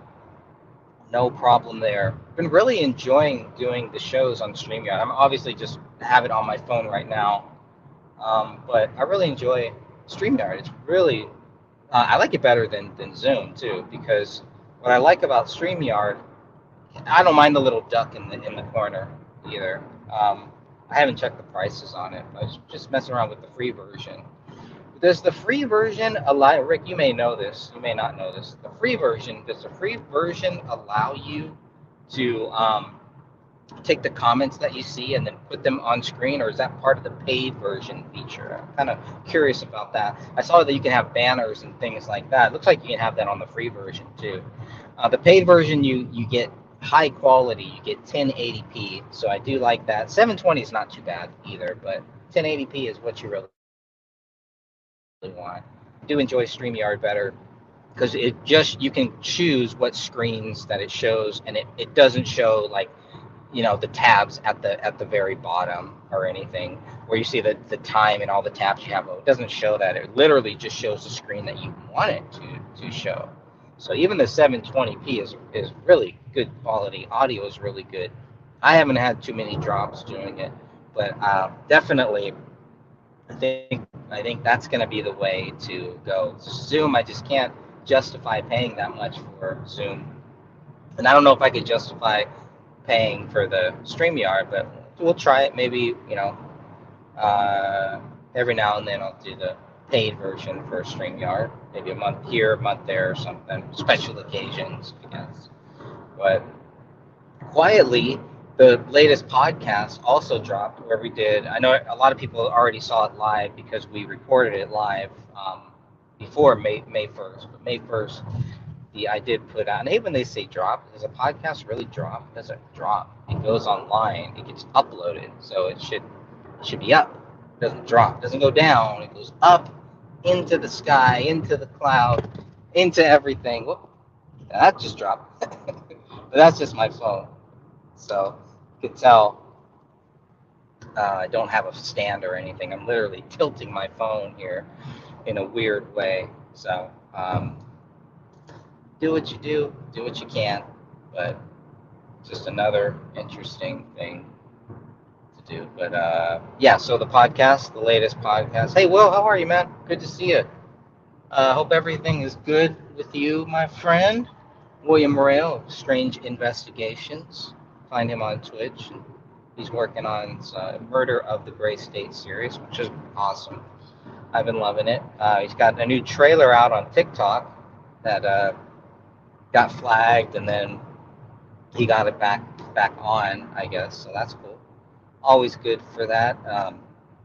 Somebody's got to be on TikTok, right? There's not. I don't know. Are there a lot of David Crowley videos on TikTok? I don't really go on TikTok. I do have a TikTok, and I do have the Gray Stage content on TikTok, which I need to get a lot more, obviously, because you only have 3 minutes. That's it. So that's why you may notice some of the YouTube videos are a little under 3 minutes. Those are probably the ones that are going on TikTok, and I put them on to YouTube as well. Anything part of the David Crowley series, part of the David Crowley story series, that's what I'm using that, to think, look, if I was going to make a real documentary, if I was going to find an artist to do a documentary, this is what I would want them to include. So yeah, make sure you check out William Rail on Twitch and on TikTok. Not so much on YouTube, but that's all right. That's okay. I got all of his content on YouTube. Not his recent content, I should say. Whatever he does, I just put it on YouTube. Take all the credit. Just kidding.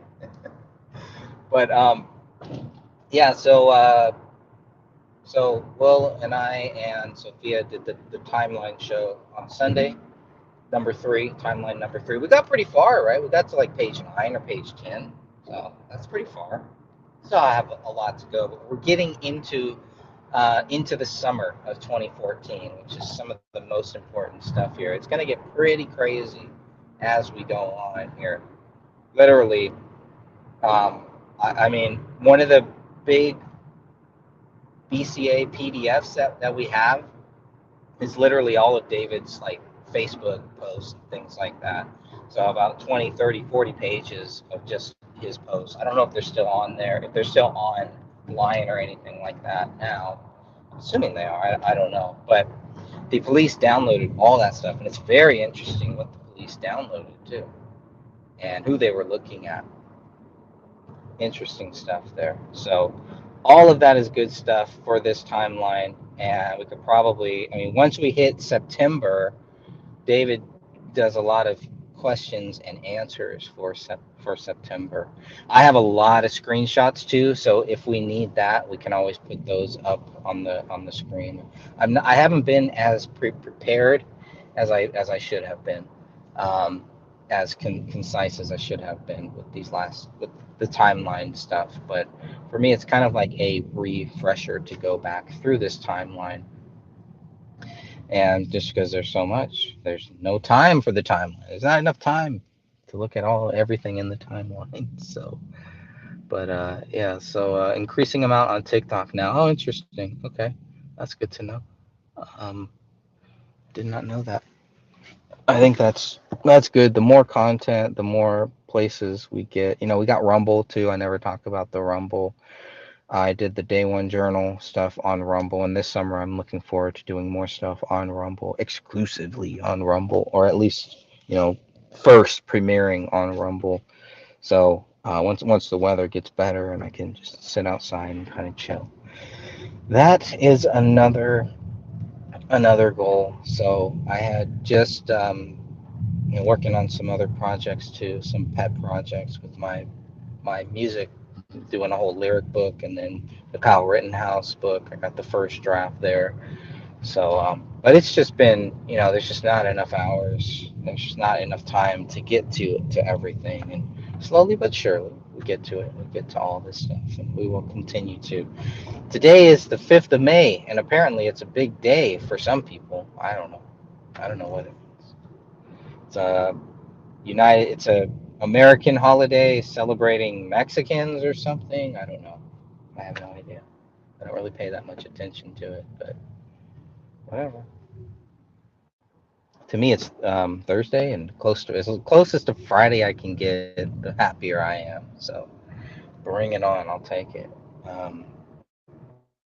looking forward to this weekend to maybe get some rest, get these dark circles out from under my eyes at some point.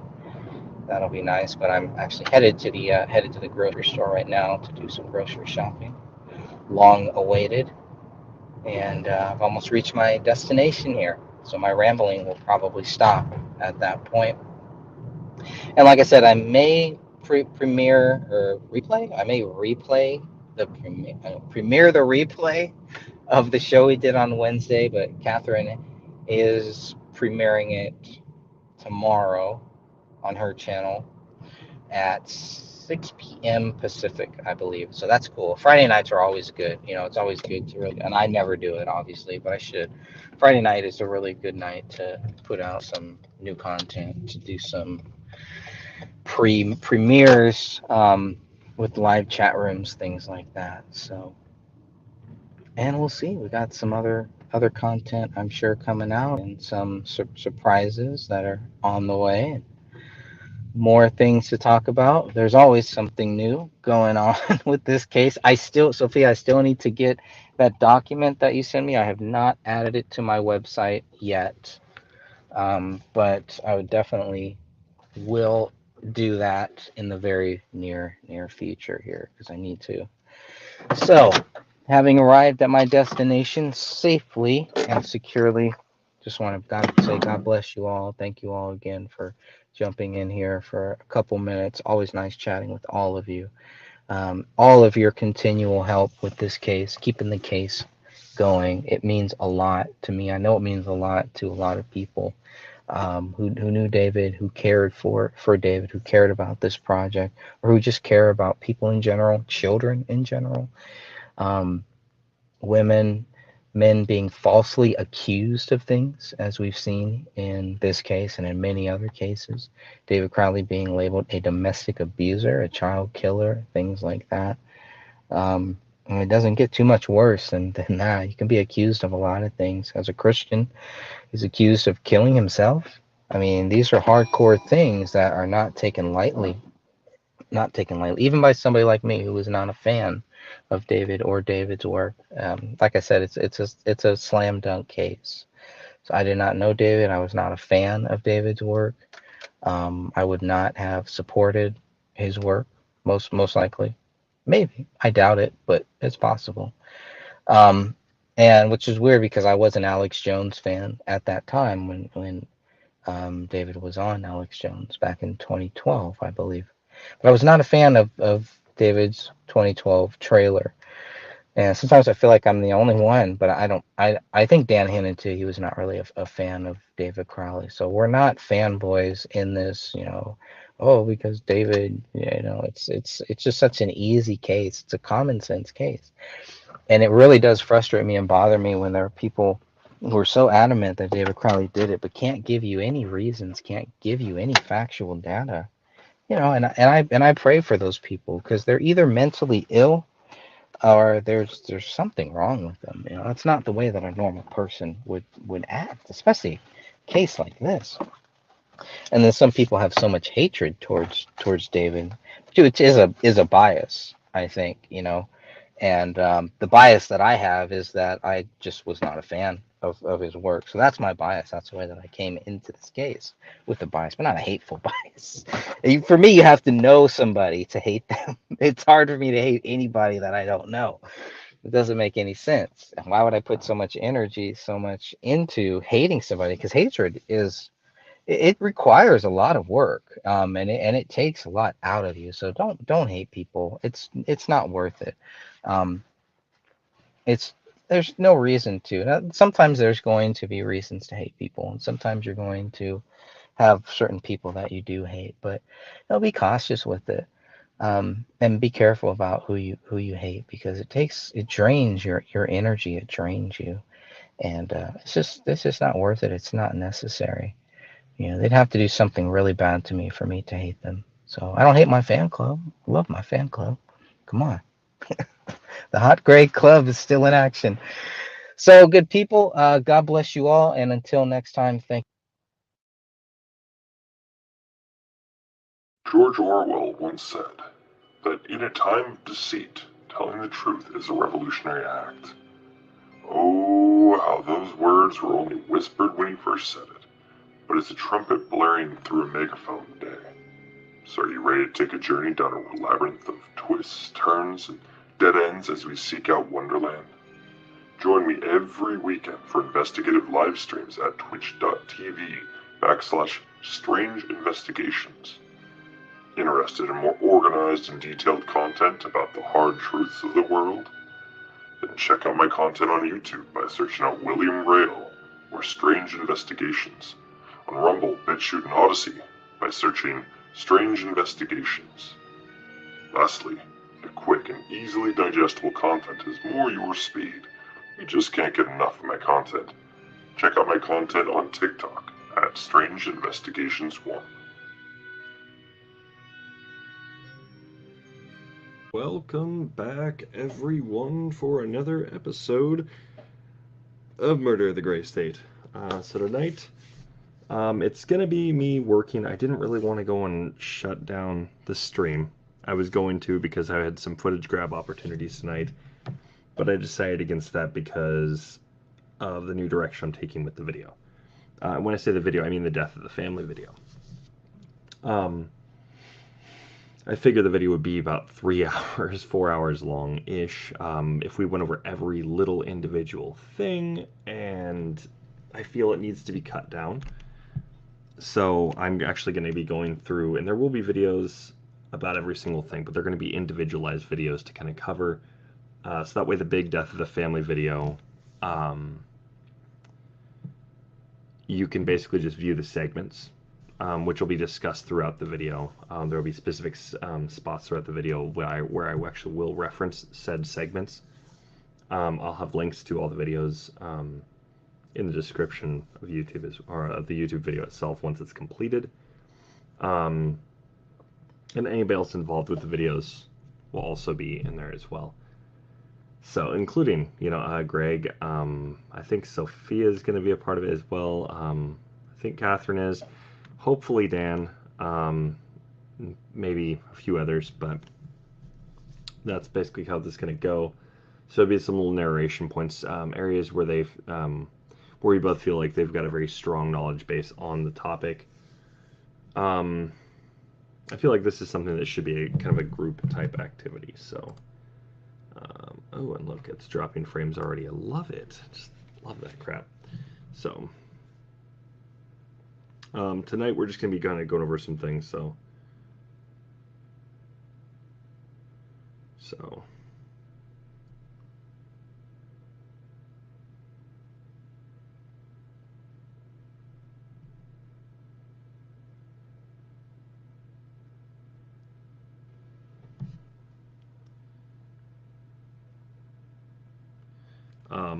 yeah, so if you guys have questions, please put them in the chat. We'll cover them, but just some of the things we're going to be covering tonight are going to be the police reports, and so you guys are actually going to witness me putting those together piece by piece. I'm going to explain kind of why I'm doing it this way, but it's because there's a lot of data throughout the police reports. So you guys can see up on the screen I have my little checklist.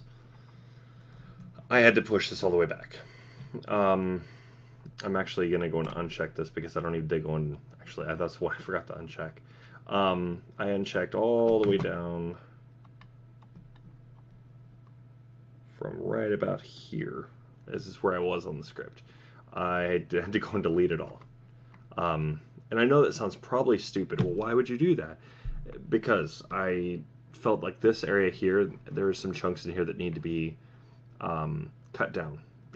3 to 4 hour long YouTube video that's going to A, take days most likely with my internet connection to upload, and B, that's a long video. Nobody's going to sit through the whole thing, right? And even if they do, it's like there's going to be a select few that will, but most people are going to have to kind of take it in segments, and I'd rather just have people be able to sit down and actually watch it. So it'll probably be down to about 45 minutes to an hour after, because this is a big chunk. If you can see right here,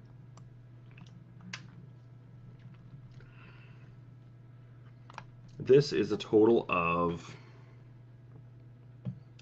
let's see, 31, 32 segments. It's a lot. So if you guys were to go over and listen to all that. It would get very, very boring, very repetitive real quick. And I don't want that. I don't want to bore anybody. But there's a lot of stuff in here that's valid. It has a lot of substance, but I'm going to make segments of every single one of these things individually. So any statements these people have made, we're going to go in depth in these videos versus, so that way people can kind of go and watch. Okay, well, what is this friend statements that Danny August Mason? What is Danny August Mason? What is his connection to these statements and all this? What do they mean? What's he talking about here? We're gonna go through and just kind of talk about what those statements mean, how they connect into the case and all this, and why they're important or not. And if there's any relevancy. And that's what we need to have. So that way when you watch a video, like a long video, and after you've watched all these other ones right here, it makes more sense, and that way you don't have to go through. So that way I can just kind of go and cut right through all the fat and just go right to the meat, right? So we can just get to the good stuff. So we can kind of see, okay, well, who's saying the big chunks here that that they're probably being covered up, right? They're not I don't want to say covered up like, a cover up, if you will, but they're not really being, what's the best way to describe it? They're kind of being overlooked. That'd be the best way to describe it. So, but there's some things in some of these police reports. There's some things with neighbor statements. This comes down to time, a lot of it. How this kind of goes into the whole timeline and what it means for the murder. Because we know it was a triple homicide rather than a double homicide suicide, right? We know that's not what happened. Mold already disproves that. Lack of blood proves that. There's a lot more. But those are the two big ones that are going to go and disprove it right off the bat. Really, really easily. Even tell you that the time is off. So, just some things to go and cover. There might be some here as well. I'm still looking at it, trying to go and figure this out. So you guys won't see me figuring this out tonight, but some of these here, okay, I take this right back. The script analysis, those are going to be shortened, severely, because those are long ones anyways. I can talk about both scripts for probably a good at least an hour each. What everything means, all this, so we're going to be, these will be their own big videos on their own, and what those things mean. Going over the phone records, I'm going to go over relevancy when it comes to the big video, but I'm not going to go in depth. Let's see what else. Might as well just go through right now. Screw it. Notepad handwriting analysis. Don't really need to, but I might. This might actually get pulled out. This I could probably get 15-20 minutes at least, so I'm not sure if that's going to be its own individual video or not. I'm going to see if I can get this shrunk down, rather. The blood smear, the hallway and office. Now it's relevant, but that doesn't need its own video. So some of these things in here, they'll need their own videos, of course. So mold analysis might actually be getting its own video because of all the stuff that goes along with it. It's not going to get into time of death or anything, but this will go over relevancy, the different types of molds it could be, right? But we already know, because we've already talked about it on here, right? It's only one type of mold we know it could really be, but I'm going to go more in depth. I'm actually going to study up on it a little bit further, but that's the only mold I could find was that one. So you'll see all of this will definitely be talked about throughout the video, but I just want to pull out the ones that are going to be a little longer so I can kind of reduce the amount of time. So that way I can just refer to the segment, go to this video here, I'll have a video of it. It's not an end credit, so I'll show it. It'll probably pop up through like a television set or a phone or something. You'll have reference to it. And then you can go and actually take a look through the links, or you can just go to the YouTube channel or whatever, wherever you're watching the video at. So if you're watching on YouTube, everything will be on YouTube. If you're watching it on BitChute or Rumble, it'll all be on Rumble. They're not going to go and keep going back to YouTube. The main videos will reference each other, or the channels, but they're not going to reference said videos or things like this. The other one will probably be these. They will probably, I might actually be taking these out of the video themselves, because they really, honestly, they deserve their own analysis video. So these different theories will probably be removed from the video itself.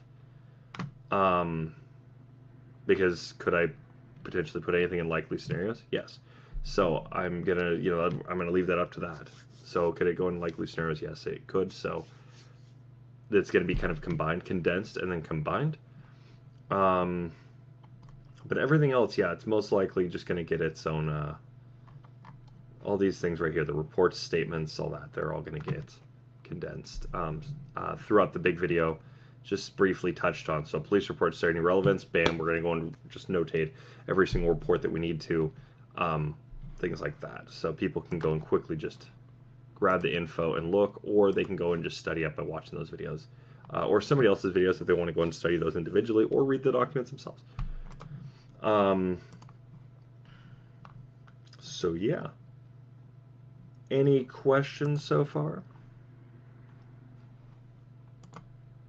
If not, the 3 reports I've got up here, we're going to be going and covering because it's going to be more of a kind of a creative type of Twitch stream tonight. You guys are going to see me putting together these little clips and all that. Oh, great. The internet is definitely acting up tonight. Just what I'd love to see.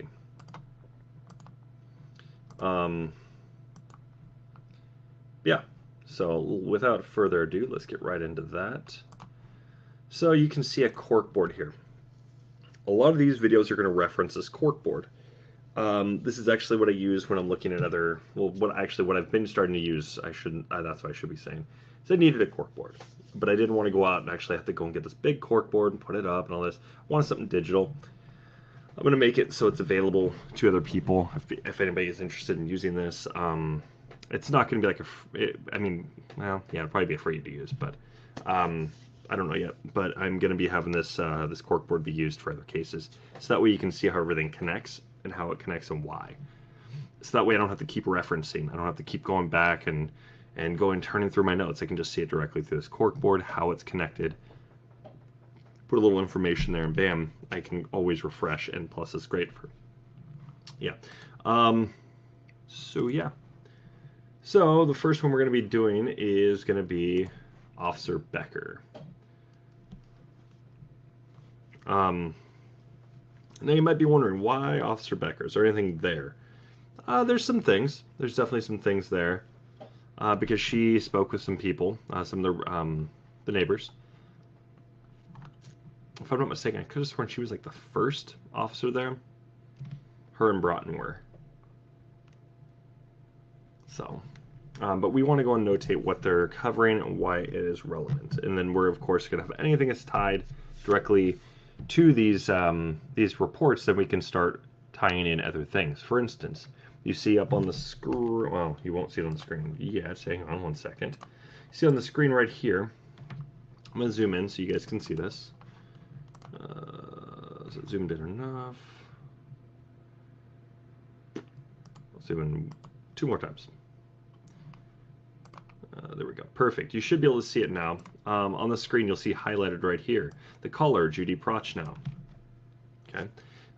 Stated that there were dead bodies on the floor inside of the residence and that she saw a gun on the floor. Okay. So we can actually reference the 911 call, and we can actually see how this all ties together. Okay.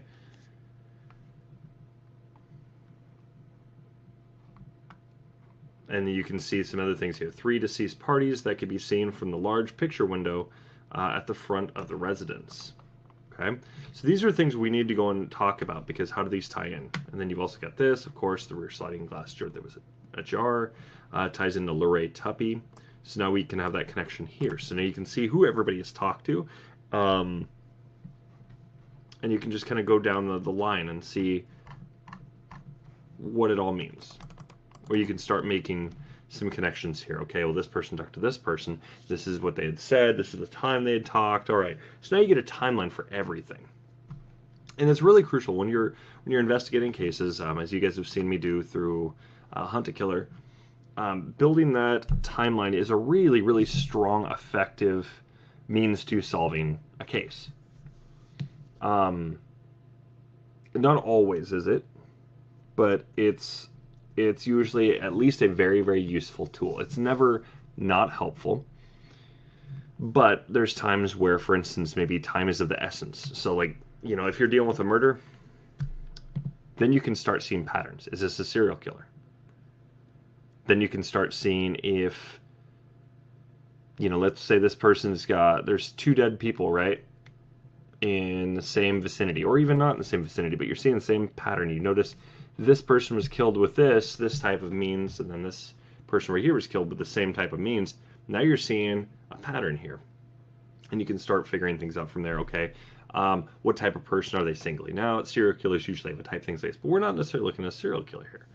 We are looking at, it looks like somebody who had just come in and they had killed this family, but we just don't understand everything. So once again, comes down to means, motive, opportunity. Same 3 things we're going to always go back to. And there it goes again. It's really screwing up tonight. I'll have to definitely go and restart the router again. Getting tired of that. So we're going to be doing some things like, for instance, using snip and sketches. I don't feel like copy paste. We're just going to go and rip directly from it. So that way we can just go and do it that way. I don't want to go and convert it into an image file and then, you know, go into that whole shebang. It takes way too long. But by breaking it down this way, we're able to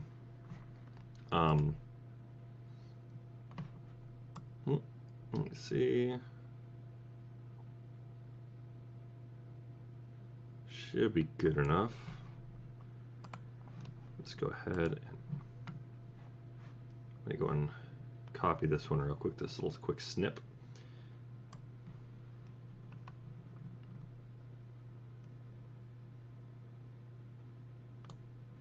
All right, I've got that, and also I'm doing some stuff that way. I'm actually gonna be switching over to a different computer here tomorrow, so this should all work out beautifully. I'm just finishing converting everything to my Google Drive, so that way I can just go and access my other computer and just continue downloading. So it's already set up, so I just need to basically just do that, but I want to ensure I've got everything still.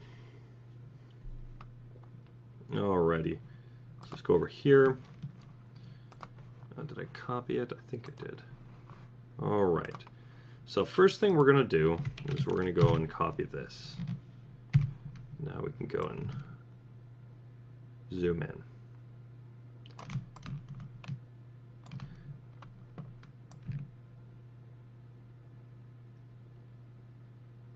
And I want to make this kind of artsy looking still because, well, entertainment value. We still want people to enjoy the video. We want them to enjoy the content. So my belief is getting all getting all of the reports together, make it look like it's stapled and then maybe like pinned or even just pinned to the clipboard.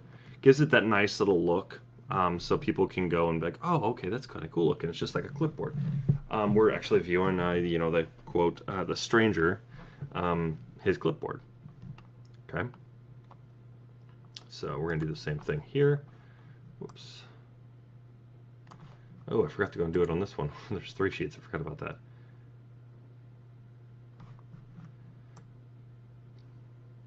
Let's go and grab our 3 sheets. There we go.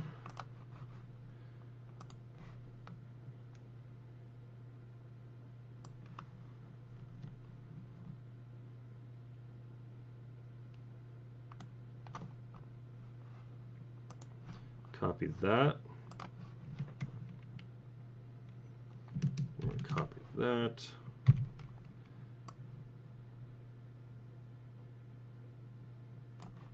All right, then we can go and bring it up to the same size.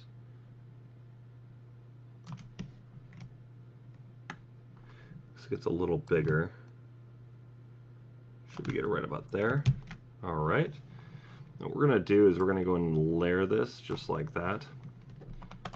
So we can go like this.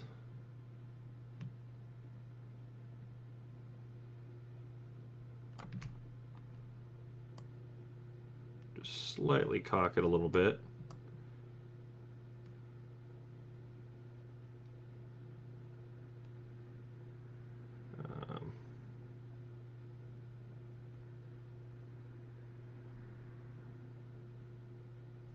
just to give it a little artsy value there. Want to make it look a little, you know, disheveled, because like I said, we're still playing an entertainment value here. And I know that seems kind of lame, but the thing is we're doing a psychological trick on the viewer. And it's not to like alter it in a way, or, you know, it's just basically it's making it so it's more visually appealing. You know, we want the viewer to sit there. If you have something that's visually appealing, psychologically, you're more likely to look at it longer or remember it. You know, return to this. You know, so by doing that, that's the big thing. What we're doing, we're not tricking them like in a way of trying to, you know, lie. No, there's no lies here. Okay, but it's tricking them into constantly wanting to either come back, return to it to view further content. So that way they're actually seeing what's going on here, rather than, you know, that was, we want them to go and, you know, keep viewing the police reports, right? We want them to see the bigger picture on this. So by convincing them, if you will, that would be the better way to actually really describe it. Be convincing them this is worthwhile checking out. So it's in the bag of tricks for a graphic designer. It's all about the visual appeal. Okay, we're gonna go here. Same thing, line it up here. I think that's about there.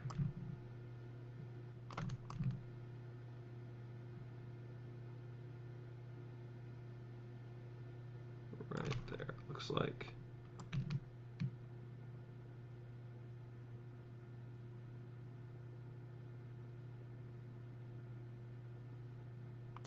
Right there. Then we're going to take this one, and because it's the third page, we're going to cock it up that way a little bit so people can see that. And there we go. And all we have to do is just put the pin right here in the middle, and it makes sense. Or we can put it off to the side. So we're going to do that.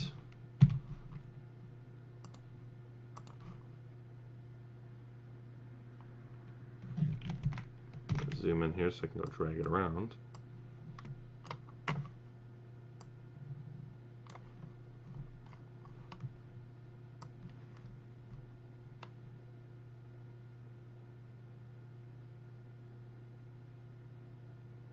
There we go. It all makes sense right there. Okay, so now you can see it looks somewhat like a pin. So when you're looking at it, I believe full screen is about right. Looks about right at here or so.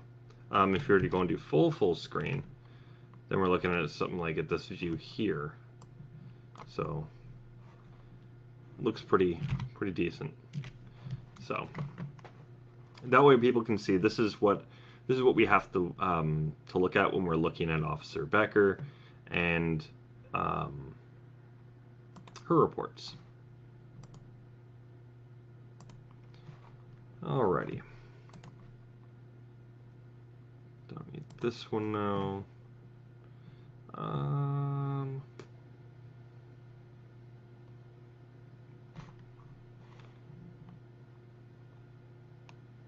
I don't need to save it. All right, perfect. All right, so that's just 3 of these reports. Or just 3 pages on the one report she's got. So let's go to our next one, which is right here, which is just a single page.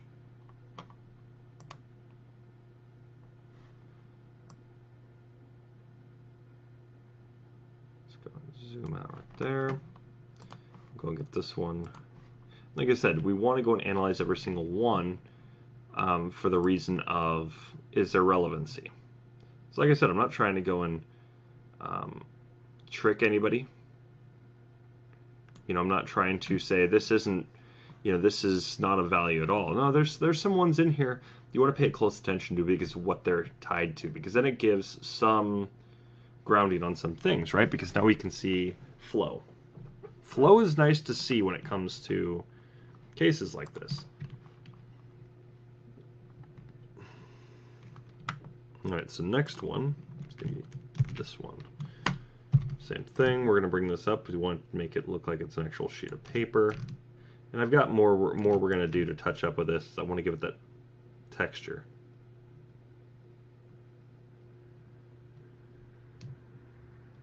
There it is. Now we just bring it down all the way to that one. Right about there. It's good enough. All right, and then we're just going to go over here. And I can go like these guys right here. That one. And we'll move these over. Like this. Alrighty. Now we need this one. We're going to go and make a copy of that.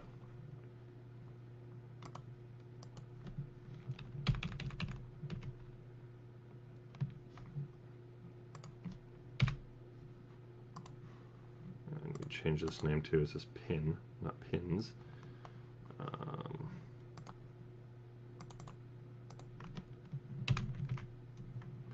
Here we go. And this one,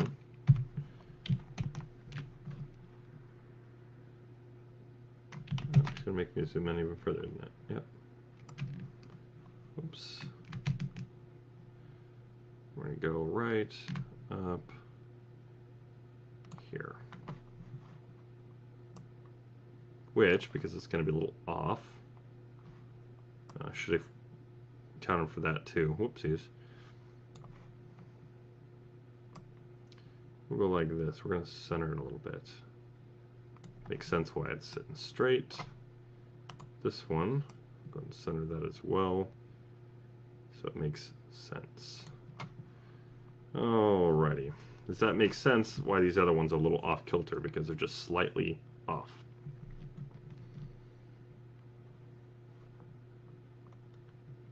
Alrighty, so let's continue. So this one over here, we're going to go and change the color on it. So we're going to go with, let's go with like a, we'll go with a green. There we go. No, I'm going to just say screw it. We're just going to keep it orange. Makes sense. Now that I'm thinking about it, it kind of does make some sense here. All right. So this will be kind of like the intro we get into it. It's going to be more like a slideshow, but there'll be sound effects. You know, it'll be fun to watch. It'll be a little entertaining, which is exactly what we want. You guys got any questions or anything? And I know that my stream is definitely having some trouble tonight. Every couple minutes, it's definitely been dropping frames, so I do apologize for that. That is definitely my router for sure. So, anytime that router's having issues, I start dropping frames. All right. So what we got to do too, because I like to also develop a script. Is that'll come later. I'm not going to go over that tonight, but when I usually make my visuals, so my infographics, slides, animations, things like this, I like to have the script there so that way I've got something to work with. However, this is just going to be going off of a clipboard, or not a clipboard, but a corkboard. So, you know, it'll have its effects, you know, giving that kind of a retro look and all this. Give that kind of vibe of The Stranger. That's how we're going to do a lot of this. And these videos will connect because, like I said, The Stranger is going to reference it in the video. So, Greg, Sophia, Catherine, Dan, any of you guys watching this video, if I've asked you guys to be a part of the video, expect I might actually do a segment with you guys if possible. If you guys aren't interested, that's totally cool. But if I do a segment,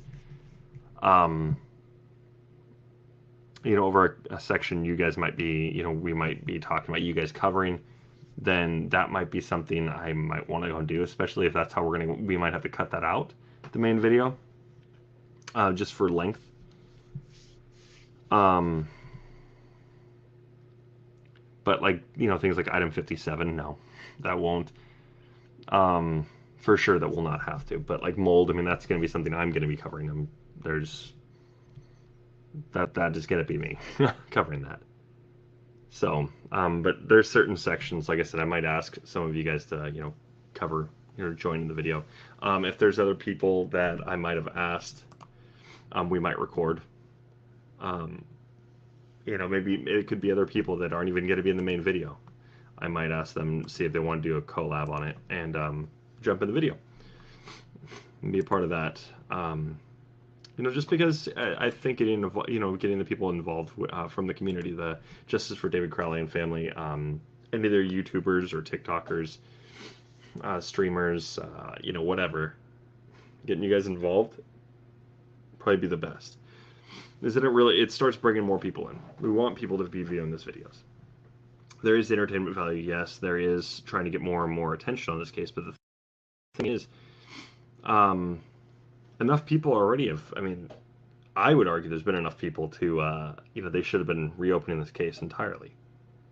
You know, I can definitely argue that pretty easily. But Apple Valley, for whatever reason, doesn't look like they're going to reopen it. But who knows? Maybe in the future, maybe it'll end up being a federal investigation because they didn't do their job right? They didn't analyze the evidence well enough, I should say. This evidence already shows our point, but I digress. So let's get back over so you guys can see what I'm talking about. So that's what we're looking at for the first visual. Now we've got one other issue because we see there's a whole lot of extra space over here. So we're going to go and move this and this. We're going to move it over just a little bit, just so people can, you know, we want to give a good amount of space. So we got about 6 inches, it says. 6.1. Now let's take a look at this one here. This is pretty close. Is it going to be visually unappealing by being off by an inch like this? But even then, you look at how big this is. This comes down to like a little over 53 inches long, or wide, and 30 inches tall, if you will. So, but this will get condensed to the 1920 by 1080 or 1080. Yeah, it's 1920 by 1080. So that way it'll fit on the screen a lot easier. People will be able to read it. It'll work. But all right, any questions so far? Do you guys have questions about this report here? Why we're looking at this one specifically at the moment?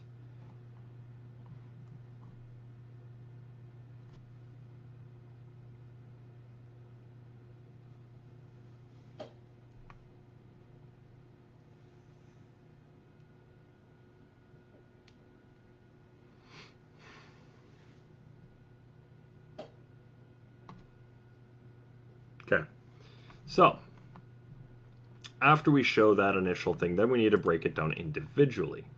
So our first one, we have to go and do pretty quickly. So we're going to go, I'm going to go report 1. We want to name these accordingly. Report 2, report 3.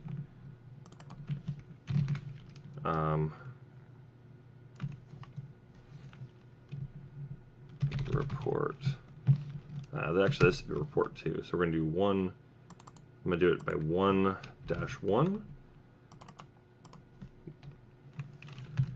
1-2,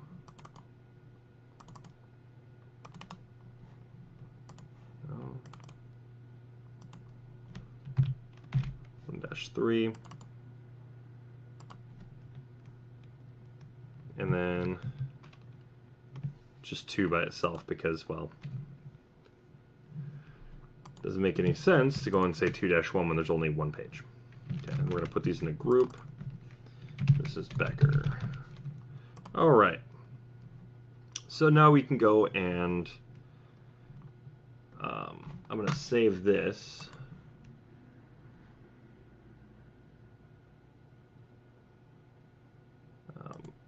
We'll export that as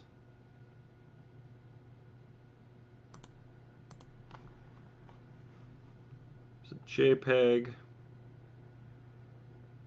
I don't think there's anything else we really need to put on here.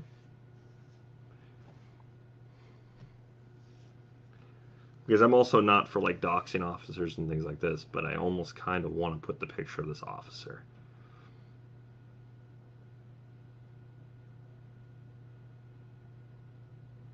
Yeah, we'll just export it this way.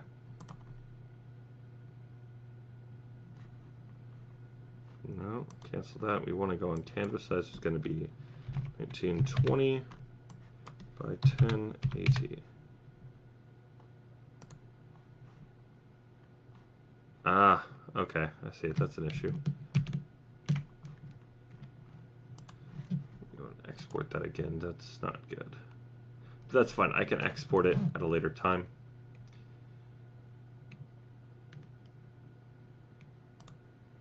Or I can just shrink the size, I suppose. Or, actually, better yet. There we go.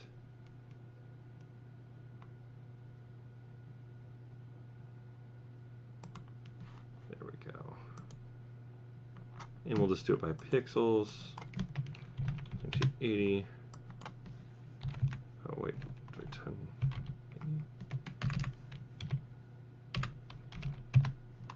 1920.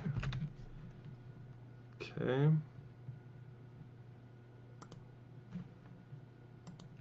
So now we're just going to have to go and take everything and just shrink it down.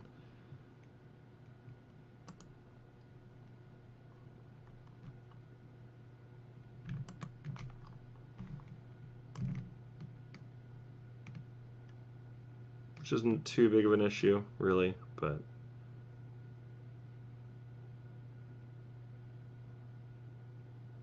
there we go.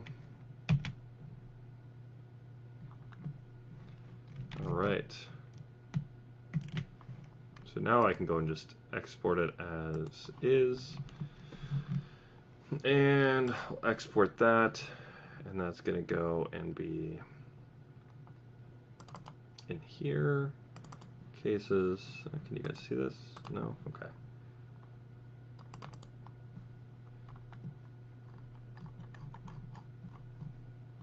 Let's make a new folder and I'll just upload that tonight. And this will be Becker Reports video.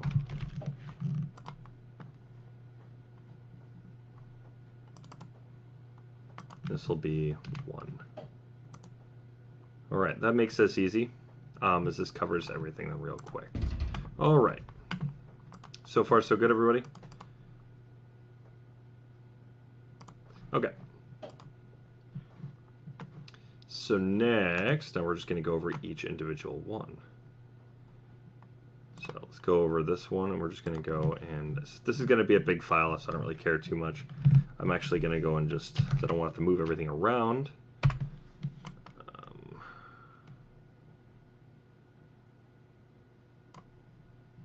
We're just going to go and put this through another.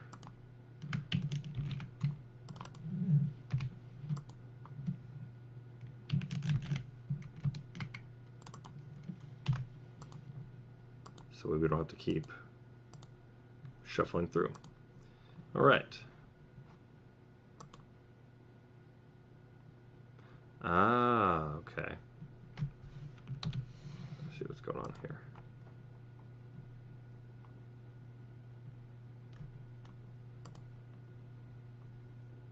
So we don't need that one. Ah, okay. Did put these in order. So that's 1, 1. That's 1, 3.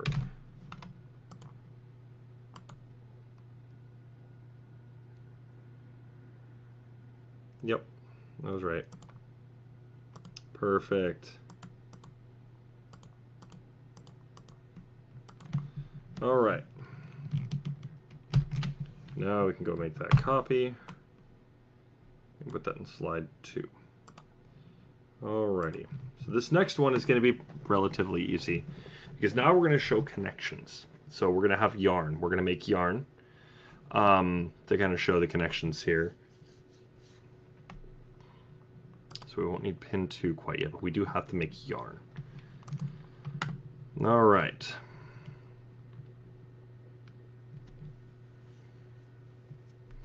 So let's go ahead and we're going to move this one over. All right. So first things first, what are we connected to? So we're going to make those individual little pieces.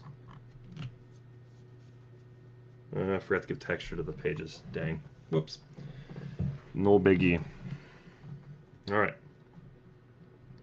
We'll just use this as is. So we got the first thing here. What do we got? Here's the date. So it's 12:59. Broughton and Becker were there. And were dispatched to 1051 Ramsdale on the report that the neighbor saw dead bodies inside the residence. The caller, Judy Prochnow, stated that there were dead bodies on the floor inside the residence and that she saw a gun on the floor. So we can show a few different things here. We can show what the view would have been like from the window. Okay, we can go and calculate height of the window. Why? Because, well, we've got photo proof. Hey, how's it going, Greg? So yeah, tonight it's gonna be a fun one tonight. Yeah, let me know what you guys think on, or definitely let me know what you think on this, on how I'm gonna be breaking this up. So just because Greg just got here, I'm gonna go ahead. I'm gonna show this off real quick. So I want everybody to see this. I had to go and tear apart all the way from, I think it was either body or bullet casing location relevancy, or it was firearm location analysis. I had it down pretty far. I actually had to remove that all from the script because I'm ripping all of this. The police reports will be condensed into one little thing, so I can go over each individual one, real quickly. So what Becker had to state, if you guys want more information, go to this video here. Have like a link right there in the description. You guys know directly where to go and all that, yada, yada, yada. And just so we can just quickly go through this, so that way I don't have to cover everything and analyze every little detail. That way these videos themselves will actually be able to run a lot smoother. But as you can see, this is what I've got so far. I'm still figuring out more things to add in here. Some of them are broken up, just like financials analysis, or day one journal analysis, or phone records. There's more to it. There's the old phone numbers timeline, then you've got the calls and you get texts. This goes a lot more. This, like I said, that's what I'm saying, phone records, financials, things like that. They are another one. They're more than likely going to get their own individual videos, just because there's so much there, and I don't want this video to seriously be like 4 hours long. That's a damn shame. But yeah, it's who's that? Yeah, there's a lot going on with this case, so I want to make sure everything is broken down. Things that are going to be very, very long, those are going to get condensed. That's just going to be the blunt truth of this. If it's going to be, good, like, 3-4 minutes, okay, I'll leave it in. But if it's going to be like, 10 plus minutes long, it's getting its own video. Simply put, because, well, we shouldn't be having to explain 10 to 15 minutes worth of explain every little detail of every single thing. Just refer to another video that I've done. They can go to that.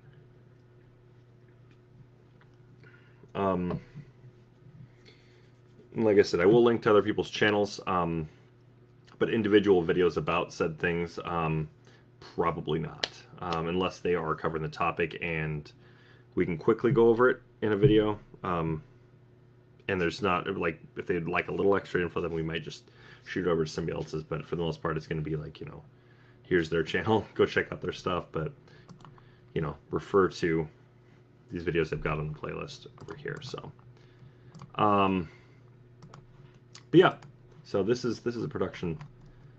This is just for the script.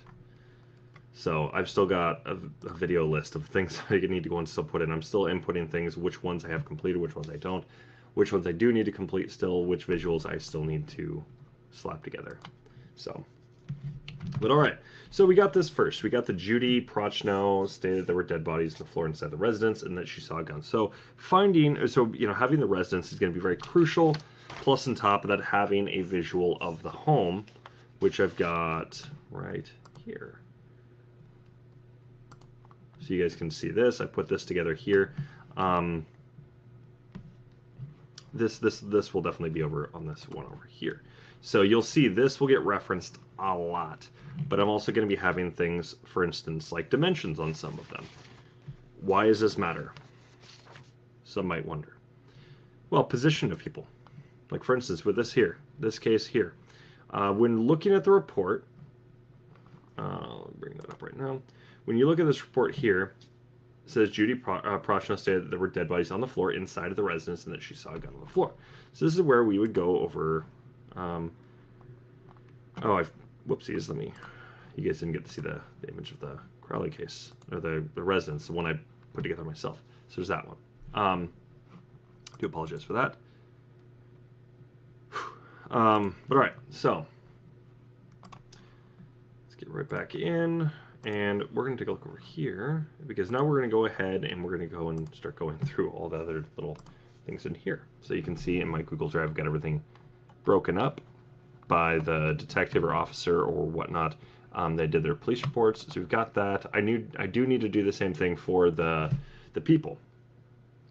So for instance, Danny August Mason, all of his stuff from the police reports, bam, they're going to be in there. Everything connected to Danny August Mason, bam, I can just go and reference it. Everything connected to Sean Wright, bam, I can reference it. You get what I'm saying? Or the family, same thing. So there's that. But we also want to go and reference things like, photos. Oops. So we're going to look at the crime scene. I believe it's BCA'd to the extensive amount from the inside out. So taking a look at the height of this window here. I mean, that's a decent height. So then we'd have to go and calculate things out. I was able to go and get the entire dimensions of the home calculated, except for the height. The height I don't. On a 2D plane, I can tell you how wide the living room, all those parts of the living room throughout the kitchen are, roughly. So you can actually get that directly through the 488-page report. It tells you directly like certain measurements. So from there, now we can go and calculate some data from there. But you don't get every last measurement, which I will show you right now. This is crucial. Having that is very, very good to have. We can break down the crime scene, which we got the 488-page, which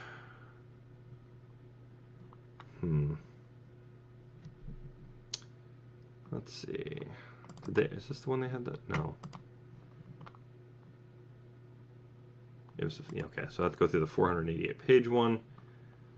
So this we're going to go through the PDF, 488-page, which is, I believe, this one. Nope, that's 94.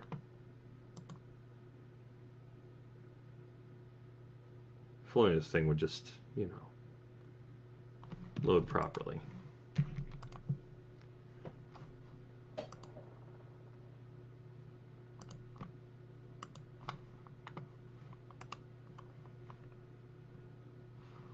The internet is definitely acting up.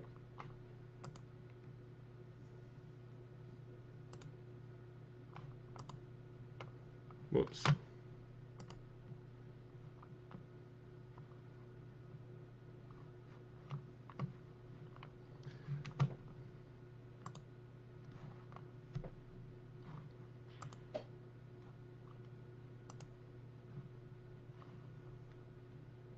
Alrighty.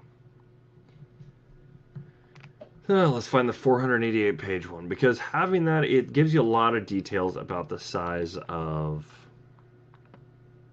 everything, of the residence. You can break everything down from there. So if this is this wide, then how much room do we have over here? We can get decent analysis and everything. And then you can go engage it in the rest of the home. where I put that. There it is.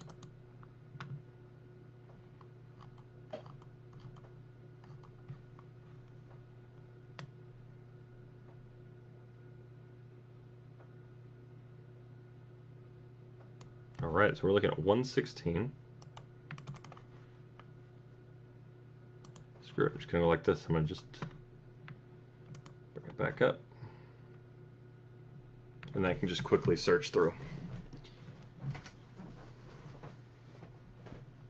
So, it says 116 is what I wrote down. Ah, here it goes. Okay, perfect.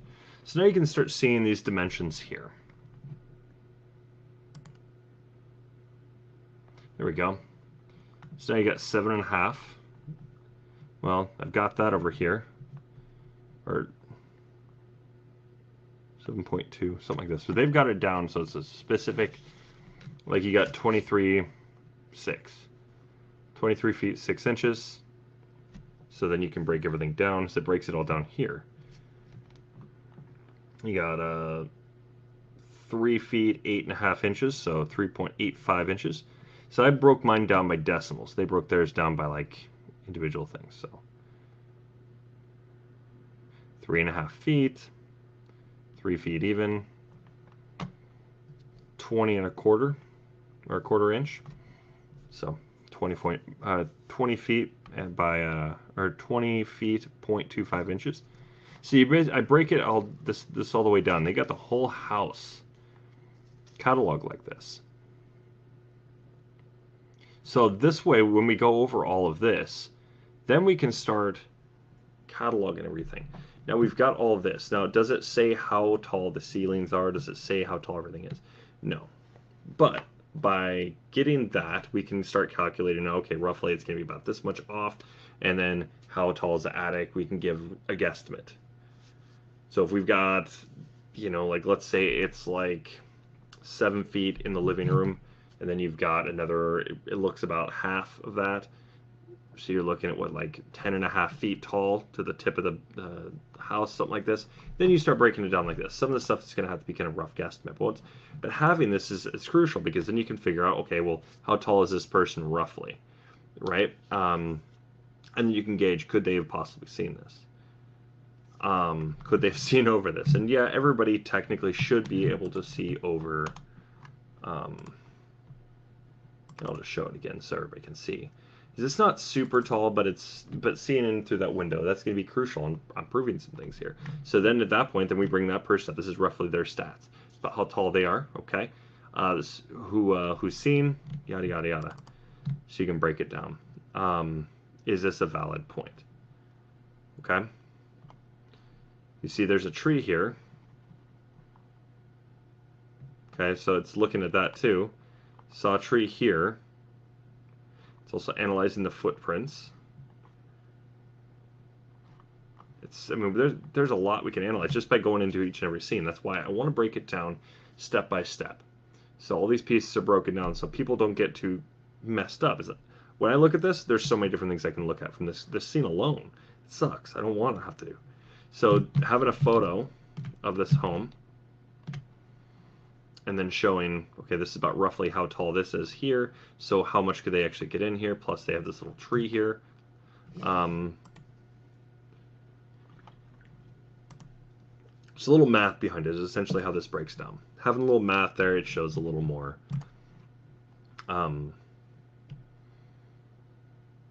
visibility, if you will, on how everybody would have been. So then we can take a look. Did they actually see anything? Could they have seen anything? So you're looking at 5 feet or whatever. Is 5 feet up this tall, right up on the window? No, probably not. It's probably up like right about here. Then you're looking from, okay, well, is there any footprints over in here? If there aren't, which it does look like there are a few over here, and it does look like they kind of probably came right from this area here. If they did that, then could they have seen it? Well, coming right up to it, how close they have to get. Then we look at the whole situation as a whole. Could they have seen anything? Right? Is if there's no footprints over here, could they have seen from here? Could they have actually seen what they've seen? Like, for instance, what does she say in here in this first report? says, say that there were dead bodies on the floor inside the residence that she had saw a gun on the floor. Is it possible she had seen that if, let's say, she was all the way back on this path here, right? Is it possible? Then we have to build a question. If they only came up to right here and looked, could they have seen the dead bodies in the gun? Then we start questioning statements, what they had to say. And it's not saying, that, oh, they're lying, not necessarily, but you have to question, because now it comes into their credibility. Can we question what they have to say? And a lot of the answers you're gonna probably see are yes. You can question them. And they are saying some things that are not correct. We can see this with Chris Peck. We can see this with Danny August Mason. When you're looking at the A. Gray State, then you got Joseph Seaton. What he's saying isn't true. Mason Hendricks, what he's saying isn't true. We also got to see the text between him and Greg, or Greg Fernandez Jr. So it's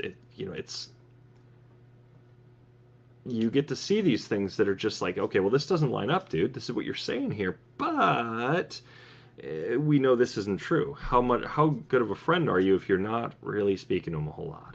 We can see this through text messages. We can see this through phone calls. We have the phone call logs and we have the text logs. We can see that you're not actually talking with those guys. So are you actually Facebook messaging or not? Having that data would be nice, but are we going to get that data? No, we're not.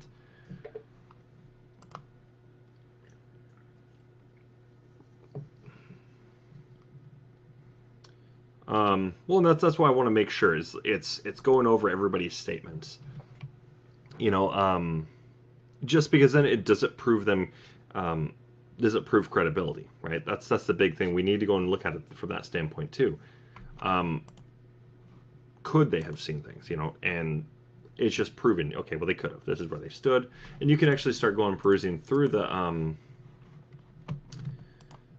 You can start perusing through all these and starting to see, is there any footprints? And it comes down to everything here. As you see, there's footprints here. You see that the footprints come from this way too. So you can start going through and actually piecing it together. And it proves that they're saying, because if the more of the story we got that is true, we can actually prove all this is accurate, what is being said. Then we see more, it goes along with the timeline. So then you're following this and you've got proof of everything that's going on. Then if there's an inconsistency, then you can start questioning things. Well, why is there an inconsistency here?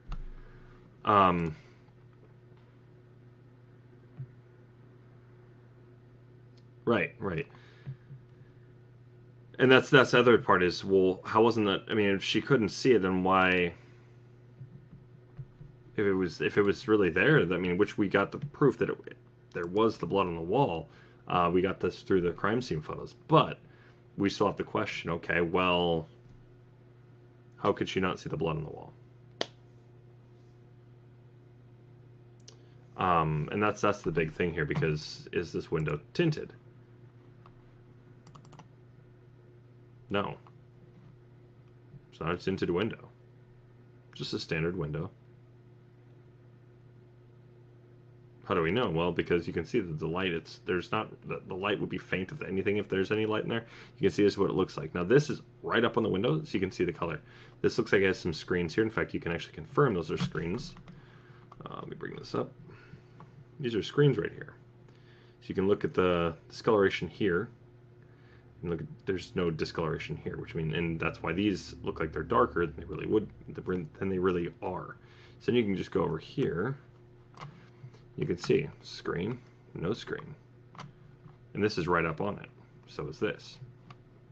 So you can start analyzing little details like that, and they tell us. I mean, they definitely tell you some things. That's why I want to go and definitely do this in-depth type of thing. So.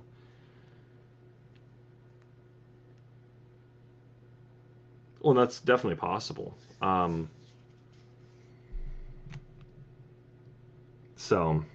it's the whole it's just going over the data, making sure that is, just crossing the T's and dotting I's. It's all I want to make sure everything is done that way through these, especially through the police reports and the statements.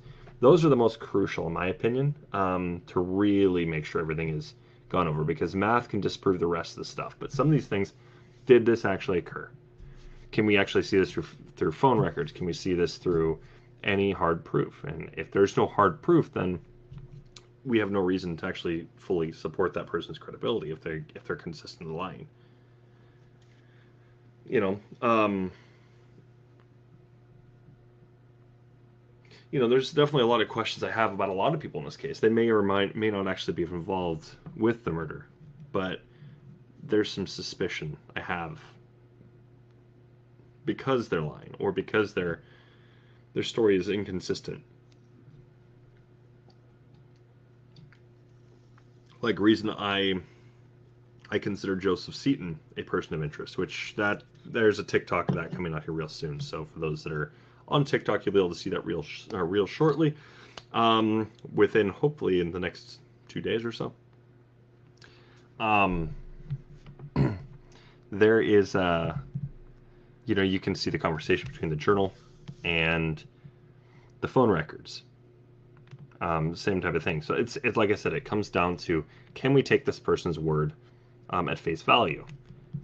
With Joseph Seaton, I would say no. With Chris Peck, well, we don't see a whole lot from him, but we know that he was also an inconsistent. He was somebody that was inconsistently talking to David. And you can see the message that would have resounded with some of them. Chris Peck, Danny August Mason, Sean Wright. Those three are right there. Potentially Mason Hendricks. They would have been impacted by the movie, right? By David saying we need a new team, one that's trustworthy and all this. Wants to axe them is what it basically looks like to me. He's just trying to axe all of them all at once. None of you guys are going to be. I'm just cleaning my hands of you guys. And he has some people in his journal. He discusses where you can sense a little bit of respect. Maybe not a great deal, but still some respect.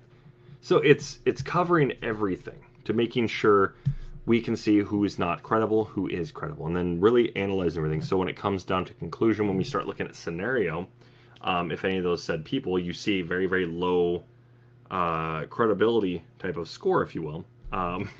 You can see, okay, well, they lied here, here, here, here, here, here. So we'll go and cover all these things. And then can we consider them a suspect? But even then, we can't consider them a suspect legally because they are a person of interest until the police actually fully take them on as a suspect. At that point, I believe it becomes slander by calling them a suspect. Slander or libel? I don't remember which one it was. One of them is for print and the other one is for, I think it's just like online. It's something like this.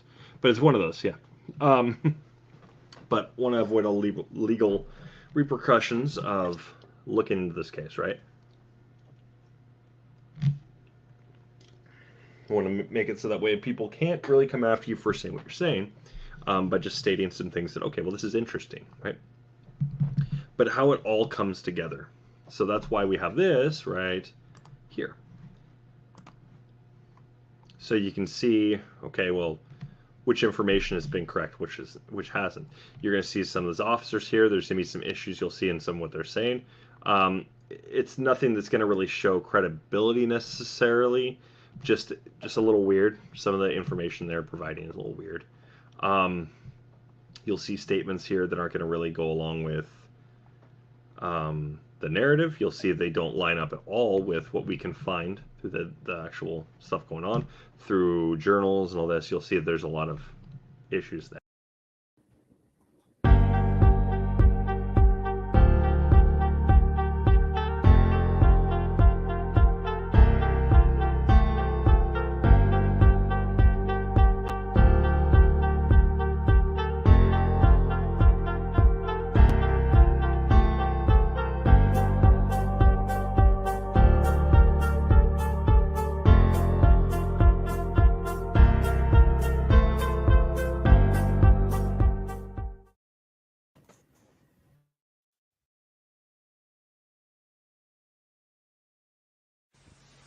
If I were the devil, if I were the devil,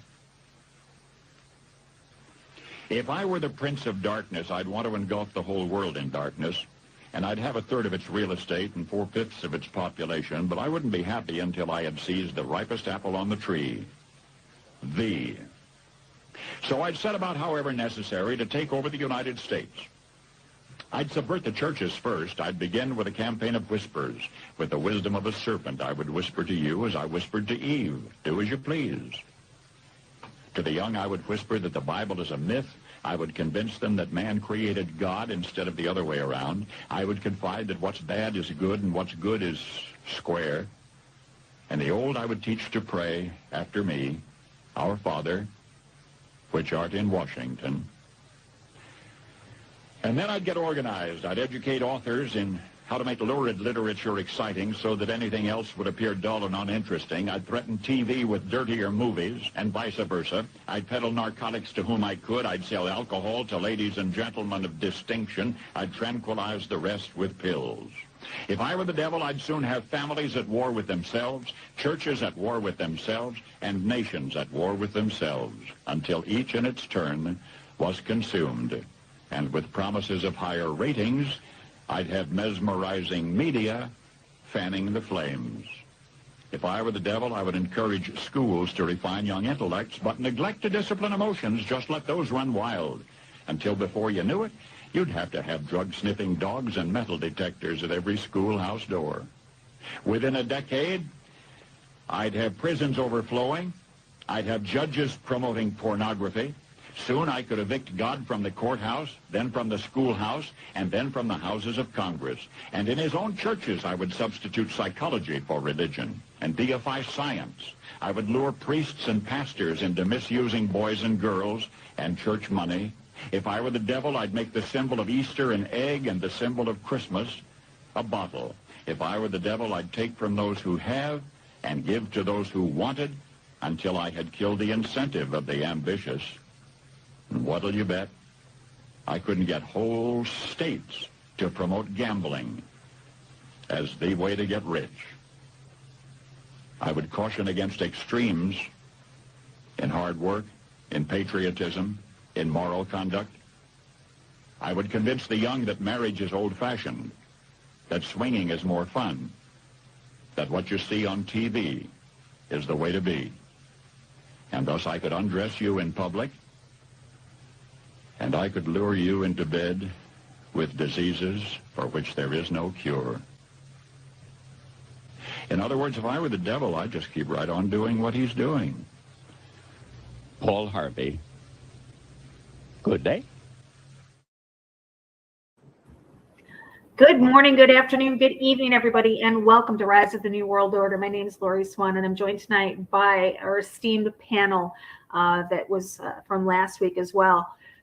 From Southern Truth, we have Southern Sentinel, Jamie McNichol. We have his co-host, the beautiful Cass.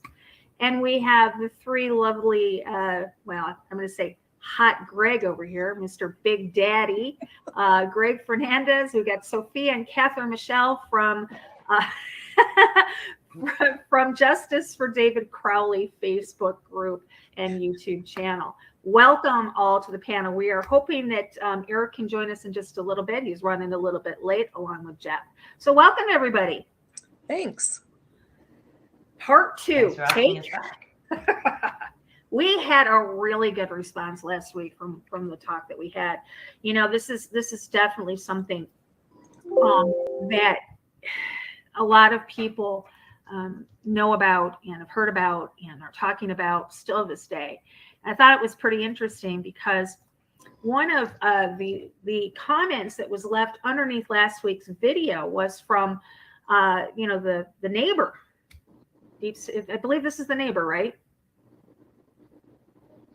Yes, it is. Okay, so this is Judy, the neighbor. Shout out to Judy because I'm sure she's lurking somewhere underneath the rock over in that you know, that area. But she said at the bottom here, she goes, by the way, the majority of people have never heard of David Crowley. That's really simply not true. David Crowley was very popular in very, very large communities, social media communities. Now, I can understand why fluoride drinking, chemtrail huffing, 3-jab loving, and New World Order welcoming nut jobs wouldn't know who he is.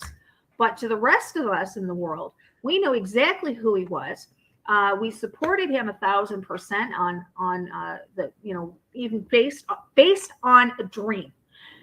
based on a 3 minute and whatever second trailer that he put out, he had so many people behind him.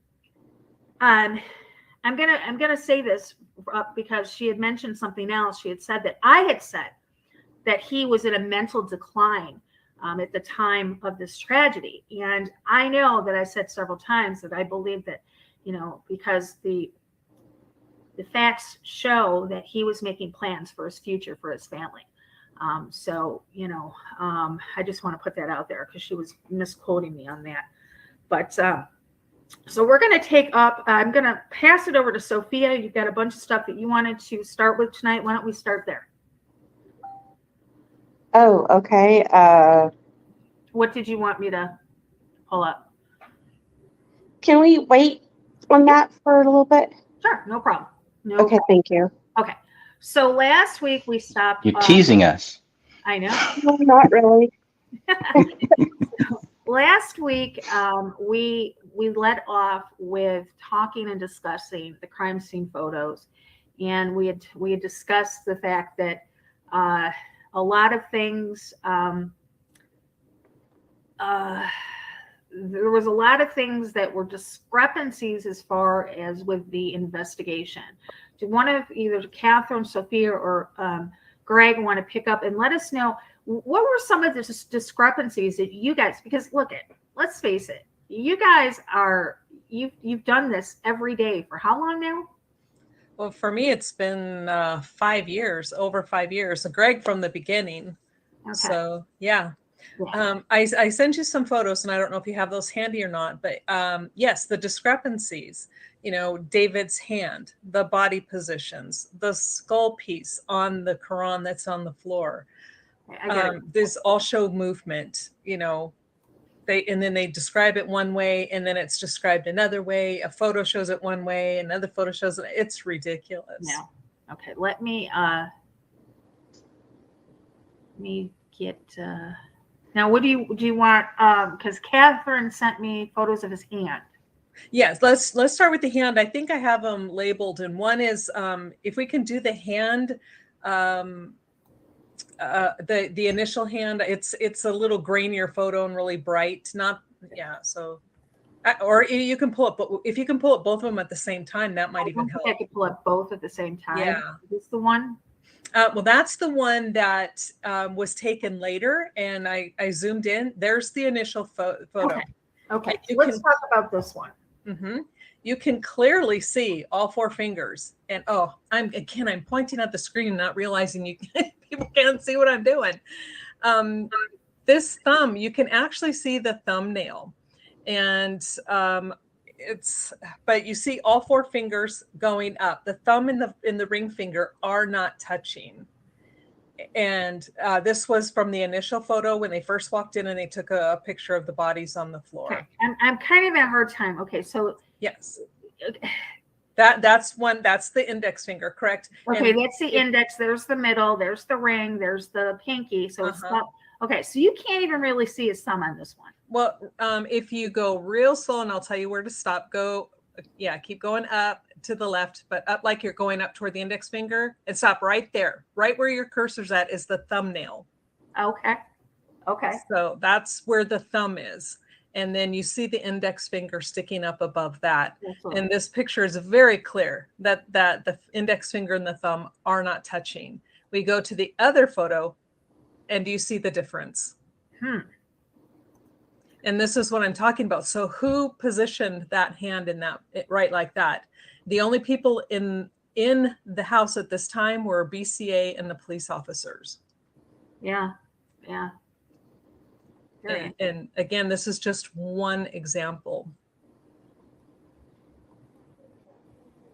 And here is, remember when I told you that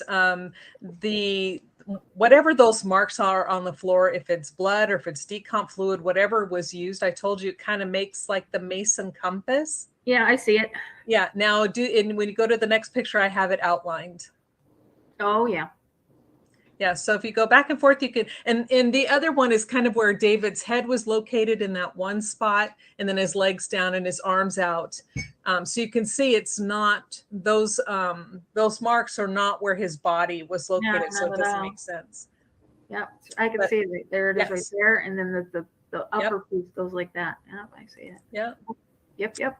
And those were the two things I really wanted to show you, so people could see for themselves. This is why, well, one of the reasons why I fight so hard for this case, because these are just a few of the examples of what was done wrong, or I don't even know wrong, or why. Why were they manipulating this scene? What was the purpose of moving the finger into this position and then taking photos?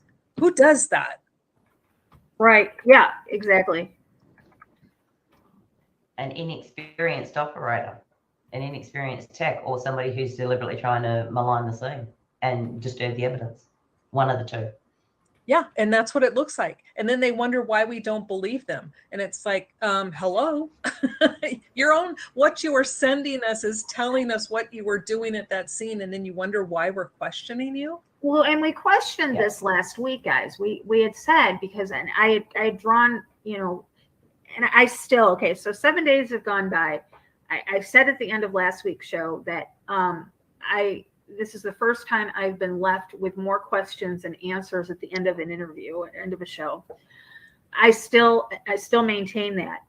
But I also maintain what I said, the fact of that police officers are Freemasons.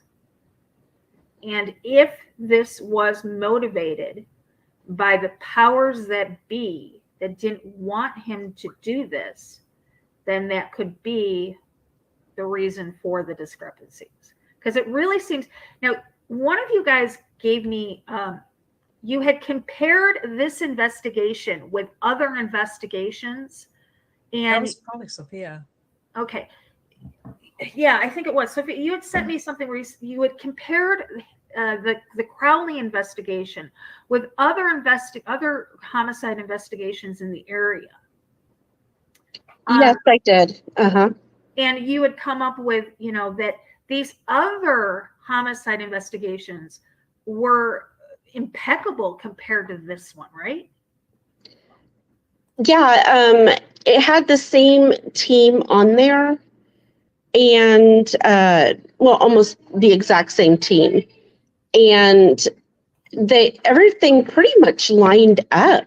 It was really interesting to read, because as you're reading through the report and everything, you get an idea of what happened. And then you look through the photos, and everything that they mentioned lines up with the photos. And which is very unlike the Crowley case. Right. And so that was, it's just, I'll have to send you that information, because it's quite eye-opening. Okay. And yeah, so, because it's interesting that why this is something that affects all of their it affects everybody in that town, in that area. And the fact that they have pretty much dropped the ball on this repeatedly in that area, it says a lot. I mean, to me, it does, anyways. It does. And for that one, I was just surprised that there's such a difference between that case and then the Crowley case. And it's only about maybe 16, 18 months after the Crowley case. Right. And the way that it was written up was I don't know, it was like they used a different form and everything, but they still had all the different supplementals, and so things didn't change that much. Now, the only difference was that it was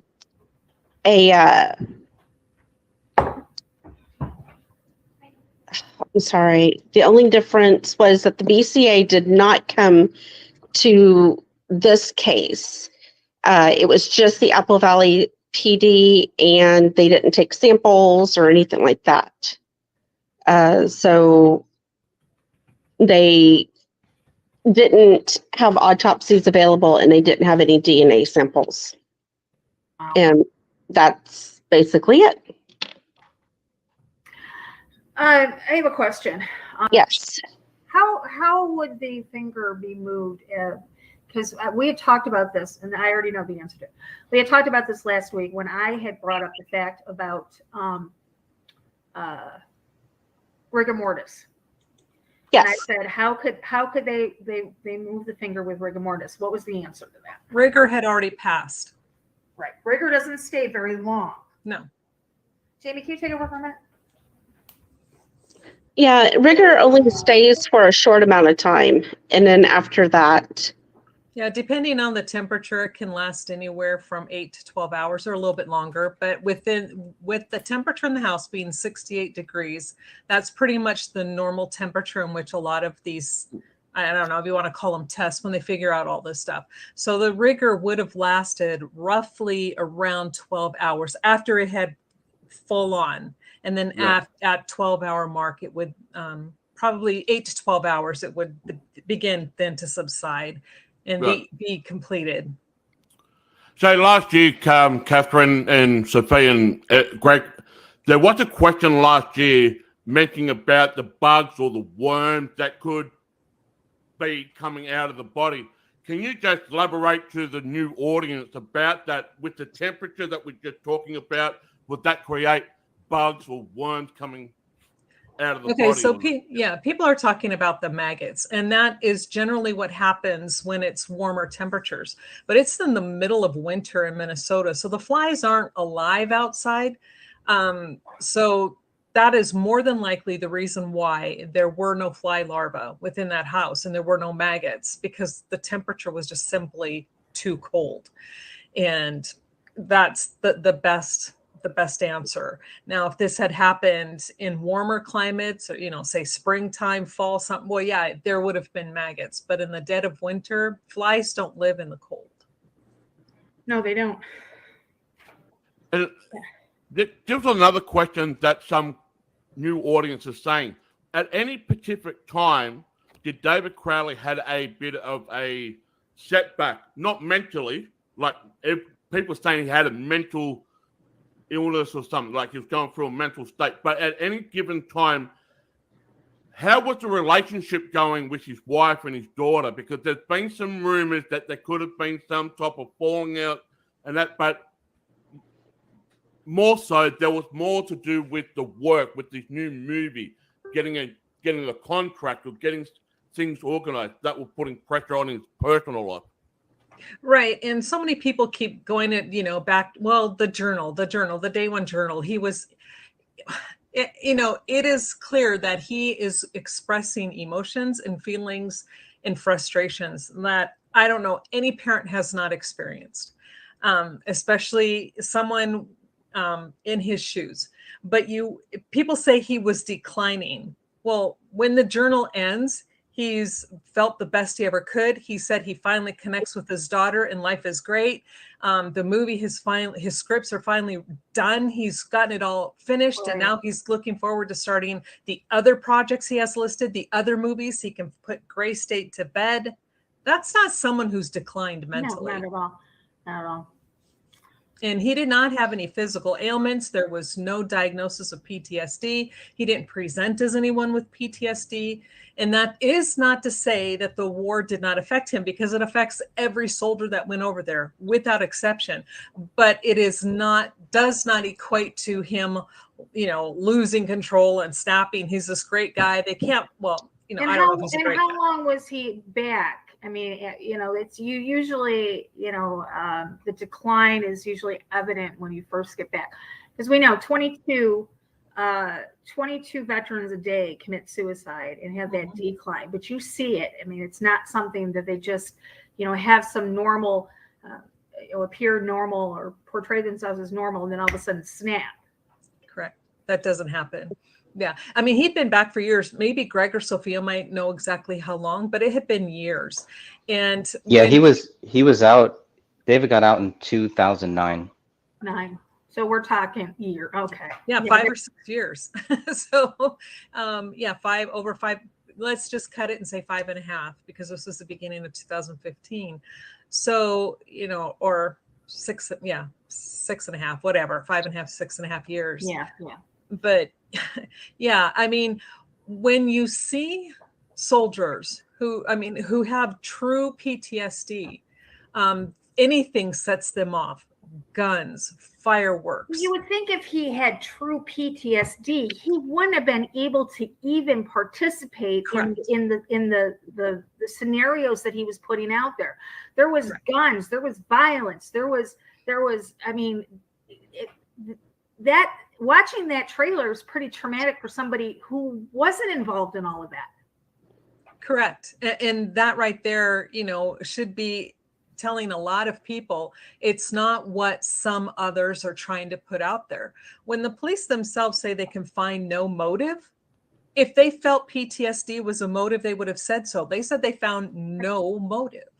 Yeah. Now, Catherine, Sophia, and Greg, there's a question on Southern Truth YouTube channel with simulcasting right now live.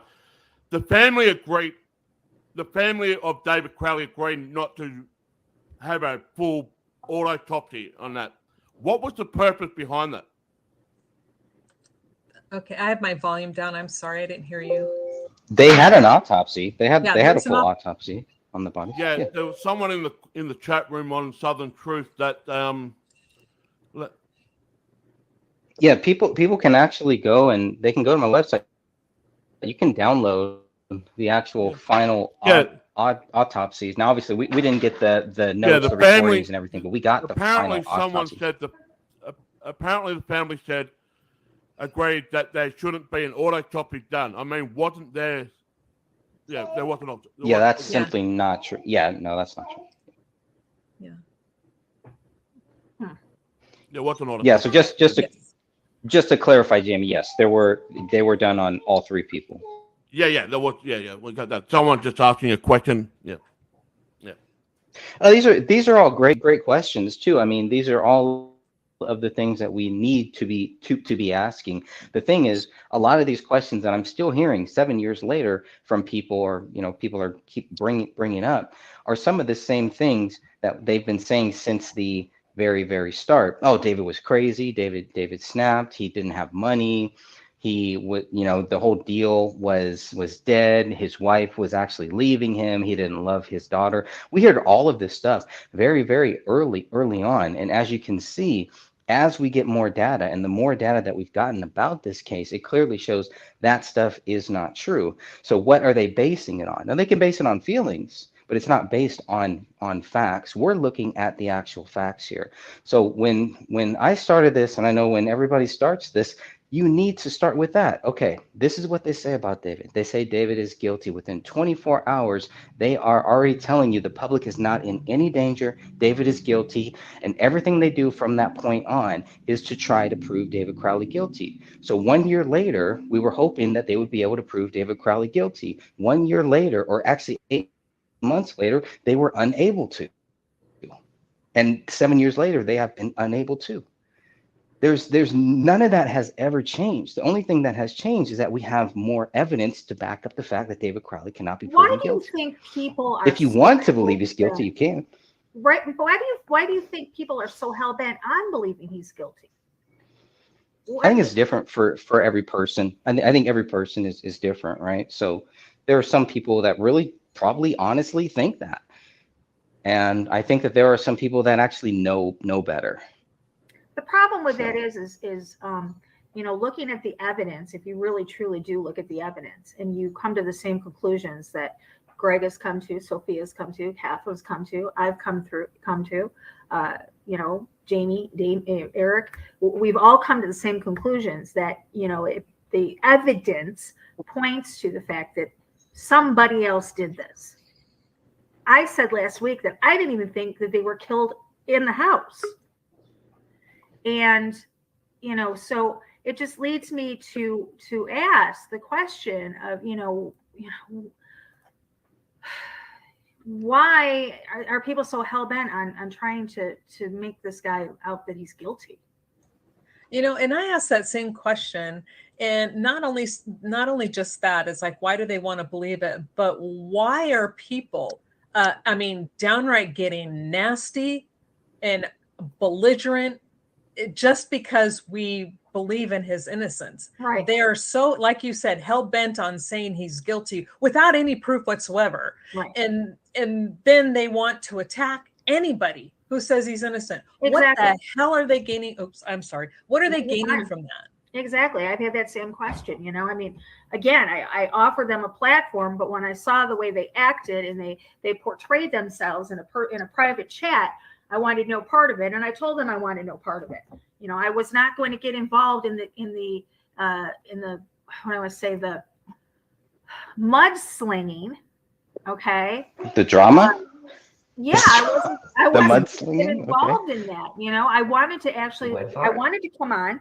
I wanted to have a conversation. I thought that the person that I had on originally knew something, but she concentrated on that damn foot for 2 hours. And it just got to the point where it was ridiculous.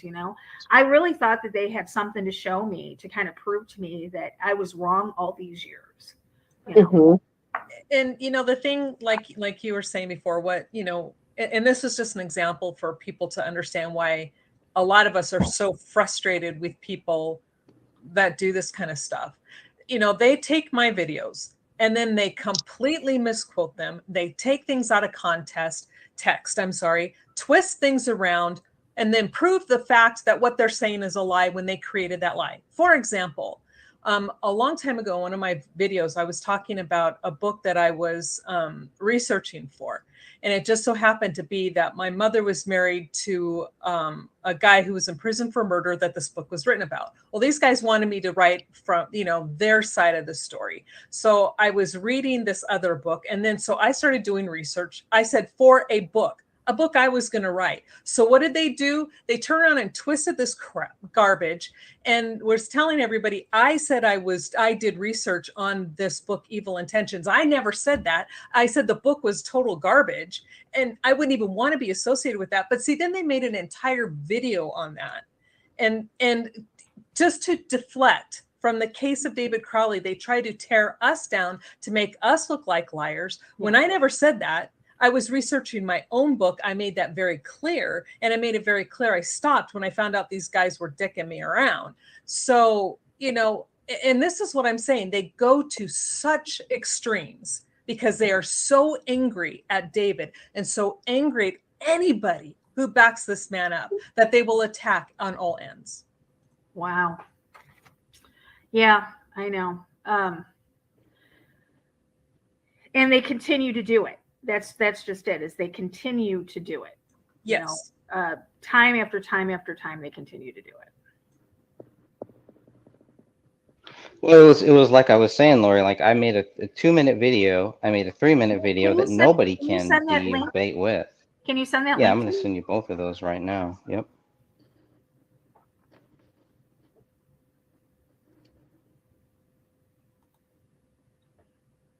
So this first one is 2.5 minutes long here. Nobody can debate this. So here's the first one. I'm sending it on Facebook right now. Yeah. So that's the first one. Because I felt like, you know what, if anybody wants to actually debate me, okay, first do this. Watch this 2.5 minute video. I'm going to send you the second one. This one is a little 3 minutes and 11 seconds. They can't debate these things. Yeah. These are some of the simple things. If you cannot debate a 3-minute video, don't even waste my time. Don't waste everybody's time. And if you can't look at this video and say, you know what, okay, he's got something here. Maybe I still want to believe David Crowley is guilty. Maybe I don't like David, whatever. And that kind of seems what it's like. There's a lot of people that don't like freedom, that don't love this country, the greatest country ever. There's a lot of people that don't love our soldiers. There's a lot of people that have mental issues. These seem to be some of the people that have gravitated towards this. Exactly. All right, let's play this. Murder at 1051 Ramsdale Drive. What happened to David Crowley, his wife, and his daughter?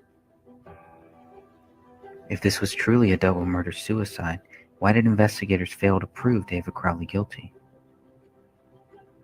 Where is the evidence David Crowley killed his wife and daughter? Where is the evidence David Crowley killed himself? Within 24 hours of finding the bodies of David Kamel and Rania Crowley, the Apple Valley Police Department were treating the incident as a double murder-suicide. Authorities cannot prove David wrote Allahu Akbar in his wife's blood on the living room wall. Authorities cannot prove David wrote I have loved you all with all of my heart on a laptop in the kitchen. Authorities cannot prove David wrote Open the Rise most recent version, submit to Allah now on a notepad in his office bedroom. Authorities cannot prove the dog trapped inside the house ate David's right hand, both of Kamel's hands, and their daughter's right arm, since dog feces tests were never done. Authorities did not know about a bullet that rolled out of a living room carpet until they were notified by the cleaning company 2 days after the bodies were found. That bullet would later be tied to Rania Crowley. Authorities did not see the bullet hole in the living room ceiling or the bullet in the attic above until they questioned David's friend a month after the bodies were found. Authorities did not find a motive to support their accusations against David Crowley. Authorities did not find David's blood on any of the bullets at the crime scene. Authorities do not know when David Kamel and Rania Crowley died. What we know for sure is that David Crowley has not been proven guilty.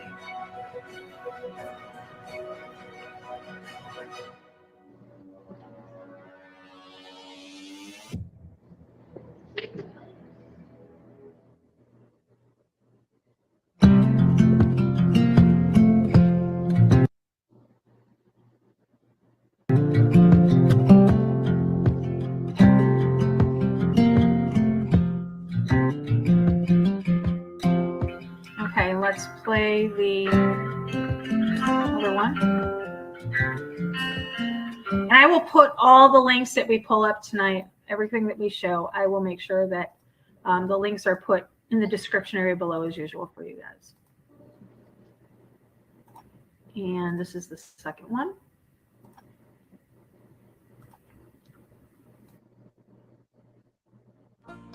A simple truth.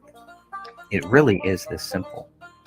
Either you believe David Crowley is innocent or you believe he is guilty. If you believe David Crowley is guilty, you are wrong. If you believe David Crowley is innocent, you are right. It really is that simple. A United States Army veteran is dead. His wife and his 5-year-old daughter are dead. A thorough investigation would only conclude with authorities admitting they lacked evidence to support their accusations. If authorities were to admit the case remains unsolved, they would also have to admit that the public may still be in danger. I am not able to solve this case. My interest is in forcing authorities to admit David Crowley is innocent. The reason they refuse to talk about this case is not because they are confident of David's guilt. They lack confidence in their allegations. Their department wishes to move on, but they are only lying to themselves. They must know the simple truth, and they need to publicly admit this. Their credibility depends on it now. The unspoken truth is that David is innocent until proven guilty. Why are authorities running from this simple truth? How long do they think they can run for? You cannot run from God. You cannot run from your nightmares. And you cannot run from the facts. Why would anyone want to? What could possibly motivate someone to try? If you cannot prove David Crowley guilty, then he remains innocent. It's as simple as that. So the resistance we face is disgusting. If David was guilty, the evidence would be right in our faces. If David was guilty, resistance to our questions would not exist. If David was guilty, facts would be evident. There are no facts to prove David guilty. There are only facts which prove David innocent. Hence the resistance to getting justice for David Crowley and family. Who cares? Do the people who closed this case and decided to not speak about it ever again really care? Do the friends who accused David Crowley of being guilty days after his body was found really care? Perhaps they only care about spreading the accusations of David's guilt instead of researching the facts of this case. They don't seem to care about the facts which prove David innocent. Truth is a simple thing. Justice does not die. Facts prove David is innocent. You raised some very, very interesting very interesting facts in that, Greg, because the facts and the evidence, if you really when you look at facts and you look at evidence, you need to look at it in an unbiased nature, because you can twist it and you can find things that aren't really there if you look at something long enough and hard enough. The fact remains that there's nothing to prove that David Crowley is guilty. Right. Now, Catherine, Sophia, and Greg, may I bring up this thing to the panel? Last year we did a show together, and can we talk about the fake police document, or is that just too far out there? Because there was a show that we did. No, talk about it, please. About the fake police document. Yes, we can definitely talk about it. Yeah, let's give a little. That was bit where of Jamie stirred up. Yeah, let's Jamie give a little stirred bit up of the hornet's backstory nest. to that. Mhm. What is the backstory to the fake police document?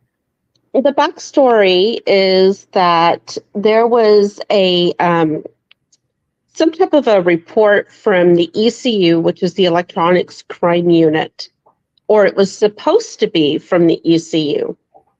And it was blurry, hard to read. And so I sent it off to Apple Valley PD and asked if they could verify this and if I could have an actual copy from them. And they sent me back an affidavit from the head of the ECU unit, and the person who supposedly had written that which was Detective Klokanos. And he basically stated that he never wrote that document. He had never seen it. And so the city attorney had wrote us a letter, Greg and I. Well, it was one letter, but she sent it to both Greg and I. And yes, Star, blurry because it is hard to, because it was fake. It was really blurry. It was a super blurry document compared to the real document, which we did a side-by-side comparison, but go ahead. In this document, several red flags were raised because it said that it gave an order of death, which the police had never done in their reports. And why would the ECU have an order of death? All they did was download files and look at the computers. So that raised red flags. And then they're talking about how David did illicit drugs and stuff. And yes, the reports did mention that he might have taken mushrooms, because that's what friends had said, and that they had found apparent marijuana at the crime scene, which they did find that. But this report said that he had been doing illicit drugs up until he died, and that he was not sleeping. And I don't see that in any other reports stating for a fact that he was not sleeping. So there was a lot of, go ahead. And please let everybody know that the toxicology report came back clean. He didn't even have marijuana in his system. He was completely clean. And this toxicology test is highly sensitive. They ran it, and it's mentioned in his autopsy report. It picks up 10 different types of street drugs, and it came back as him not having drugs in his system. And for Camille, it came back with her only having a type of ibuprofen in there for arthritis. And that was it. So, yeah, it raised a lot of red flags, and that's why I sent it off. And shrooms would show up, right? All that stuff would show Yes. up. Shrooms, Yes. weed, Yes, it would. if it was there. It doesn't matter if it's three weeks. I mean, if it's 1 month or something, right? I mean, we used to back in my younger days. Well, the thing of it is when- when it comes to substances in the body, okay, your body has to metabolize the drugs to get it out of the system. So if you're deceased, your body's not metabolizing them anymore. So they do stay in the system longer. Okay, because every drug test that I took, yeah, Cass would know that one. Marijuana stays in your system for 20.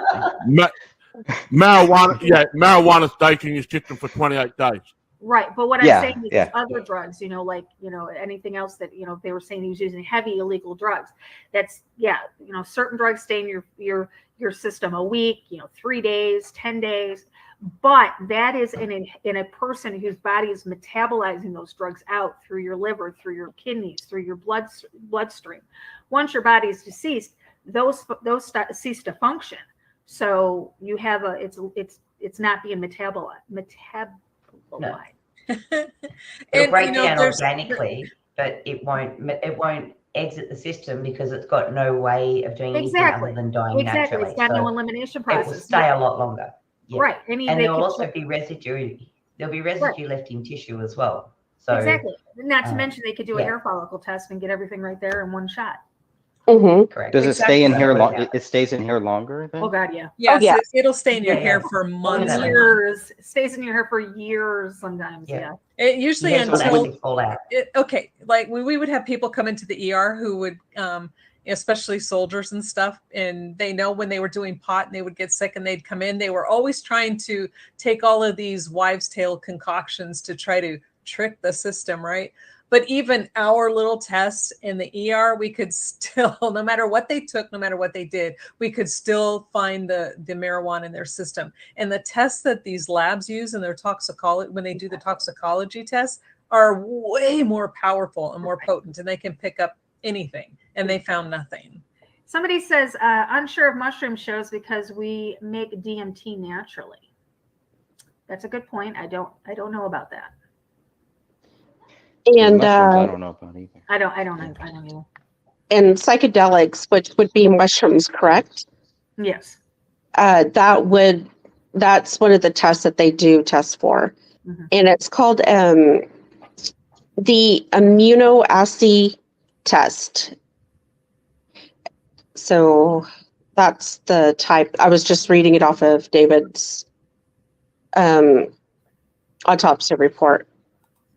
And I can Google that if you want, and we can. Yeah, we can maybe circle back to that.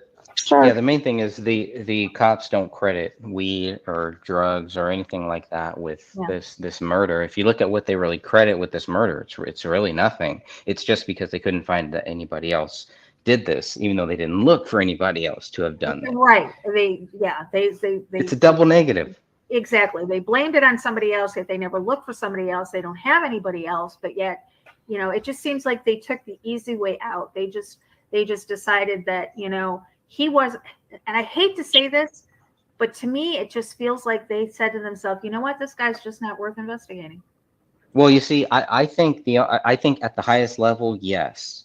I think at some point this case got shut down. I think some real investigators did try to investigate this and did really try. But I mean, if your boss comes out after 24 hours, maybe even less, and says, hey, this is a double murder suicide, everything you do from that point, you're not going to challenge that. Right. That's right? what I mean. I think so. I mean, they should have never done that. A high authority, and it just makes me feel like these people that are hell bent on continuing the lies, continuing the cover up. It just feels to me like they have some sort of purpose. They are, because Okay, guys, I am a conspiracy theorist, but there are people that the powers that be send through social media to kind of throw shade on people like us. Can I interject something here real quick? Absolutely. I would like to address, I haven't been watching the comments, so if Christina has said something else, aka Mama Gamer, oh no, she made the comment earlier about, you know, she had to leave. She had to catch the bus. Oh yeah, see, it figures. Because she was making the comment about, well, if there was anybody else there, where's their DNA, right? Being so snarky, and I'm like, I'm so sick of her freaking attitude. Let me tell you. Here's the point, little Miss Mama Gamer. You know, there is DNA that is not accounted for. We know this, and we're bringing this up as we're doing our videos. There's DNA that doesn't belong to David, to Kamel, or to Rania, but it's in that house. You know, and then plus we don't know. We like Greg was saying in his little snippet there, we can't solve this crime. We can't solve it for the police. We can only show what's going on. But does that mean somebody could have used gloves? Yeah, hello. You know, there's a lot of reasons why DNA from the perpetrator, it could be there because, like I said, there's DNA that was never identified that's mixed in with the blood and the other samples. There's DNA on the gun that doesn't match any of them. Yep. And these people overlook And on the bullet. And on a bullet, too. Yeah, okay, so these people overlook this fact that there is somebody's DNA. Now, this could mean several things. It could mean that the person whose DNA that is on that gun does not have a record and does not have their DNA on file to be found. Because they never tested anybody else. If they would have tested a bunch of people, who knows what they would have found. Am I kind of like, am I wrong about this? But it seems to me like the police did nothing but contaminate the crime scene. I give them the benefit of the doubt. I think me and Catherine probably disagree on several things, but we can still have a nice chat about it, right? She's not doxing me. I'm not doxing her or anything. We can still talk about it like two rational people, which is the whole point of the Justice for David Crowley and Family Facebook group. The whole point of looking at this case to figure out what happened here. It's not about me being right. I know for Catherine, it's not about her being right. It's just what does the evidence say? What do the documents say? That's why it's so important that everybody here, everyone listening, everyone watching has access to those documents. You can decide for yourself. Okay, it's not going to hurt my feelings. Right. And you know what? If you don't agree with the Justice for David Crowley group, if you don't agree with me, if you don't agree with Jamie, if you don't agree with Catherine or Sophia or Cass or Greg or anybody, if you don't agree, just walk away. We have to agree. We have to agree with Jamie. That's the thing, Definitely Laurie. agree with Jamie. The opposition don't want to come on the panel to debate us. They just want to bash on channels and text messages. Last year, I just want to say this. Last year when Greg, Sophia, and Catherine came on with Eric, the next day, Mama Gamer, Judy, and another lady, I can't remember her name, just came out in drove. My only thing I want to say to these people, if you want to debate or debunk anything that is being shown here or what Greg does or what Sophia does or what Catherine does, come on the panel and let's have a talk. But that's the thing, they don't want to talk to us. So Mama Gamer, if you want to keep doing this like you did on my show last year for 5 minutes, well, what credibility do you have? Exactly. If you're going to bring it, if you're going to come on a panel, act like an adult, not a child, bring something to the table, let other people have their say, come up with an open mind. I don't think any of these people have any desire to meet you guys in the middle at all. Well, I've chatted. Yeah, I've chatted with her. We've gone back and forth. I chatted with multiple people. Like I said, a couple of days ago, I give everybody a chance But yeah, it's like you say, you know, if you can't bring anything to the table, please don't waste my time. Don't Well, waste and other not only people's that, time all here. of this I'm going to debate you. All of this aggression is ridiculous. Be an adult That and came have a that was discussion. based. They're just Well, just yeah, that's hacking she what I came at did. me. They're You know, they're she's like, hacking what I did. well, she came at me and she's like, you know, I want to, you know, just you and me and debate. Nobody.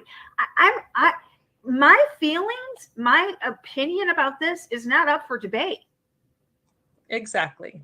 Well, the Okay. thing is, well, sorry, Larry. Sorry, Larry. No, I was gonna say, so I don't Just- understand why she would even want to talk to me. She's not gonna. Just she's to not gonna say debunk, just to debunk this whole David Crowley. I know the person who did. I know the person who did all this. Sorry, Don't Greg. you say. It was Bill Collins that did this. All right. Bill Collins That's is it, the Jamie. one that murdered That's David it, Crowley. Jamie. I'm Can I I'm address calling the that for a police second, right Jamie? now. I'm Can calling I the address it? police. Paul Here's the Hogan thing. Here's the thing: is and Mel Judy. Gibson. Judy wants to sit there and say that she knows everything about this case, that she is up on it. She didn't even know the guy's address. Okay. She says that DNA on item 57, which was the bullet found in the attic a month later, had blood on it. It says in the documents numerous times, no blood. However, they did take a sample of that bullet and they titled it 57-1. When they ran that sample, they found David's DNA. There was DNA on it. We can't explain what type of DNA it is, but we do know it's not blood because they stated it several times throughout the reports. But she, As a fact. yeah, as a fact, and she says actual fact on her post, and it's not Isn't an that actual what fact. liars do? Isn't that what liars do? They Yeah. have to go around telling you that lies are facts instead of saying, you know what, this is the way that I read it. Well, you know, maybe you read it wrong. And it's okay to admit that you read it wrong. It's okay to be wrong. It's okay to believe David Crowley is guilty. You hated David. You want to believe David Crowley is guilty. That is freedom in this country. Exactly. That is your freedom. You can believe whatever you want to. And you're right, Star. You know, item 57 that which just popped up there, she said that item 57 proves David is not guilty. And that is true on multiple levels. Yes, it has his DNA, but it was a minute amount. However, we have to keep in mind, this is the bullet that was found in a ceiling in the attic, which was shot through the ceiling they found it a month later. But on this, it's only a partially expanded bullet. Now, if you expect anybody to believe that it's going to go through and through one side of the skull, out the other side, and then magically turns around and ends up going into, through a ceiling, hitting a truss, and then landing in this, and it's not going to leave blood or hair anywhere else, you're sadly mistaken, and be fully expanded. So there's no blood, no hair, no tissue, and it's only partially expanded. Do you think that bullet was put there? Put there, I think somebody shot it into the ceiling. I think it was meant to deflect on the case. I think somehow, some way, somebody figured it out. Like, oops, there's a bullet missing. I had asked Greg a question the other day when we were chatting a little bit, and I said that there was 3 bullets that weren't accounted for, or something like that, or 3 bullets that one was in the attic. There was 3 of them, though, right? Well, there were two. The police left the crime scene, and they did not have 2 bullets, and those 2 bullets would be the bullets that were tied to Rania and tied to David. Okay. But here's the thing with Rania's bullet, the one that was tied to her, item number 53. Now that's the one that, as the cleaning crew was rolling up the rug, it rolled out on the floor. Now, did it pick up her DNA because it had gone through that poor little baby's body? Or did it pick up her DNA because it happened to roll through that area of the rug where her body was lying? We don't know. And they don't know. They don't say. And there's also someone else's DNA that is not David's and is not David's wife. So there is other DNA on that bullet. Correct. And I Yeah. believe it was on the bullet number 41, I think on one of them where it was tied to Kamel, but it's a mixture of two or more, and David and Rania are excluded as being contributors. And this was two major DNA profiles. So who's that other person? Wow. Yeah. Good question. Yep. And again, this is what Sophia and I are going to be covering in the next portion of the next set that we do on the blood. Yeah, guys, I just want to say there are 26 people right now watching on both platforms. And I want to say something that the ladies here, Catherine and Sophia and Greg included, let's say the three of them, are putting together such amazing factual videos over on their channel. I go over there, I try to go over there, and they are not getting the views that they deserve. So I'm gonna put the link in the description or in the chat room for you guys, because I really Well, think you need to go over there and support them and watch these videos, because they're very well put together, very informational. It's strange that you mentioned that too, because I've actually seen videos drop. So I had a couple videos that all one day, and it was to Catherine, because I took a bunch of Catherine's videos and hacked them and put them onto my channel. But there were videos there. there was a video there that had about 110 likes. I looked the next day, it had 99. I looked the day after that, it had 98. So I've actually witnessed views dropping. People need to recognize it doesn't matter. We don't care if it gets 1 view, if it gets 101 view, if it gets 1,000. It does not matter. We're beyond that point of looking at views. This is about getting the documents out there. The way that we're going to get justice is not from getting views. It is making sure that people understand that there are people out there that are going to continue to look into the slam dunk case, a very simple case that really shows David Crowley did not do this. And we're going to continue to give you those evidence, to give you those facts. That's why I wrote this book. I did not write this book for money, even though some people have claimed that I'm in this for money. I'm not in this for money. I give my book away for free. He gave it to me for free. Not only did you give it to me for free, but you mailed it to me, so you paid to get me the book. Well, that's like Jamie is probably the only. That's like Jeff Hayes. With Jamie's the only area where it's hard to get it. Yeah, right. I can't exactly. Jeff is. It's like with Jeff Hayes. Not only did Jeff Hayes send me a box of books, but he sent me money in an envelope to mail the books out. Oh, see, that's nice. So I mean, for anybody that thinks that any of us do this for the the paycheck.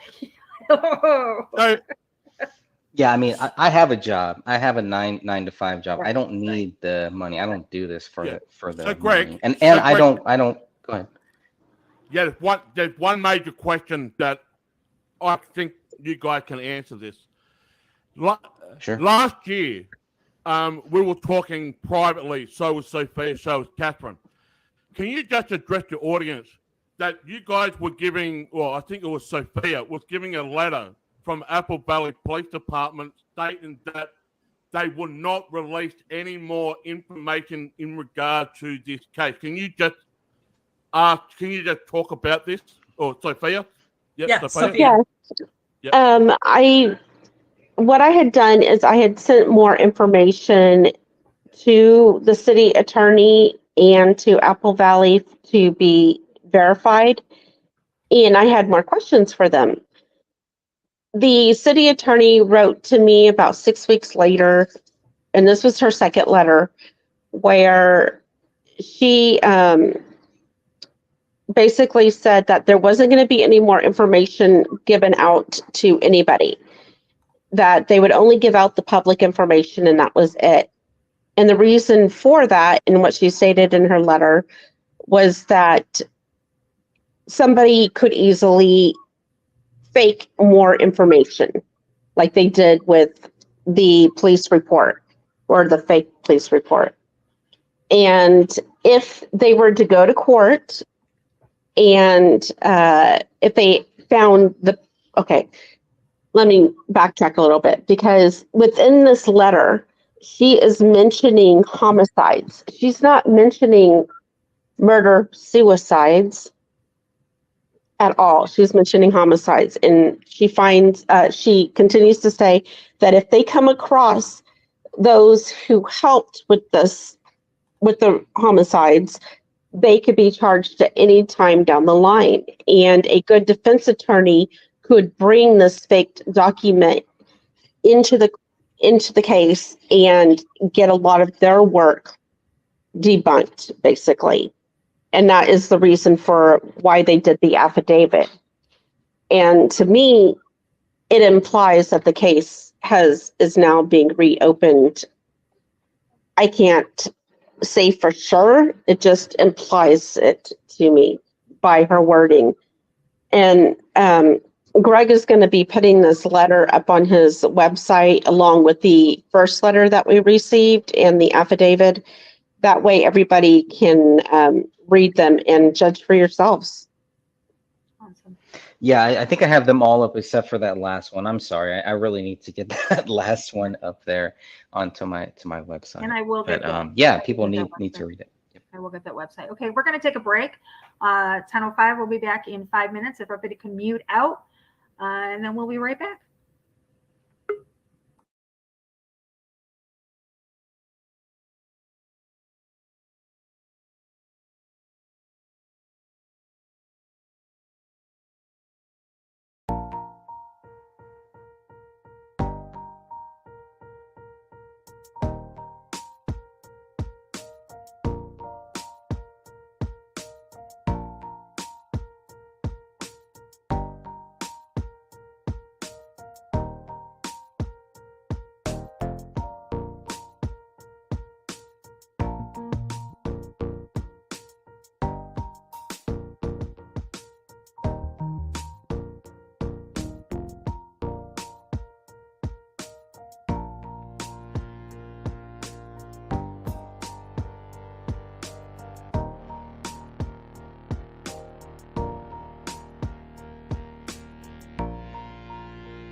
Do we have Eric here? Bueller? Bueller? Where are you, Bueller? When Cameron was in Egypt's land. Moon River. Who are you all? Let my Cameron You know, you're go. talking and nobody's listening. So I promise. Sorry, Lori, I didn't hear you. Okay, yeah. I only hear myself. All right. That's fine. You figured it out. I got Lukewarm it. Eric is in the house. Is that Lukewarm what- Eric up in his. So I yeah. promised Greg. I haven't heard my theme music I today, guys. promised Greg that I was going to play his theme song. Here we go.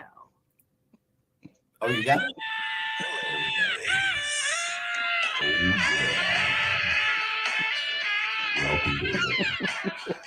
Yeah, don't play too much of that. They'll ban it. 20 seconds. Oh, it's great. Hello, ladies. That's right. Well, Starring we want to, lovely Laura. we're gonna Lovely. put Eric in. Sexy Sophia. Nice to join us, Sassy Sentinel. Jamie. Who do we have? Eric? What's his name? Eric? What? Sassy Sassy Sentinel. I was all in porn zone. My bad. What? What? Oh yeah, no. I had 15 Shades of Crazy going on right now. Somebody I left. lost, Somebody. half my arm is hanging off. It's my shoulder. It's not there. I lost a couple toes, and I think my nose got cut off. But I couldn't smell. But no bears. Yeah, But no there's a lot bears. going Right? on. No. Yep. It definitely is a crazy rabbit hole conspiracy that I've been going through, and Laura and I talked about it. And once it all pans out and all the information comes out clearly, I think we got a mind blower going on. That's all. I'm going to leave it there, folks. Yeah. Eric. When Eric messages me at midnight, 12:30 a.m. in the morning, with "I need to talk to you now." Mhm. I've Need you to known look Eric at some for stuff with me. yeah. I've known Eric for years. I know, he is not the type that's going to message me at midnight and say, "I need you right now." Yep. Right here in our back. So what were we talking about? Oh, thanks for coming, by the way, to G'day, Eric. our show. G'day. G'day. My show. We're blaming Phil We got the Collins hijack tonight. there. We're blaming Phil Collins tonight. Yeah, that's right. That's why having a co-host is key. Absolutely. And we're calling police on Jamie. So Actually, we're calling the leaders of his country on him. Is that who it is? We're calling Yeah. everybody. Dude, how dare you Yeah. blame Phil Collins for this? Phil Collins is one of the greatest artists ever. I will play you every single song right now. Okay, I have them all Don't you memorized. dare. Lyrics Don't and you everything. even think about Special it. editions. Special All right. editions. I will call the Prime Minister of Australia. I am Greg, the Phil Collins Sentinel right And here. that's I gonna know do that. I know the what? Prime Minister. Greg, if you play Phil There's something Collins, in the air tonight. if you play Phil Collins, I'm going to have And I'm no banned? choice. Dude, I'm going to have to. I'm Jamie going and to I have no did a choice. Phil but to Collins count- song, man. Is that the one you're talking about, or is it a different one? If We if did. Greg We did. One more night. if Greg plays Phil Collins, See, I just get I'm gonna Jamie. have no choice but to counter him with Nickelback. Oh, Oh, okay. All right. All right. We can have a little I'm wrap up off to admit they here. make some good music, but normally you just have to. Nickelback is a no. Exactly. Look at Because this they're Nickelback, photograph. It's always been a no. I can admit it, Every but yeah. time I do it makes It's me always laugh. been a no. There's a million other bands I can mention that are good too, but they have some good music. So they're before Nickelback. we went to break, Why does Nickelback get a stigma like that? By the way, it's Are they the back? Are they the back of a? you just don't want to nickel? admit you Is like that what it you is? like them. It's just Look, weird. the best concert I ever went to was Nickelback in Phoenix. They Hinder, they were with Nice. Hinder, and I was in the first, we were down on the floor. The first 10 rows literally got Coke and Jack the whole show. Oh, that's a good band. How, It why was the hate? amazing. So I have nothing bad to say about them. So Why So the there's no hate? nickel Oh, front? Lori, how'd they sound? awesome. Like that, I mean, that's the true test. You ever like been Oh into yeah, a I've gone band to and I've went gone to and saw live them live and concerts you're and like, it's been what? horrible. Oh God. Oh Lord. Oh, look what they So you've did never in been the to a studio. Phil Collins every Phil Collins concert, like he sounds exactly almost better than it would be Yes. if it was mixed and mastered. Right, and then Just some throwing that out there. Just throwing it out there. Well, I mean, nowadays with bands, with the technology they have, I mean, well, a lot of these top 40 artists that come out, they don't sound like that for real. They sound like that in the studio. But then They have auto with the tunes. technology now, they can do it Right, right on auto-tune, stage too. They can And then plug we that got same Milli technology Vanilli. in on I stage. think I actually think auto tunes was based on Phil Cheating. Collins. I think Phil Collins was the source for auto tunes. If used Prove me wrong. sparingly and well, it can be used well. But a lot of these top 40 artists, singers. Oh, they- and then they we use have the it all Milli the time. Vanillis of the 20th century or the 21st Right. century. So, you know, Yep. you get all these little pop Just stars. blame it on up the rain. Well, you get all these little pop stars up on the stage, and all of a sudden, they're playing music. And, Ooh, it's true. oh Lord. Whatever you do, don't put the blame on you. Blame it on the rain. Yeah, yeah. One more thought. I need one more thought. I just put my mask back on. Oh Lord. I got 2 4-legged fart machines here. No more farts. No Take more. that look You know the of Milli worry. Vanilli cast? Are you Mine's an right? on. Oh, absolutely. They still Okay, work hard. I figured they were worldwide. You know, why didn't the Oh, yeah. original guys who sang that just come out and keep it going? Because now you never get to hear Milli Vanilli ever again. Like Probably no matter crack. That's not a bad what. thing. Probably It's they're on like a crack. band. It's You not don't a never bad replace thing. it. Yeah, that's not a bad It's like thing. admitting you like Nickelback right now if you play Milli Vanilli No. on the radio. Yeah, No. it's weird. It's sad. Somebody One of in them's the gone. chat room was talking Oh, about no. somebody in the chat room was talking about David's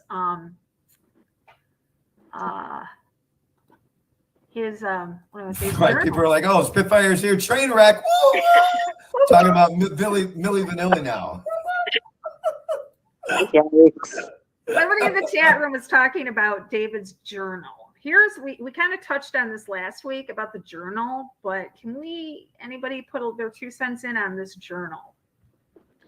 The journal was started, I think, in April sometime of 2014. And it goes all the way to November, the early part of November of 2014. And they supposedly died around Christmas or right after Christmas. And he only did mention Allah once, and I think that was the very first post, I think. And it was in jest. There were also questions about when that. There were questions about when that journal actually ended, because I think in the police reports they say it ended in September, but when we got the journal, it didn't end until November. Yes, and there's some So what's going on there? There are some posts removed from the journal. As you go through, you'll see like a day and a time and like a GPS thing that pops up, and then there's like no photo, no post whatsoever, or there's just a photo and no text whatsoever. Looks like it ended on Rania's birthday. No, that wasn't her birthday. Oh, okay, because it says Rania's DOB 5 November, Yeah, that we don't understand what that is. and then because here's Somebody okay, that's so right. that's- You're introducing even more evidence over and above the thousands of other pieces of evidence indicating that this is a big bunch of BS. Correct? Yeah. Wow. Well, Sorry. yeah, if you want to keep it simple.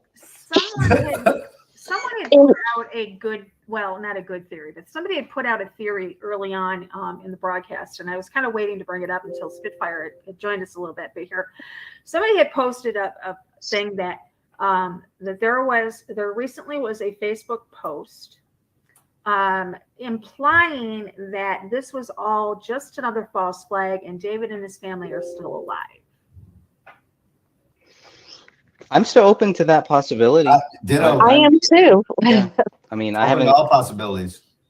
Yeah, That me too. maybe I'm that- still open to the possibility that David Crowley did this. I'm still open to that Not one. due to his own himself, but due to certain weapons, direct energy type weapons that the government has that can flip you. I mean, There's these are some facts, crazy folks. theories.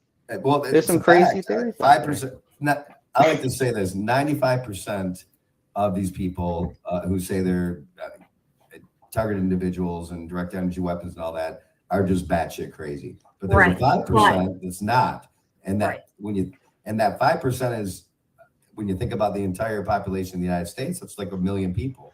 And if you look at the government documents, it states that they do indeed test these weapons on 5% of the population. Right. So that's a lot of people to discount that. But I'm glad. Are we all in agreement? I mean, a lot of these people just are batshit crazy, though. Trying to use it. Yeah, Which makes it even some of harder. them are paranoid, but there are some people who sound very legit. Some of these people just muddy it too much. They're just batshit crazy. Exactly. They're saying that the government's coming after me and stuff, and they're really not. But We've dealt with time travel theories. We've Right. dealt with the numerology theories. The paranormal theories is still one that I still look at.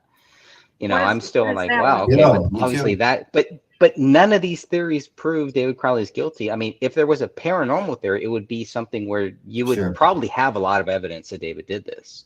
Well, Greg, You wouldn't have all this cover up and all this. You're talking about keeping an open mind about David Crowley being guilty of this. What possibilities do you think would lead him to be guilty if you're thinking that way? Yeah. So what would lead David Crowley to be guilty here? I mean, you would have to discount Circle everything back put to in direct that. energy weapons. Everything in that two-minute MK video, Ultra. in that 3-minute video there, it would you would have to have that. If you can't put the gun in David's hand to shoot anybody, if you can't have if there's no bullet that proves that he shot himself, it should be everywhere. Just like Sophia and Catherine have talked about, the blood should be everywhere. All this stuff should be everywhere. If this was a real murder-suicide, the evidence would be everywhere. It would be very, very clear. The weird thing is the response from the police, and I hate to say the response from the police because it's not all of them. I think a lot of them were just going through those motions, doing their job. Apple and at some Valley, point, for those who are taking notes at home. Apple Valley Police. And I don't know. I don't know what happened where it got shut down. Why would they even assume within 24 hours that David was the only suspect? The public was not in any danger. That is simply not true. And the evidence doesn't point to that's where, okay, could he have done this? Yes, but the evidence doesn't point to that he did. Correct. That's the biggest part of it. And here's the thing. I want to say that I totally disagree with both of you and anybody who says that David could have done this for one reason and one reason only. And that is you disagree. You agree with us then, right? Because we don't think he did either. Yeah, I mean, there's just there's no way. We keep it in the realm of possibility, but no, I won't even put it in the realm of possibility. Here's why. You do No, this. seriously, here's Catherine why. was like, no, it can never The happen. skull piece that is on the floor has straight edges on it, on the skin, straight. And this skull piece belongs to David. Now you cannot get straight by having it fall off, having it pulled off, having it chewed off. It was some type of instrument that could cause a straight line. David could not do that to himself. So if he couldn't get his skull piece off with straight lines on the skin, he didn't kill himself. There you go with your logic. I know. How dare you bring some logic facts, into this, yeah. Catherine? I'm sorry. Eric, Catherine is trying to fool you with that photo that she has in the background. That's really what it comes down to here. I said I was going to do this. Here She you go. This is purposely just for tilted. you. That's just for you, Eric, right there. I would like to bring up the fact that his own cell phone, which is sitting on the island, didn't have his DNA on it. What? Yeah. Thank you for bringing that up. Yep, that's something we don't talk about much. Yeah, we don't talk about that much. It had Kamel's DNA, but ahead, it didn't have his, and it was his cell phone. Again, How does that I'm Again, just I'm gonna leave you with more questions 5,000 than- reasons why this didn't happen the way they said it did. Yeah. Yes. There Yeah. you go. There you go. I mean, if So, you look you have a throughout- cell phone. What? So could it God, have been He white? didn't have his DNA I mean, It's not bad. how does your cell phone not have your own DNA on it? I don't, especially when David is doing a lot of his one-day journal from his cell phone for years and years and years. how much you would have to wipe the cell phone with something to clean it up and then put Kamel's blood. It's not. It just does not make sense. That cell phone is actually cracked too. Can I respond to Linda real quick? Linda, NWF. Oh, Yeah, just NW Linda. firefighter. Oh, I hope she's a firefighter. That would be Firefighter. Yes. But they state Bonesaw dad will was a do that firefighter. when they do an autopsy. They cut the crown of the head off like that. Nothing could account for a cut like that on scene, and that's exactly what I'm trying to say. This was where his skull piece was at the scene on the floor, and you see straight edges around that on the skin that's still attached to that skull cap. It is straight edges, and so Aliens. Paleo licked the phone clean. He probably did. Actually, it was on the island. He couldn't do it. Again, I'm leaving here with more You can questions climb. and answers. I don't like that. I don't, because you know how much sleep I've lost in the last week just sitting there, laying there thinking about this, running scenarios in my head, going, you know, I'm still, because of the lack of DNA, because of the lack of the blood, because of the way the blood spatters, and all of this leads me to believe that they weren't even killed at the house. And all of this information is on Greg's website, and it's also in our Justice for David Crowley and Family group. So anybody can come and take a look at it and read it. And you'll see we weren't exaggerating about the cell phone. We weren't exaggerating about the bullet in the attic, which is item 57. And 50, well, it's 57, but they tested it as 57-1. But all that stuff right there, you can read about it and see for yourself in black and white. Look at all these files, guys. If you go to the Justice for David Crowley and Family, and you go to the files, and you can look at all of these files that you can look at for yourself if you're interested in digging this, you know, digging deeper in this for yourself. I mean, this is just all the files that they have. I sure hope you got this backed up. Yeah, they're all there. I think if you go to my website, it's probably an easier format because of how I've kind of cataloged everything. So if you go to thegraystage.wordpress.com, a free website. I mean, I just created this thing just so people could have access and download all of these documents, watch all of our videos, just a one-stop shop where they can access all of these different things pretty quickly here. That was the whole point of it, because of the shadow banning, because of the YouTube channel banning, and because of the Facebook and all that stuff. Just so many different weird things that were happening. So that's why I've made sure to host everything. It's on my website. And I want to jump in here and address something that, Laura, you've been saying last time and this time as well, about how you don't think that they, love your mask, Jamie, how you don't think that they were killed in the house.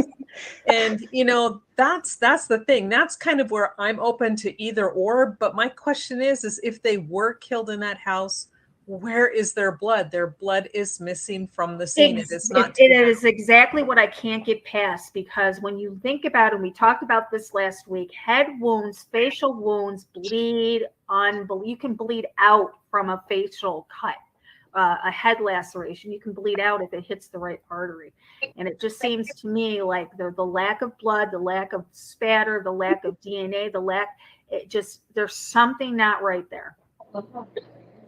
Yep, I agree. It doesn't make any sense at all. No. Nothing about the biological remains makes any sense, full stop, for what their time frame is.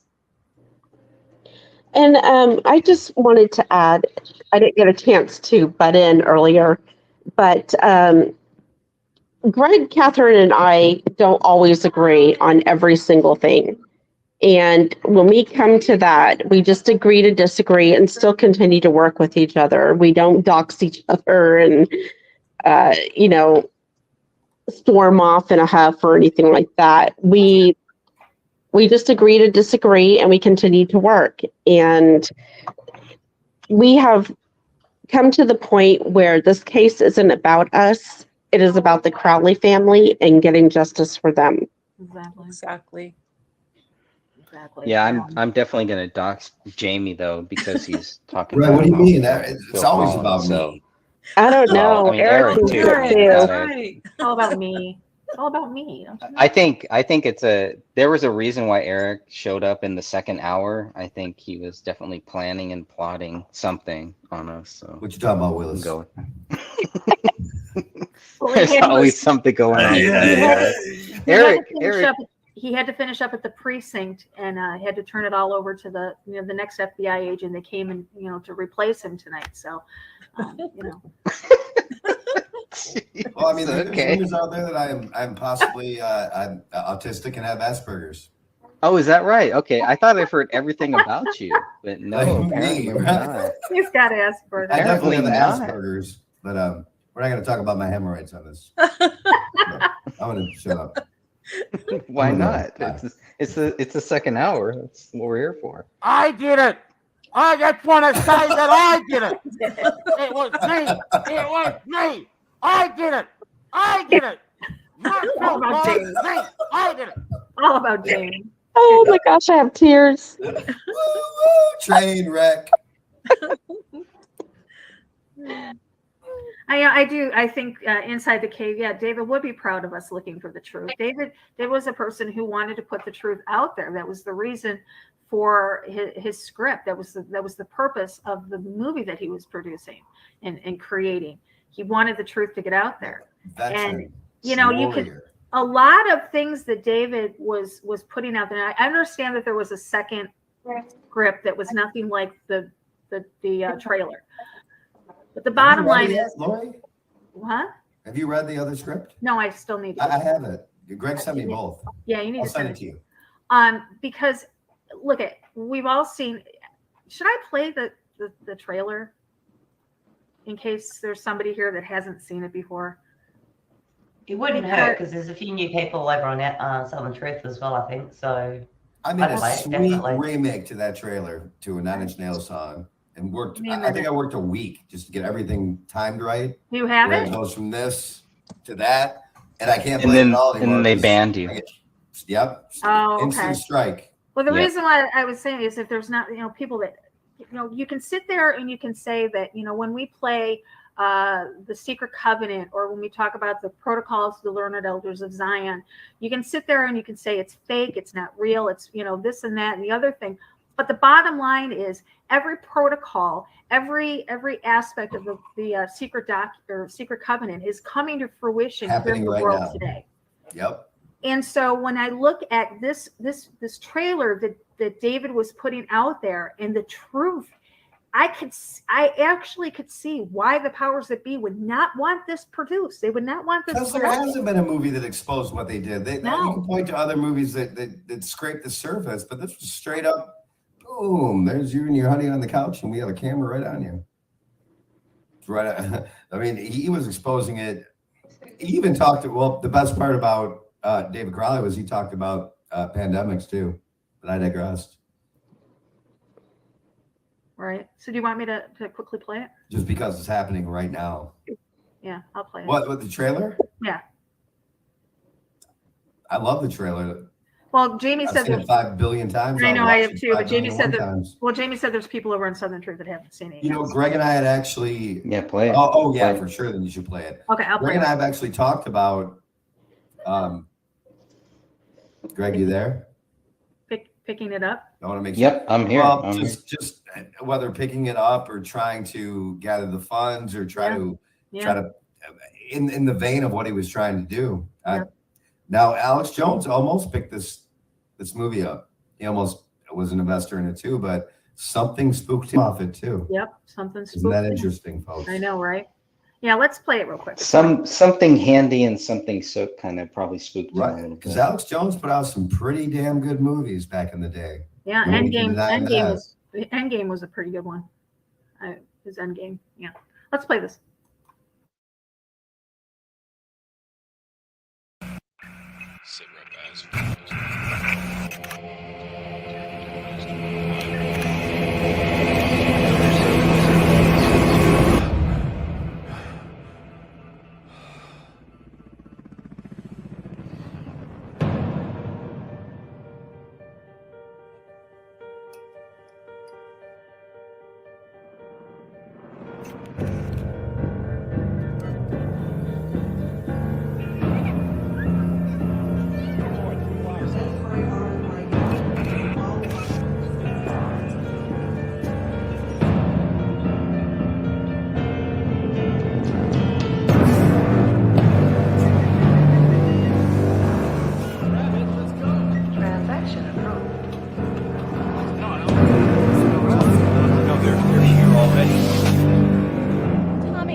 Last night I dreamt about how things were. Of every enemy of the state! And then I woke up here.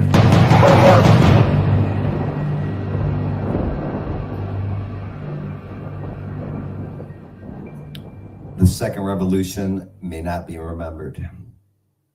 How poignant. I'm going to, there was something I had said to you guys last, said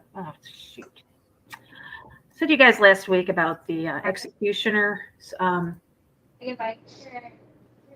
the executioners scene there in the trailer. A number of years ago, a YouTuber called Ivana, she put out a really good video. Yeah, absolutely. She put out a really good video. Now, I have the video somewhere. I need to find it, and if I can find it, I will put it up on this channel. But she did the video, and it says, "The Gray State exposes Freemasons' mass killings with a guillotine. The director is dead." This was what her theory was, that she completely believed that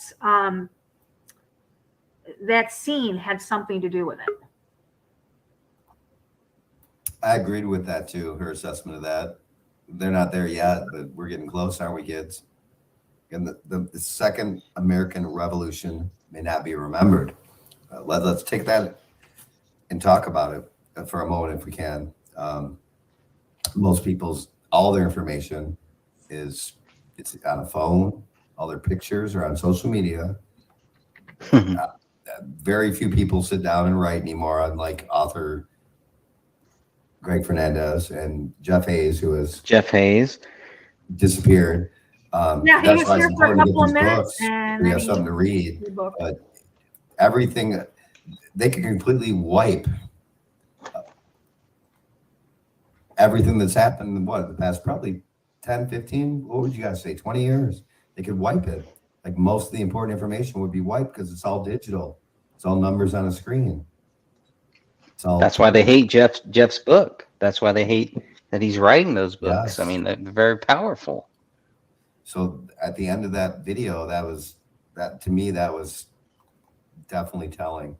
That, I mean, they could wipe generations. I don't know if you get into Tartaria or there were different lands here at different times that aren't in history, but David knew something. David was a warrior. He did, was it 3 tours in the Middle East? 2 or 3? He was stop loss too. So yeah, he did a tour in Iraq, in Afghanistan. And when you think about when he did those are like the belly of the beast. I had family, I had friends who were doing tours, and maybe some of you all did too. People that are watching this, people that are listening to this, people in our awesome chat rooms, at least 2 chat rooms that I'm seeing here. You probably had a family, you probably had a friend, somebody that knows somebody that did tours during 2004 to 2009. That was hell. And he saw something over there during his experience. He saw something and learned things, and he had the courage to come back and try to make a movie about it. Yeah, people kicking down doors and things like that. I mean, the whole thing, they try to say, well, David was just focused on this. That's not true. David did a lot of great films. David was a filmmaker. Above everything else, he was making films. He wanted to make more films. Well, in the Hollywood realm, that would make him a big threat there, because he's not Big just going to a very big threat. I Credible, think. I mean, had experience himself, a good-looking guy, a well-built guy, and a warrior. Yeah.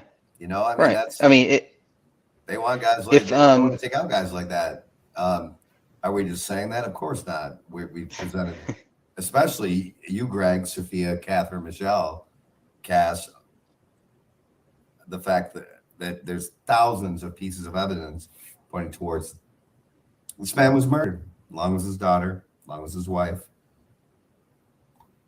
And it sucks. And there has not been one person that has been able to say this is what proves David Crowley guilty. Not That's one. all we've ever Maybe not asked for. police. 7 years. Believe me, we're going to be 77 years here, and no one is going to be able to prove David Crowley is guilty. You're still going to have these idiots and these retards running around trying to say that David Crowley is guilty. Okay, well then prove it. Prove it. Make a video. Make one video. I made a 2-minute video. I made a 3-minute video. What the hell have you guys ever done to prove David Crowley did this? Come, if you want to come at me, bro, come at me like that. Make your video, instead of making videos slandering me, instead of making weird videos about me, about my fans and everything like that, make a real video that shows David Crowley is guilty. I'm going to ask you that question and one more let the time. people decide. Go ahead. I'm going to ask you the question one more time, Greg, because I ask you it all the time. Sure. Do you really believe there'll be justice for David Crowley? Yes. I believe that there already is. But do you I think believe it'll that actually, as far as spreading awareness about what really happened, people that are awake, yes, but do you think there'll be actual justice system? Yes, because God rules justice. In the end, God decides what the justice is. All that we have to do is keep the truth going. All we have to do is make sure that everything that we know, everything that we put out there, all of this stuff does not die. They want it to die. They don't want people like us. They don't want these shows out here like this. They don't want people talking about this. For whatever reason, it's a big threat to a lot of people. It makes absolutely no sense. Absolutely, I do. Yeah, I always fall back by default to 9/11. I believe there will be justice there too, and I believe John F. Kennedy, and we can go on and on and on. So I definitely. I guess what I mean. Do you want justice, or do you really think there's going to be? I believe that personally, myself. It depends on David Crowley. 9/11 truth will never come out, and this planet will probably be in a big fireball. But that's how the Bible ends. But that's how Scripture ends. I mean, this is how the world. Oh no! It's all going to end like that's fact right there. Yeah, I mean, but it's up to us to keep that flame going, to keep that truth going, Absolutely. And that's all that we can do. It's all in God's hands. Happen. The 9/11 truth is actually the one day it's going to come out and people are going to go like, "Holy shit!" Like what? Well, Eric, our government just did this to us. And, well, Eric, haven't you spoken with people that thought that? I mean, that is it. That's what it's all about for us. The problem is people are getting so dumbed down now from the jibby jabbers. I mean, to me, I've watched the decline of humanity over the last 2 years. I watched it go from like it was pretty bad to not being awake to like splat on the floor. People so are they really even going to care that much? I mean, you're taking a lot of the people who were they might have been not even on the fence. And just deprogram them so hardcore. I don't know. What I do love about Greg is I admire his veracity and that he believes it's going to happen truly. Lori and myself, probably Jamie too. I could probably say that there's no winning this battle. And in Jeff Hayes' book, he talks about it. We can slow it up, we can fight it, but in the end, it's going to be hell on earth What's your take? That's what the Bible tells us. That's what the Bible tells us. This is how it's going to end. So we have nothing to fear by standing up for these truths, by standing up for 911, for JFK, for David Crowley, for all of these other cases. What should we fear then when we know after all of that happens, we know what happens? I just don't think that it's gonna come out. It's gonna register 9/11 nor David Crowley case, nor Andy Sook, nor fill in the blank of all these different things that have happened, and the whole thing to go back to. One thing we can bank on is the Bible being the inerrant word of God, and it says that in time all things hidden shall come to light. So there will come a time that there'll be justice for David and his family, whether it's in this life or the next. I just keep going back the way I started after you played that video, that this may never be remembered, what's going on here.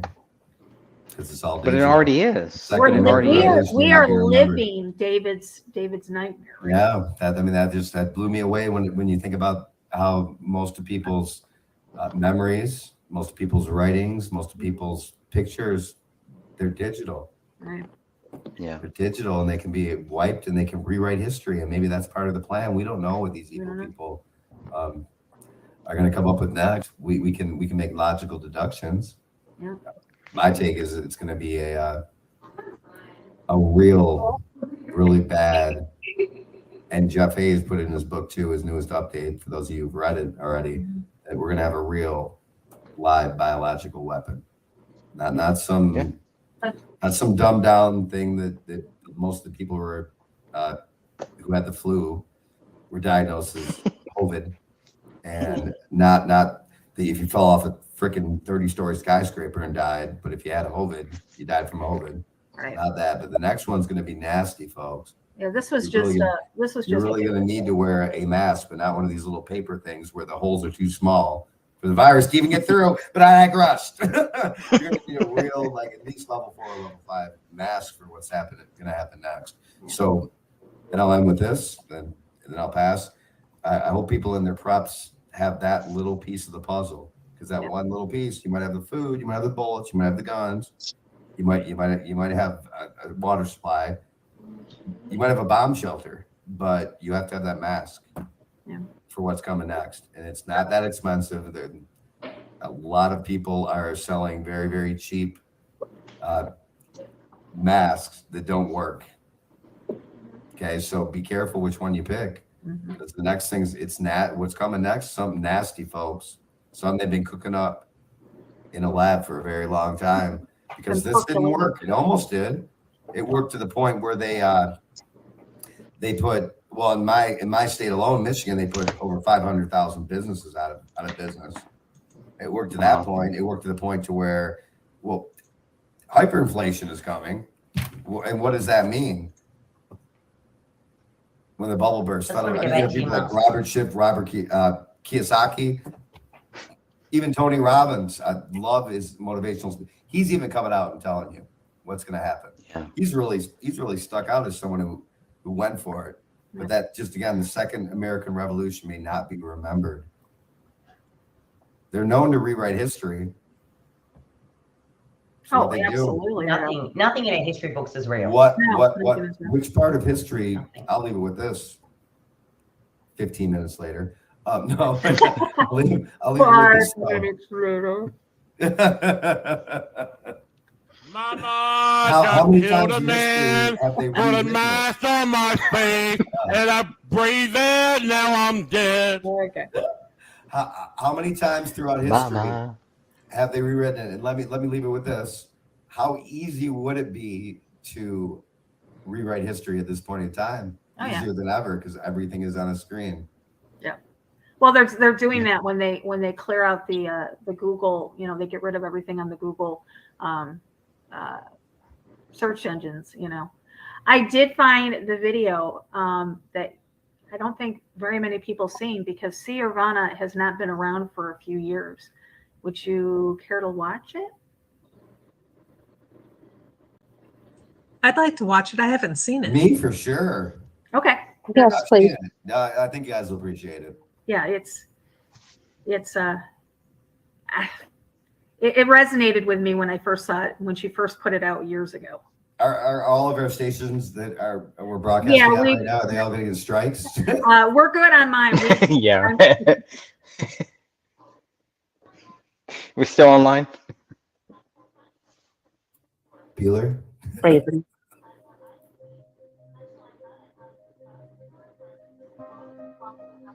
Somebody Before didn't we want start, the can gray you state pause really quick? investigated, explored, and unveiled. Un momento. That's why David Crowley is dead. He was the writer and director of one of the most controversial movies in modern You guys history. haven't seen this? And somebody didn't want him to produce Yeah, I've it. seen this. What was so threatening about David Crowley and the gray state concept? Like Gray State, many Hollywood films have depicted apocalyptic themes and end-of-the-world scenarios.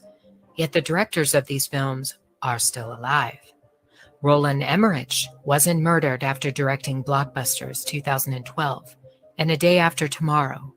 Steven Soderbergh wasn't killed after his movie, Contagion. But David Crowley is dead, along with his wife and child. They were killed before the production could be completed. What was so dangerous about Gray State? David Crowley claimed that his movie was based on real events, not Hollywood propaganda like you see in movies such as 2012. California is going down. God, you sound like a crazy person. The governor just said we're fine now. The guy's an actor. He's reading a script. So the Gray State is essentially an artistic representation of real aspects put into a fictional format. Once you open your eyes and start looking at all these trends like RFID, like martial law, like FEMA, like executive orders, you have to act within your own capacity to sort of, talk about this. A lot of people filter that into the political realm. A lot of people do other things like grassroots style. I mean, I'm a filmmaker. Danny's an actor. So we put our heads together and we started making a project that would act within our own faculty to portray that in a creative manner. So there's a story here. I have to start telling a story. So I was looking for the next film project to work on anyway. I'm like, well, this would be perfect. And it's not really perfect because you have to kind of filter down all this stuff into a narrative storyline that's not just propaganda telling you what's going to happen next, like 2012 or A Day After Tomorrow. It's got to be a human story, and it's got to be enduring and compelling. The way we're different is we're independent, and we don't expect any participation from any studios just because of its contentious nature. I mean, anyone knows that Hollywood has not approached this topic so directly before. That's what makes Gray State so compelling. Is that different? Definitely the trailer is our best efforts to kind of show this world and expose these very real issues that exist in our world today. David claims that Hollywood has never dealt with topics like RFID, internment camps in America, and detention. Instead, they have produced propaganda in place of real issues. When Hollywood does discuss internment and detention, it's almost always about World War II and the Holocaust. Literally thousands of films have been produced about the Holocaust, and yet one single film that addresses the potential for a Holocaust in the United States is stopped mid-production after its director is murdered. Seems a bit odd, doesn't it? They don't want Americans, Canadians, and other Western countries to know what is coming. And that is a plan to intentionally collapse Western society. If you don't believe me, read the plan that's been in the books for over a century, planned out by the Illuminati and penned by Albert Pike back in the 1800s in his 3 World War predictions. Gray State was simply too threatening. It revealed too much, not just the obvious points of what could happen with the collapse of a society, things like martial law, food shortages, and a provisional government. It goes beyond this. David knew a secret, and he left it inside of the trailer for Gray State, in plain sight. David Crowley used the Illuminati's favorite game against the notorious cabal. It's a game they've played with the human race for years. They provide clues about the future to toy with us. They did it with 9/11 They've done it with other major catastrophes. It's called predictive programming. On occasion, though, they get outsmarted at their own game. What was David's hidden message inside the Gray State? And could it be the reason for his death? Perhaps the scariest part of Gray State's conceptual trailer is this character here, who appears to be operating a guillotine. David Crowley was very intentional in this frame of the movie. He added something that I believe he wanted the people to know about. Who is the identity of this executioner? If you look closely, you will see that this terrifying character is wearing something around his waist. It appears to look like an apron. The executioner wears a Freemason apron, complete with the all-seeing eye, the compass, and the 2 pillars. I do believe David Crowley is trying to tell us something. He is telling us that the organization behind the French and American revolutions, the organization behind the Italian Revolution of 1830, the organization that outlined a plan to overtake the Vatican in a document called the Alta Vendita, the organization behind the Trail of Tears and the deaths of thousands of Native Americans under Freemason Grand Master Andrew Jackson, the organization behind the Ku Klux Klan in the United States post-Civil War and its rebirth in 1915, the organization behind the detonations at Hiroshima and Nagasaki during 33rd degree Freemason Harry Truman's presidency. These are men with a radical revolutionary agenda throughout the entire world because they worship and follow a radical revolutionary deity. The first to have led a revolt against the Most High Lord.